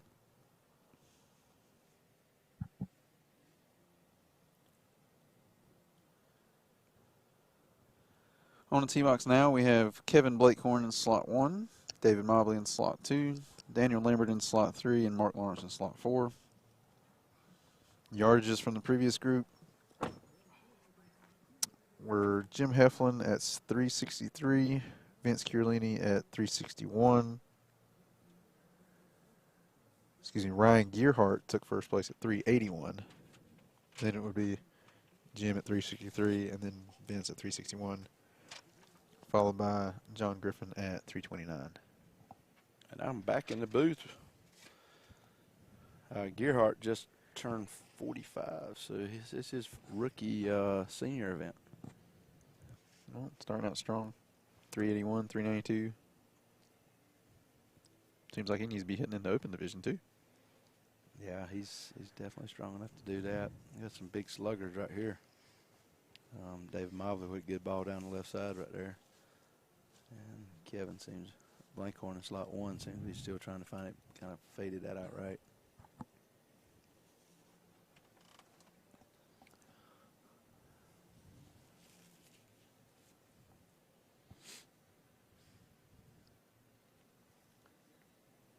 And Daniel Lambert.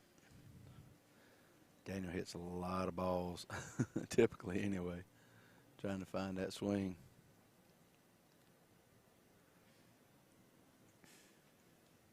And here we go with the wind conditions changing again. Now instead of a tailwind, we have a straight left to right. And of course, as soon as I say that, the flags change. It's going to swirl here, that's for sure. Got Mark Lawrence over there in the 4th spot.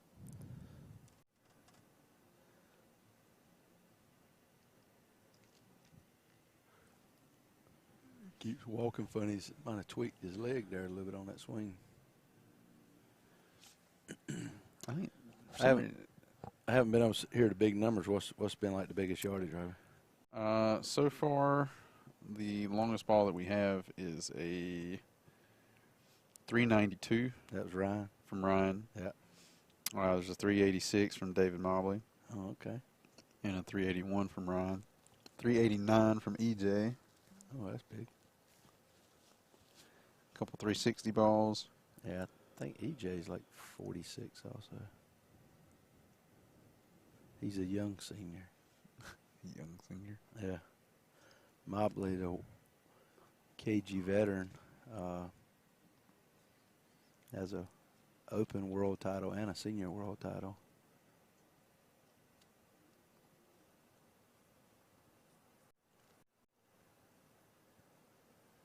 All of these guys are pretty much veterans in the sport of long drive. Been competing at a high level for a long time.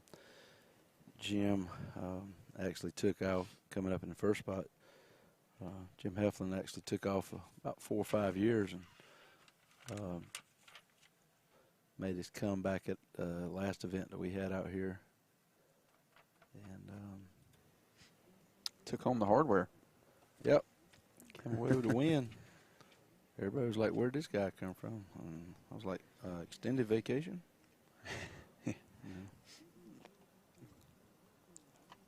Strongly representing us lefties. And there's so few of us out there, you know, we got to put on shows.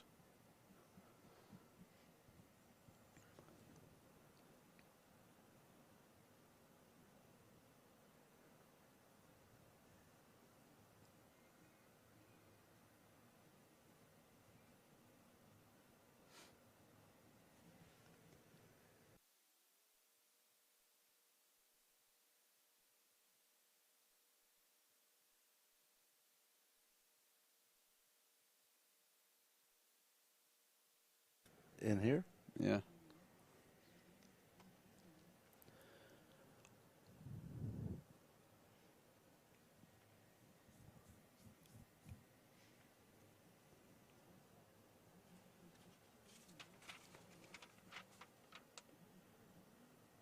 All right. Here we go. All right, Jim Heflin in 1, Vince Sherlini in 2, and Bill Ebersol in 3, and E.J. McDonald in 4. E.J. gives it a one-hander. Must not have liked it. Yeah, that's not a good way to start the first ball off in a set. Let's see if I can pick up on Jim. Jim made a little shaft change. Hits a high ball right down the left side. It's going to be real close to the line.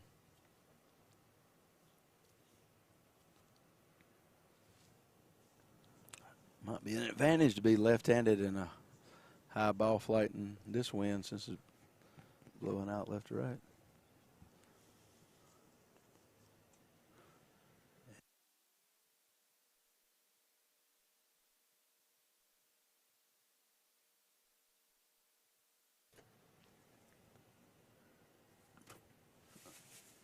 I got one.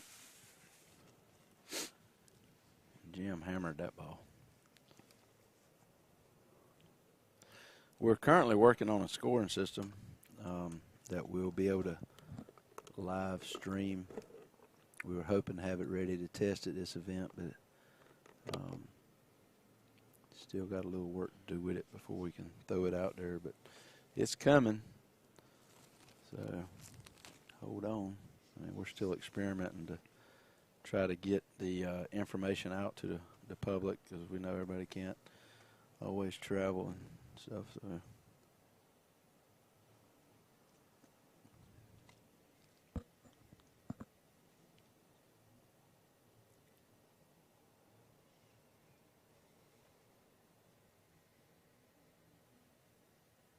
Robbie, you about talked out. You've been on the mic all day.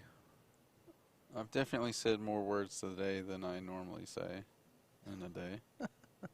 For sure. Yeah. It's it seems a little bit repetitive. I mean, obviously the players coming, new players coming to the tee and changing out, and then, we try to keep everybody apprised of the wind conditions because those in the know that matters a lot. I mean, when you hear a guy say, I went 400, and he doesn't say anything about the wind, it's probably because the wind was blowing out. But if he goes 300 and goes, oh, the wind's in my face, I mean, that's, yeah. Yeah, that's So- what happened to me the other day. Yeah, right. It was blowing out for everybody, and then all of a sudden it completely switched and blew in my face. Yeah, completely switched. How far did you go?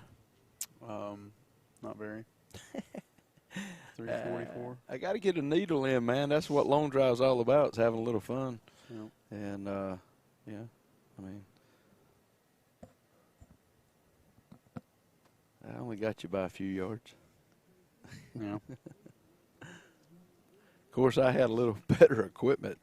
Well, I hate to blame the club, but it had definitely seen better days. Well, that club was tortured. I'm pretty sure that it took some strikes that were not even in the face of that golf club. But Oliver Ganglin obviously let you borrow it. He hits right-handed and left-handed. And when we mean left-handed, he swings left-handed. And he hit a few good balls, actually, in the tournament left-handed. I was like, wow, that's pretty good. But he's naturally right-handed, and it was good that he was here and had a club that you could borrow to get the hit anyway. It was nice of him to let me use it. It was pretty funny. We come all the way out here not prepared to hit, and then we get here and the weather's perfect and the wind's blowing out, so everybody wants to hit. Yeah, so it started to be a good set. Got Mobley, Blankhorn, Gerhardt, and the wild man over here himself in slot number 4. Just John Griffin that breaks it all. That guy's tore up so much stuff, mirrors, swing speed radars, ES14s, heads flying off. If you hadn't checked him out on social media, check him out. He's got some pretty entertaining stuff on there.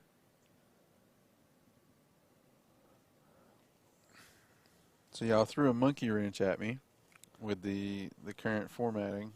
And it seems to be like kind of like a super. Yeah, it's kind of a European style. We had an odd number, so the points round robin formats only work with certain numbers. And since we had, I think, 10 competitors, you can't do any of the point systems. So what we elected to do was do a European style of we'll let them hit 4 times, and then we'll cut the field down from there. Speaking of currently, the 8 that would be moving on are Ryan Gerhardt at 392, EJ McDonald's at 389, David Mobley at 386, Jim Heflin at 381, Daniel Lambert at 369, Mark Lawrence at 364, Vince Chiarolini at 361, and Kevin Blakehorn at 346. Yeah, and I think they may have thrown a monkey wrench at you there, too. Seamus just handed me a printout, and I think they're cutting it down to 6. So 'cause Okay. the paper I have has 6 blanks on it, so I'm assuming that's for the next 6 players. So we'll see. Interesting. Yeah. Good old DJ Mannion keeping everybody on their toes. Yeah. I'm probably going to have to step out here for just a few minutes. So.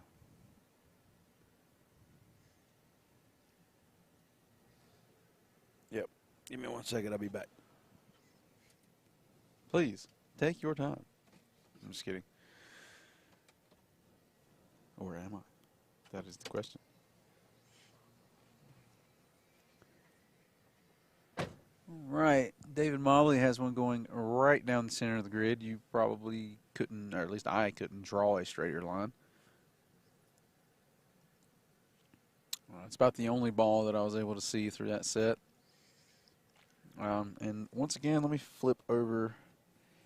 If you look there on the left, Once again, David did not hit all of his golf balls, focusing on quality over quantity. He goes at his own pace, really focuses on the ball in front of him.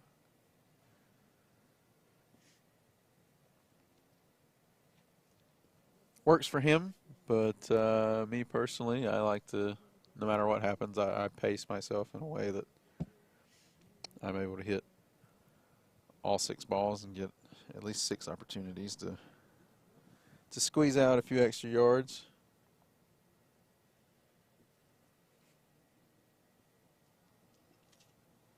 All right, let's take a look at the yardages, see if there's anything new.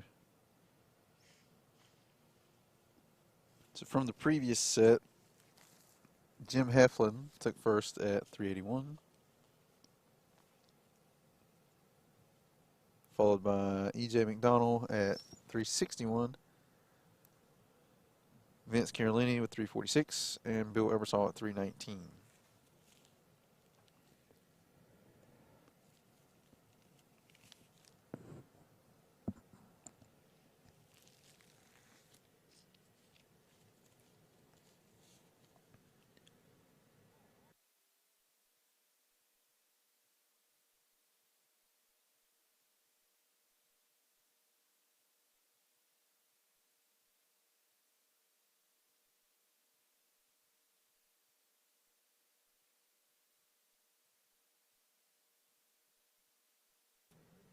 All right.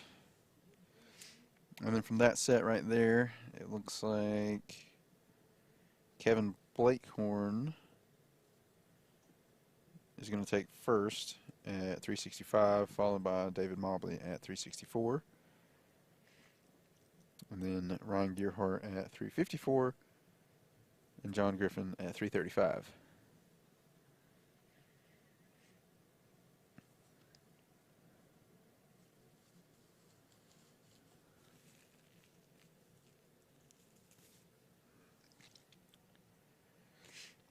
So each player is going to get to hit one more time.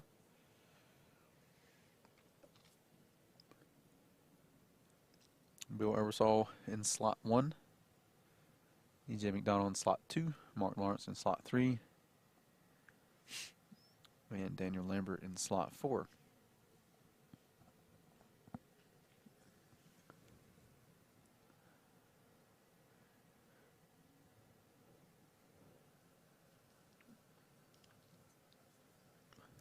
Bill Ebersol's got a ball going up the right side. Should be a number. Never saw the blue ball, and it looks like neither did Mark.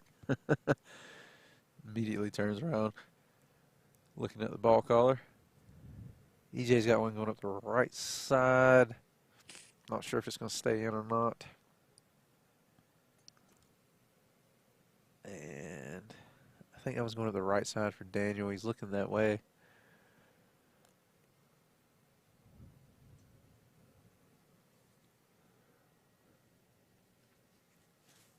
I think Mark's got one going down the right as well.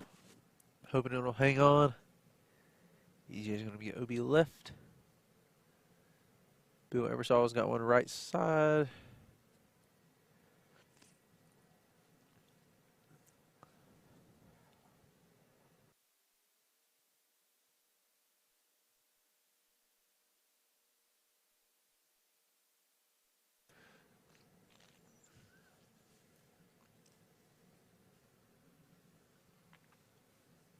Right.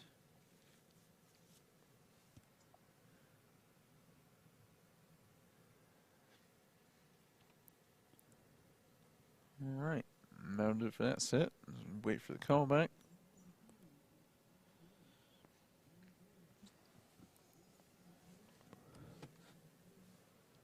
As I look around, hoping to find some napkins. My allergies are getting better of me.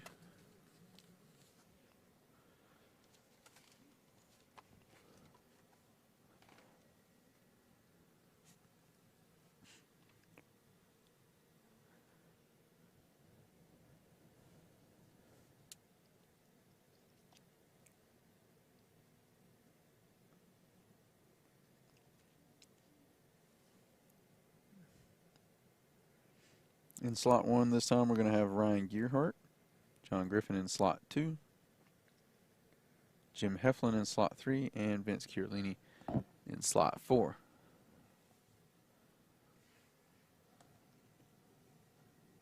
All right, making his way to the hot seat, we have the infamous Landon Gentry.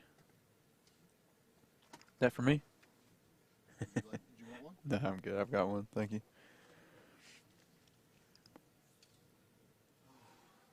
How are we doing it? You're good. How are we doing it? We just watching that content? Yeah, pretty much. A little bit of banter back and forth. That's awesome.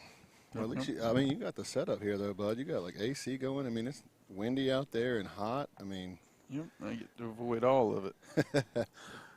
you don't get the dust in the ears and the nose and the good old mesquite atmosphere. Well, somehow allergies are still getting the better of me, though. That's kind of weird. Well, East Coast to West Coast, it's always definitely different. So we got Ryan Gearhart in 1, John Griffiths in 2, Jim Heflin in 3, and the Pasta Man, Vince Chiarlini, in 4. So we have a world champion on the tee box. Ryan Gearhart's been hitting the ball good today, though. Oh, yeah. He's got the longest ball so far at 392. So he's definitely filling it up. That wind's kind of shifted a little bit here. It's been swirly all day.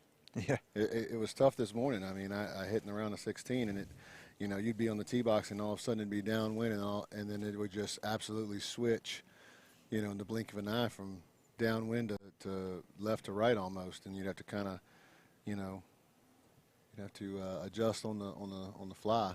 So.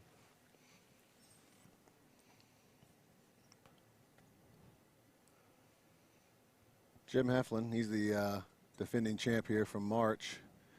He's got some good balls out there. That's a good ball right there. I think that's going to go OB. The wind's kind of pushing that one out right. John Griffin, first time he's competed this year. Vince was here in March in bright green. He's definitely taking hacks at it. He got the Pasta Man written underneath his collar on the back there. Absolutely.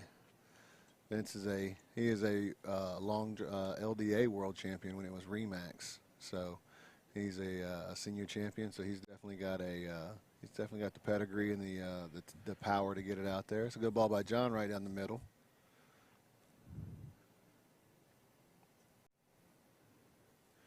Vince looks like he's just leaving the face open and just a touch, just kind of slicing them out right. Ryan Gearhart right there. It's a good ball, but that ball is moving hard right, and the wind's just moving, just taking it. So if you get it on the edges here today, it's been releasing and running. So a lot of guys are wondering, they think they have balls in play, and it's actually they actually land there, but it's been running really well. So they're running OB, unfortunately.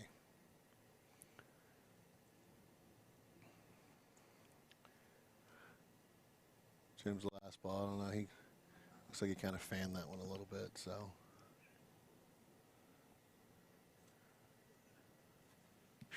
Tell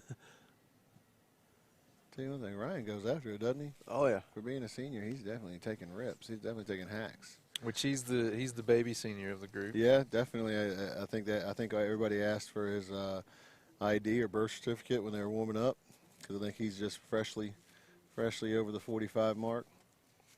And everybody at home, if you're watching David Mobley, he's in the blue shirt, and he's probably only hit 4 balls each set, I think, I believe. And I know people are wondering why he's doing that, because he's leaving balls on the grid.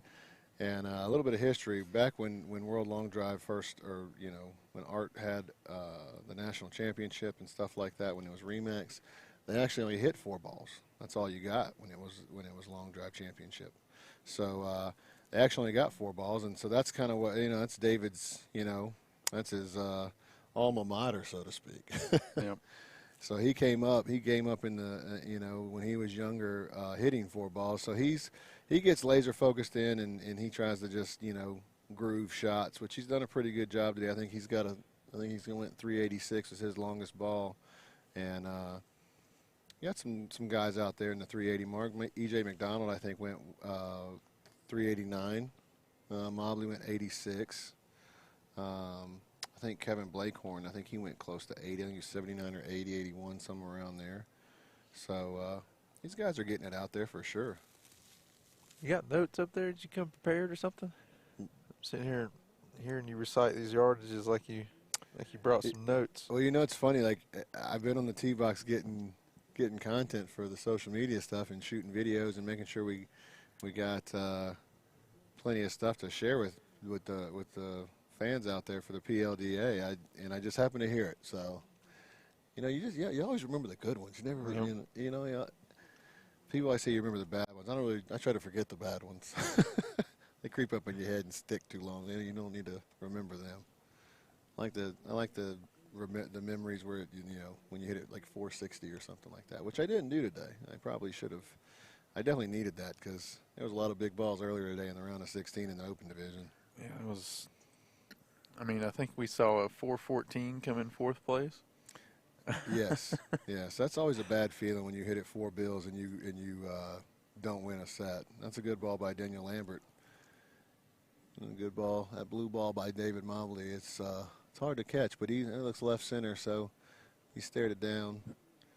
Yeah, hitting it 414 or hitting over 400 yards and losing it just stinks. I think there was one set today that the 4 guys were literally separated by 4 yards. I think it was 4. Yeah, it happened twice. It happened twice, yeah. Like 416, 415, 413, or 414 and 413 or something like that. Yep. It was 10, 11, 12, and 13. I think.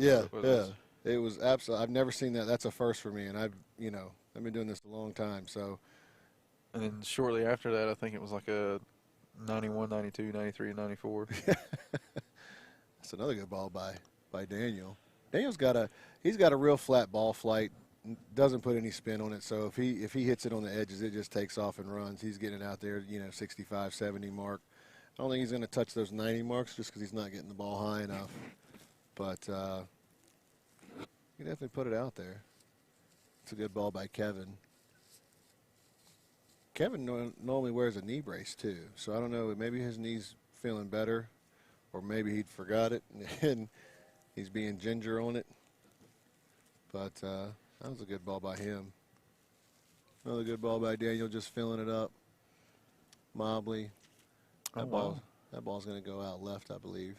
Looks like Mobley's going to get at least 5 off this set. Yeah, it's funny. Before I came in here, I told him, I said, I was like, people are wondering if you're only going to hit 4 balls every set. And he goes, if I get into a groove, I might hit 5. I might hit 5. So maybe he'll get the 5th ball off. I mean, he's got plenty of time. I mean, he could definitely get the last 2 off, but he's just going to take his time and see, Mobley, he is not only a great hitter, but he is a master at the mind games as well. So he's been around long enough and knows how to play the game. So hey, you're right. He's going to get the 5th ball off, though.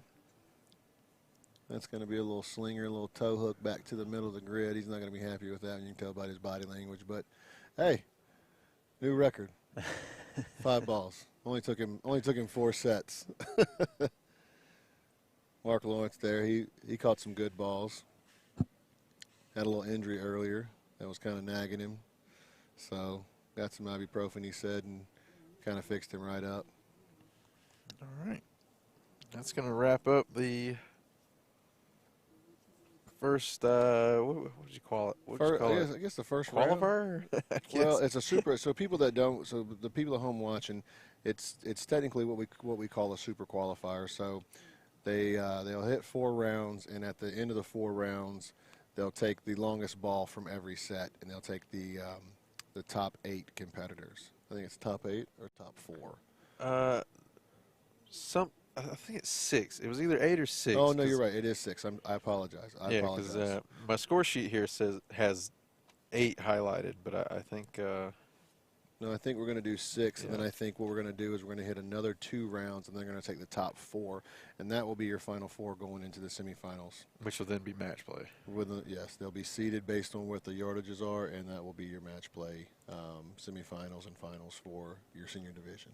So once we get to that, then we will bring back also the quarterfinals and semifinals of the Open Division, the top 8 from today, and we will get down to the semifinals. Then we will do the senior semifinals, the Open semifinals, and then we'll do the senior final match and the Open final match, and that will be your tournament. And did Brandon Flynn make it today? I don't believe Brandon Flynn made it today. I don't think so. Today was an interesting day. Yeah, Flynn did make it. Yeah, he did. He did. Did Yeah. he? I took a picture earlier, of it. That was going to be like a good segue into maybe saying that we were going to have a new champion, but It was looking like no, he wasn't going to. No, he did not. What? So your top 8 are Press LeBrie, Justin James, Reed Russell, Drew Cooper, Ryan Riesbeck, Rob Tietmeyer, Hong Young Jun, and Colton Casto. So Interesting. So Brandon Flynn did not make it, unfortunately. So we will crown he will not repeat as champion here on the Mesquite grid. He'll have to wait till the World Championship in September before he gets that chance again. So we will crown a new tour champion here for the Diamond in the Desert. Seamus throwing all kinds of monkey wrenches at me. So longest ball in those 4 sets was Ryan Gearhart. He's in slot number 1 with 392. He backed it up, I think, in the second one with a 380, 84 or something, 384, 385. E.J. McDonald, he's in slot 2. He went 389 in the earlier rounds. And then David Mobley, he is in the blue shirt in slot 3, hitting the blue golf balls. He went 386. And then Jim Heflin is your left-hander in slot 4. He is your defending champion here. He won it back in March for the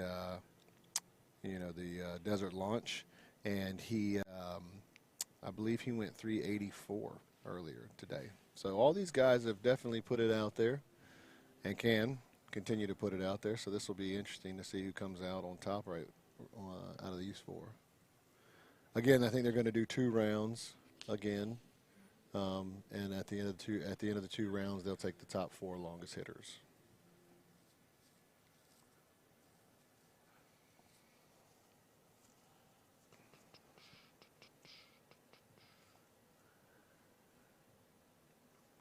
Did you order a water? Did I order a water? Did you order a water? I did not. Thank you. Well, Did you order a water? I did not order a water, but guess what? I brought a Gatorade, so that water is yours. Thank you, sir. No problem. Let me add it to my collection of Gatorades and waters. Sharing is caring back here, you Yep. know what I mean? Taking good care of us. So the wind here, It's cold. it's cold too. High quality H2O. So the wind here now is, and I'm not sure if the camera can show it. We have big, huge Callaway flags behind the tee box. I can go to the face on. Should be able to see it. And when I say big flags, they're very big flags. Actually, no, you don't. I'll have to do the. I showed them earlier with the. I turned on the drone. I wasn't able to fly it, but I did turn on the camera portion. Awesome. So those are pretty indicative of if anybody's ever been to Mesquite, you obviously see this beautiful mesa that they're hitting, and it's got the backdrop to it. So it's the best grid in the world, but it also has the best and the worst wind. Yeah. So it Depending on the set, it seems. yeah. It definitely can flip a switch in a matter of seconds out here. So if you look downrange, the flags downrange on the grid, they are they're flying a little left to right. So that's really indicative of where the wind is going. Up here on the tee box, it's almost dead downwind, but in the grid, it's a little left to right down there. So that's really what the guys need to pay attention to, and try to hit the shot they want to hit to get it down there and let it get the most out of the ball. So again, Ryan Gearhart in 1, E.J. McDonald in 2, or David Mobley in 3, and Jim Heflin in 4.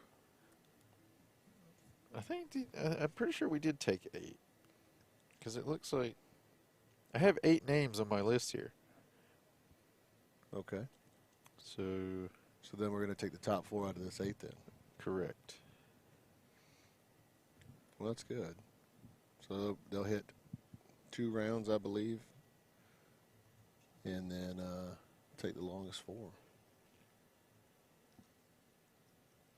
It's a great ball by EJ. We'll see if that releases. David down the right line. He's fighting that wind. He's got a little draw on it, but that wind is just holding it out there to the right.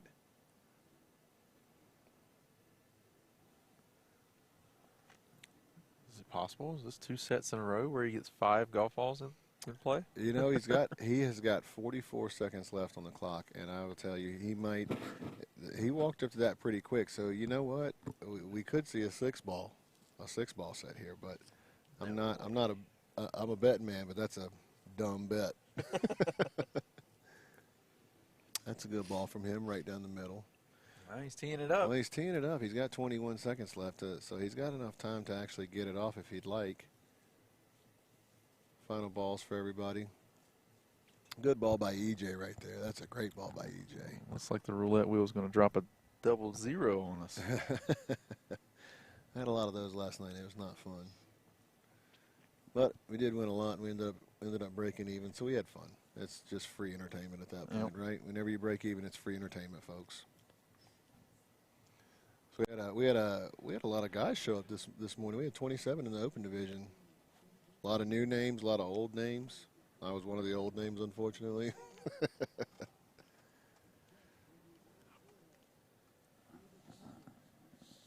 Yeah, we talked about how you're a dinosaur in long drive.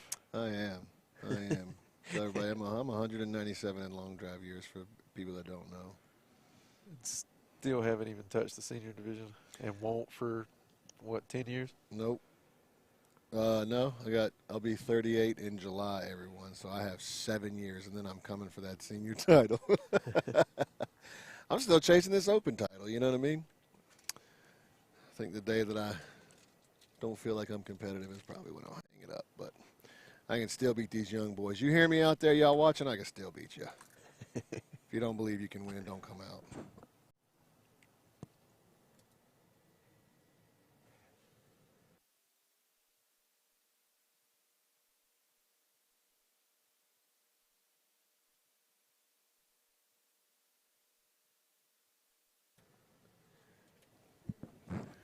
So this will be our second group of 4. Daniel Lambert, slot 1. Kevin Blankhorn, you know. Kevin is, 50, 51, and he looks like he's, 30. I mean, he is ripped beyond all belief. Hi, Brenda, if you're watching this. Kevin's doing great.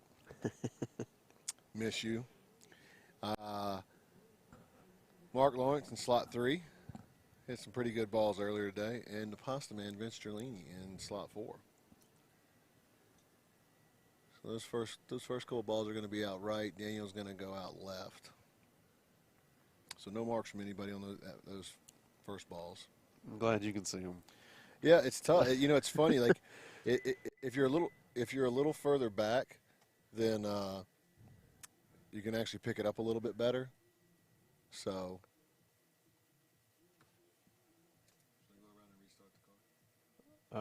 Unless you can reach it from where you are.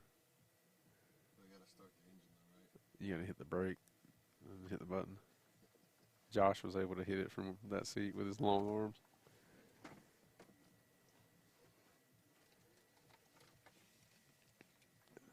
Keep having to reset our booth here. System reboots. And we're cooking. I wonder how much we've burned. Can't tell if that's a quarter of a tank or a half a tank. It's a little over a quarter of a tank.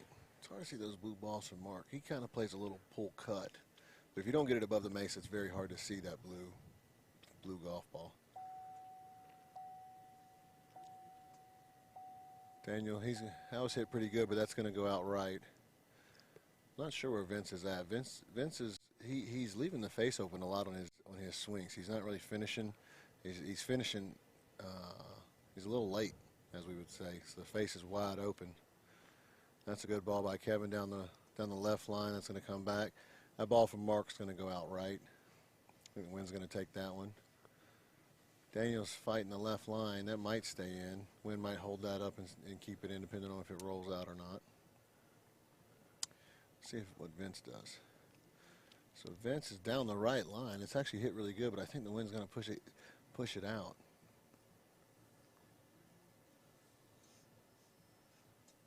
Mark likes it. Mark likes it. I don't know if it stayed in or not. So down to the last ball, Vince's last ball here. And he's not going to like that one. That one's going to be OB left. So they got one more round here, I believe. And then we'll get down to, they'll take the top 4 longest balls from these 2 sets, and that'll be your semifinals for the senior division. Big shout out to all our volunteers, our ball callers, our grid workers. I don't know if you can see Wyatt there, just running balls back and forth. Got help from most of the Riesbeck clan. Yeah, the Riesbeck clan is in full effect here. Got the kids, the mother-in-law, the sister-in-law, the brother, everything. It is a Riesbeck family affair here, which is great. We love that. This is it's a brotherhood of hitters, and everybody helps out everybody, so it's been a good thing. Couldn't ask for better weather, though. What do you think, Robbie? Yeah. Which is weird because the dash there says it's 55, but there's no way. No, it's definitely not 55. It's about 84 degrees here right now. Dude, I'd go jump in a swimming pool right now. That's not something I'd typically do in 55-degree weather. Yeah, it's definitely a little warmer than, but it's absolutely feels great. Like I said, we got a little bit of wind. So right now, had it all day, been dealing with it. We lost 10 yesterday. Yesterday and Friday were a little harsher. So we're going to go with a little harsher. Yeah. I was going to say brutal. But brutal's a good word, yeah. It was 30 mile an hour downwind, and we were worried we were going to run out. We weren't going to have enough grid, but it was good. It worked. It ended up working out. So, but that's Mesquite for you. Mesquite is always unpredictable with the way the wind works. Maybe 30 downwind or 30 in your face. So this is the last set. We got Ryan Gearhart in slot 1, David Mobley slot 2, Daniel Lambert in slot 3, and Mark Lawrence in slot 4. And currently, as it stands, we have David Mobley in first with 383, Vance Chiarlini in second with 377, AJ McDonald with 370, and then Ryan Gearhart with 365. So that's your top 4. So that's not really any surprises there. You would think that Kevin Blakehorn, he's been here. He's won some tour events in his career, and he's had a lot of runner-ups. His favorite saying, he's always a bridesmaid, never a bride. So surprising to maybe not see his name there, but he just hasn't looked comfortable all day. He's a little quick. I talked to him about it earlier, and he said he's just got to slow down a little bit and find the face. So we'll see if he can do that when he comes up in his next set.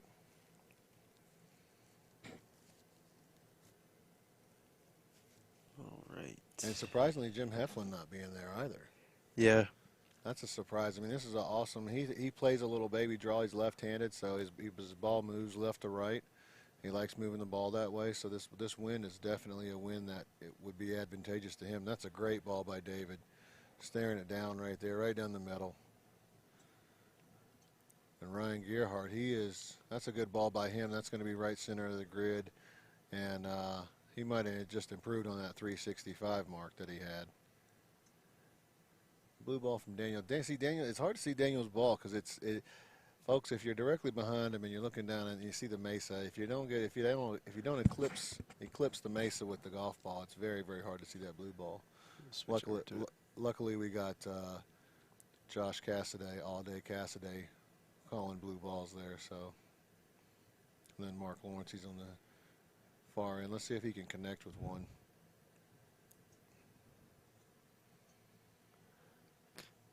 David's still playing, trying to get on that edge. Get the rollout. The edges today have been paying off for the rollout for the guys. So David's got a strategy. How many balls did he get off? Did he get 6 off? I don't see the extras. No, he's got one laying there. Got one laying there. So only got 5. Only 5 that set. All right. So of that set, let's see, Mark needs a 365 or more, and Daniel also needs a 365 or more for them to move on. Move into the top 4. Yeah. So this is definitely a big group right here coming up. I mean, E.J. McDonald, he went 89 earlier. Jim Heflin 84 earlier. Kevin, I think, was in the low 80s earlier, and then Vince is sitting in the top 4 right now. What was Vince's number? Vince is at 377. He's at 377, so Yeah. he's in the top 4 right now. So the Jim Heflin and Kevin Blakehorn, they've got to do some work here to get into that top 4. Got 6 shots here to do it, so we'll see what happens.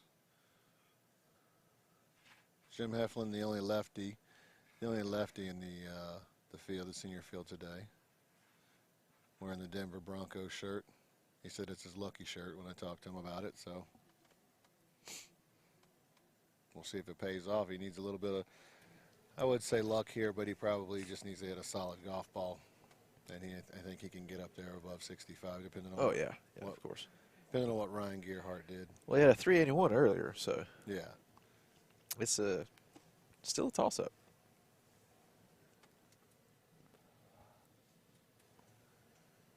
That first ball by Kevin, that's going to be a good start. Right down the center, fading to the right center. So we'll see if that can come back and give him a good number.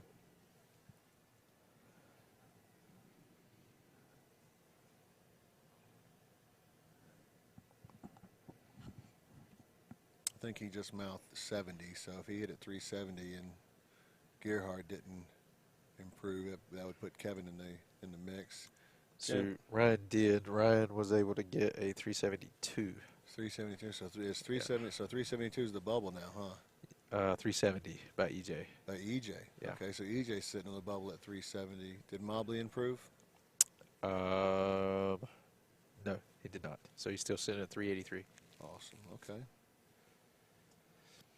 So Jim went after that ball right there. That's a great ball, but unfortunately he pulled it a little bit, so the wind is going to push that out right. EJ, same thing, just left the face open a little bit. Kevin down the left line. Don't know if that's going to come back or not.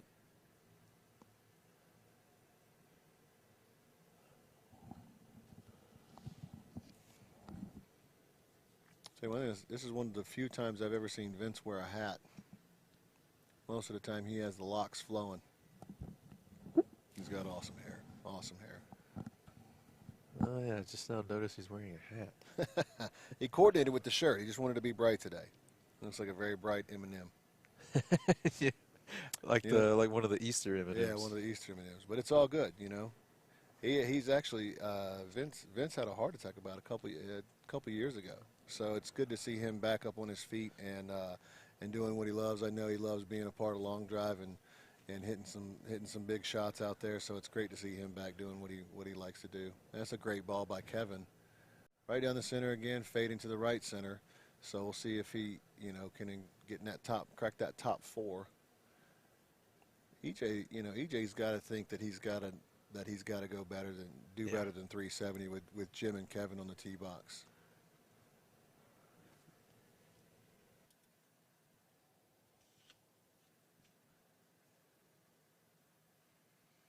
So that's it for that set. We will find out the top 4 and who's going to move on into the semifinals of the senior division.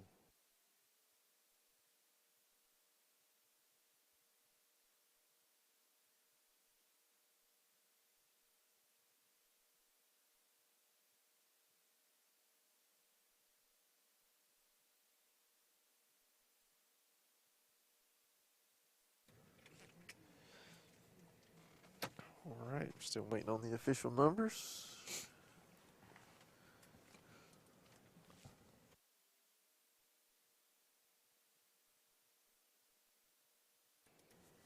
Real time, bro. I'm fancy back here. Real time, high tech. Oh, when it works, it's beautiful. Well, being in the desert, there are things that unfortunately become complicated that shouldn't be. But Like water. and Yeah. apparently internet. All right. So let's see, we're getting the updates here. EJ improved by 5 yards, so he's at 375. 375. So yep, that'll do it. So the top 4 moving on are David Mobley at 383, Vince Chiarlini at 377, EJ McDonald at 375, and Ryan Gearhart at 372. Well, there you have it, folks. Surprisingly, Jim will not advance there. That one is that one's a surprise, just for the simple fact that he is like I said earlier, he's got a perfect ball flight for this one. You know, and it's just that's the way long drive works. Some days you got your stuff, and some days you don't. It's like when you're a pitcher in baseball. You hope that you show up and you know your fastball's fast and your curveball's breaking and your changeup is moving. So maybe just didn't have it today. Hit some great balls earlier in the round. You know, obviously getting up to 381, and you know, so he knew he could get up there. Just didn't do it when he needed to. So that's long drive, and that's the name of the game, unfortunately. All right, we'll get a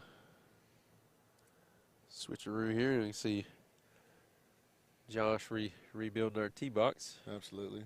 So what we're going to do now is we're going to start the quarterfinals for the Open Division. It'll be 1 versus 8, 2 versus 7, 3 versus 6, 4 versus 5, and it'll be match play. Yep. Just like it always has been. Be match play, and the winner will advance, and the loser will go home disgruntled probably.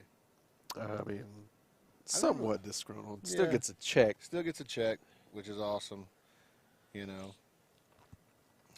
But yeah. How about June? Coming all the way from Korea, from Yep. South Korea, making the trek over and then finishing in the top 8. I spoke to him earlier, and he told me, he said there was no competitions that I could go to, so he said I literally had a year of nothing but practice. So let that be a lesson to Well, you. looks like it's paying off for the most part.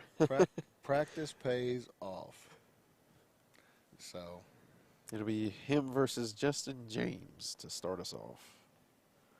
and Justin hit I think his biggest ball this morning or today was 434. The reason I know that statistic is because he did it against me. So, Justin is from Jacksonville. I'm from Jacksonville, so he's Talk to me right here. Is this where it needs to be?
So we're getting the grid set up right now, the tee box set up. We're going to get TrackMan up there and just setting it up so we can get to the start of the quarterfinals for the Open, get down to the semifinals, and then we will do the semifinal matches for the senior division, get to the final match, do the senior final matches for the Open division, get to the final match, and then do the senior final match and the Open final match. So that's how it will go down. I believe we're going to go 3 and 3 on the tee box. So one guy will hit 3 balls, and the next competitor will hit 3 balls, 3 and 3 until we have a winner. So we'll be back in just a short break.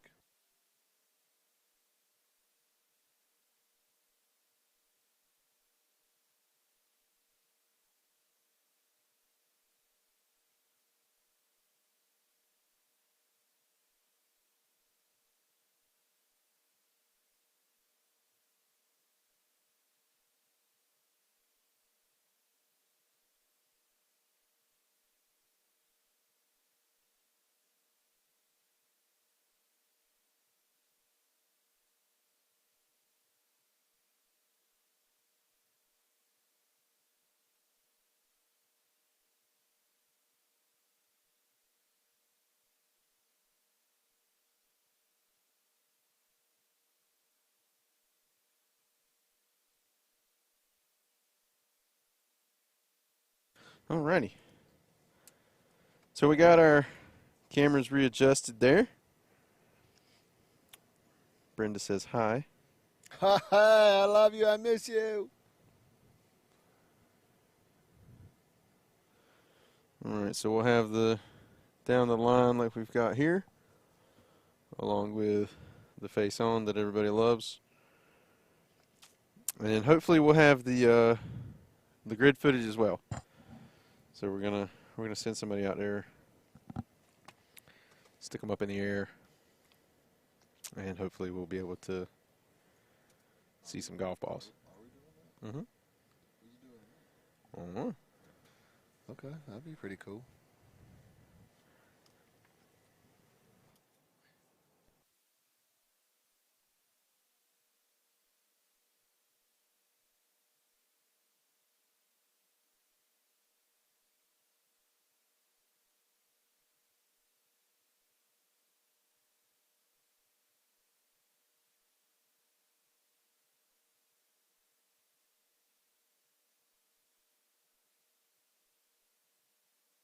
Alright, so as we're setting up here, you can see there my Faja, Bobby Peterson, is setting up the TrackMan, so hopefully we'll be able to get a little bit of data.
Alright, as you can see here,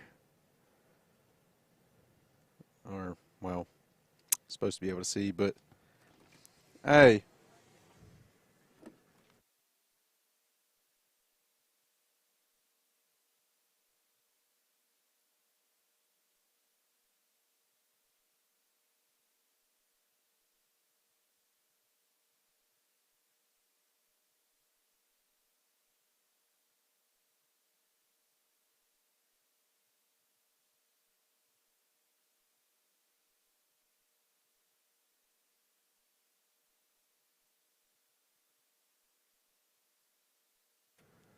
I mean, it's not like we're trying to run a broadcast here or anything.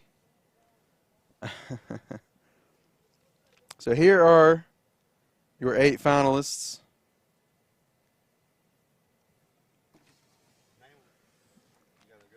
So from left to right, we've got Press Labrie, Colton Casto, and Drew Cooper, Reed Russell. I don't know what Mr. Riesbeck's doing there. Justin James, Rob Tietmeyer, and June. We're good. That's, I mean,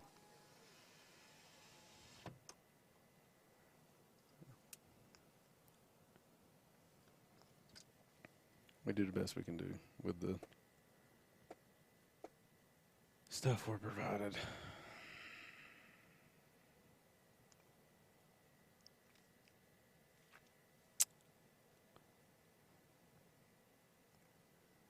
And we just now found out that apparently we don't know who's going up in the air. So the whole idea of the grid camera, I better have somebody up there.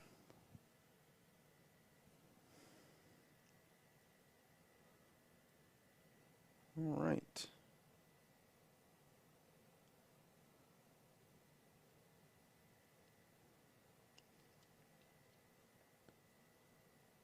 Switch back to the face on real quick.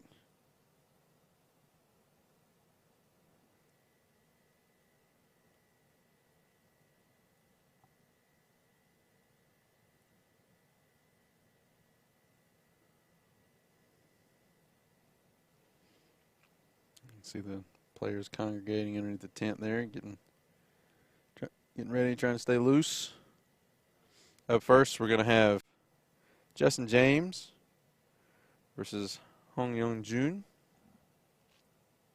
Robbie, we're going to go to never mind. Stay where you're at. Stay on channel 14. Apparently, I'm staying on channel 14.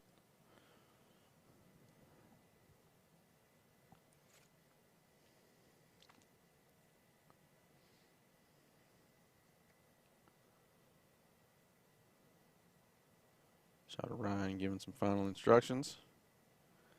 See, like what we like to do here is we like to build anticipation. That's what's going on here. We like to build up the suspense as to who's gonna win it.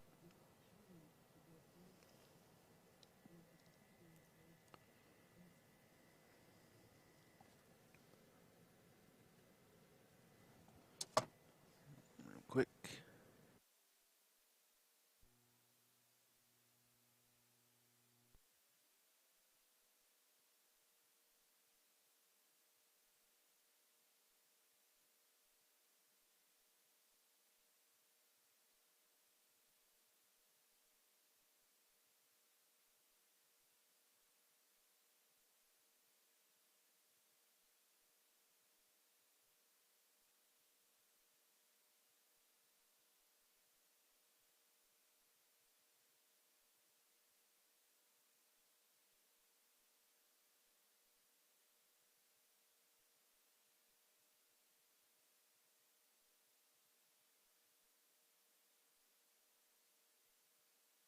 All right, making our final preparations. Justin and June on the tee box.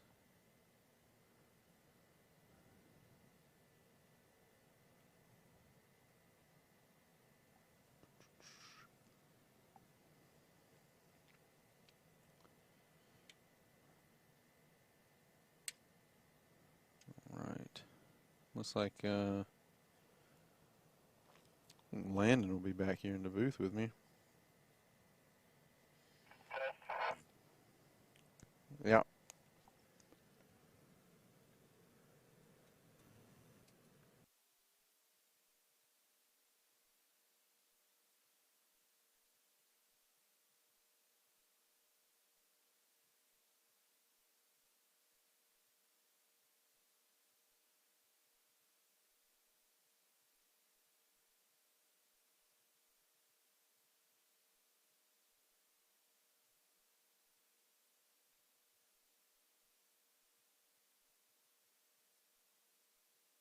All right. Looks like we're getting ready to go here. Finally.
All right, so current situation, we are running some fresh batteries out to the grid for the camera, and then we're gonna get started.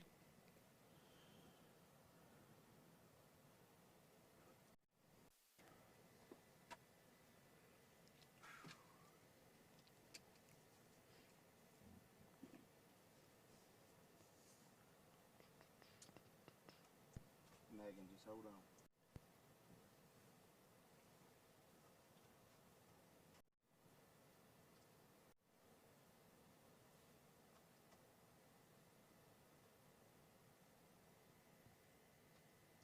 Shanks,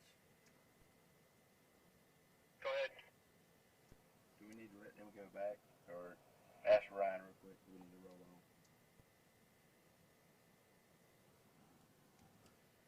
on? Oh, roll on. Why not?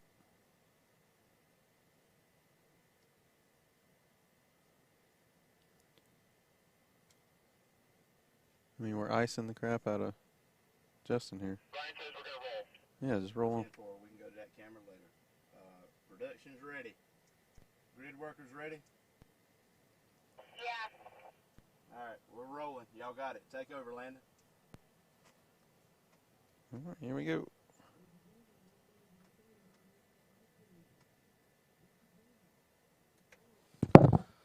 Well, that was fun. We got the T-box Here we go, ready guys. and all the electronics up, cameras up. You need to turn those down. I'm going to try to listen to the numbers to help us and stuff, too. So, they start to be interesting. We got a lot going on here. Justin James leads off his first ball straight down the middle. Good hit. That's a good ball down the middle, a little.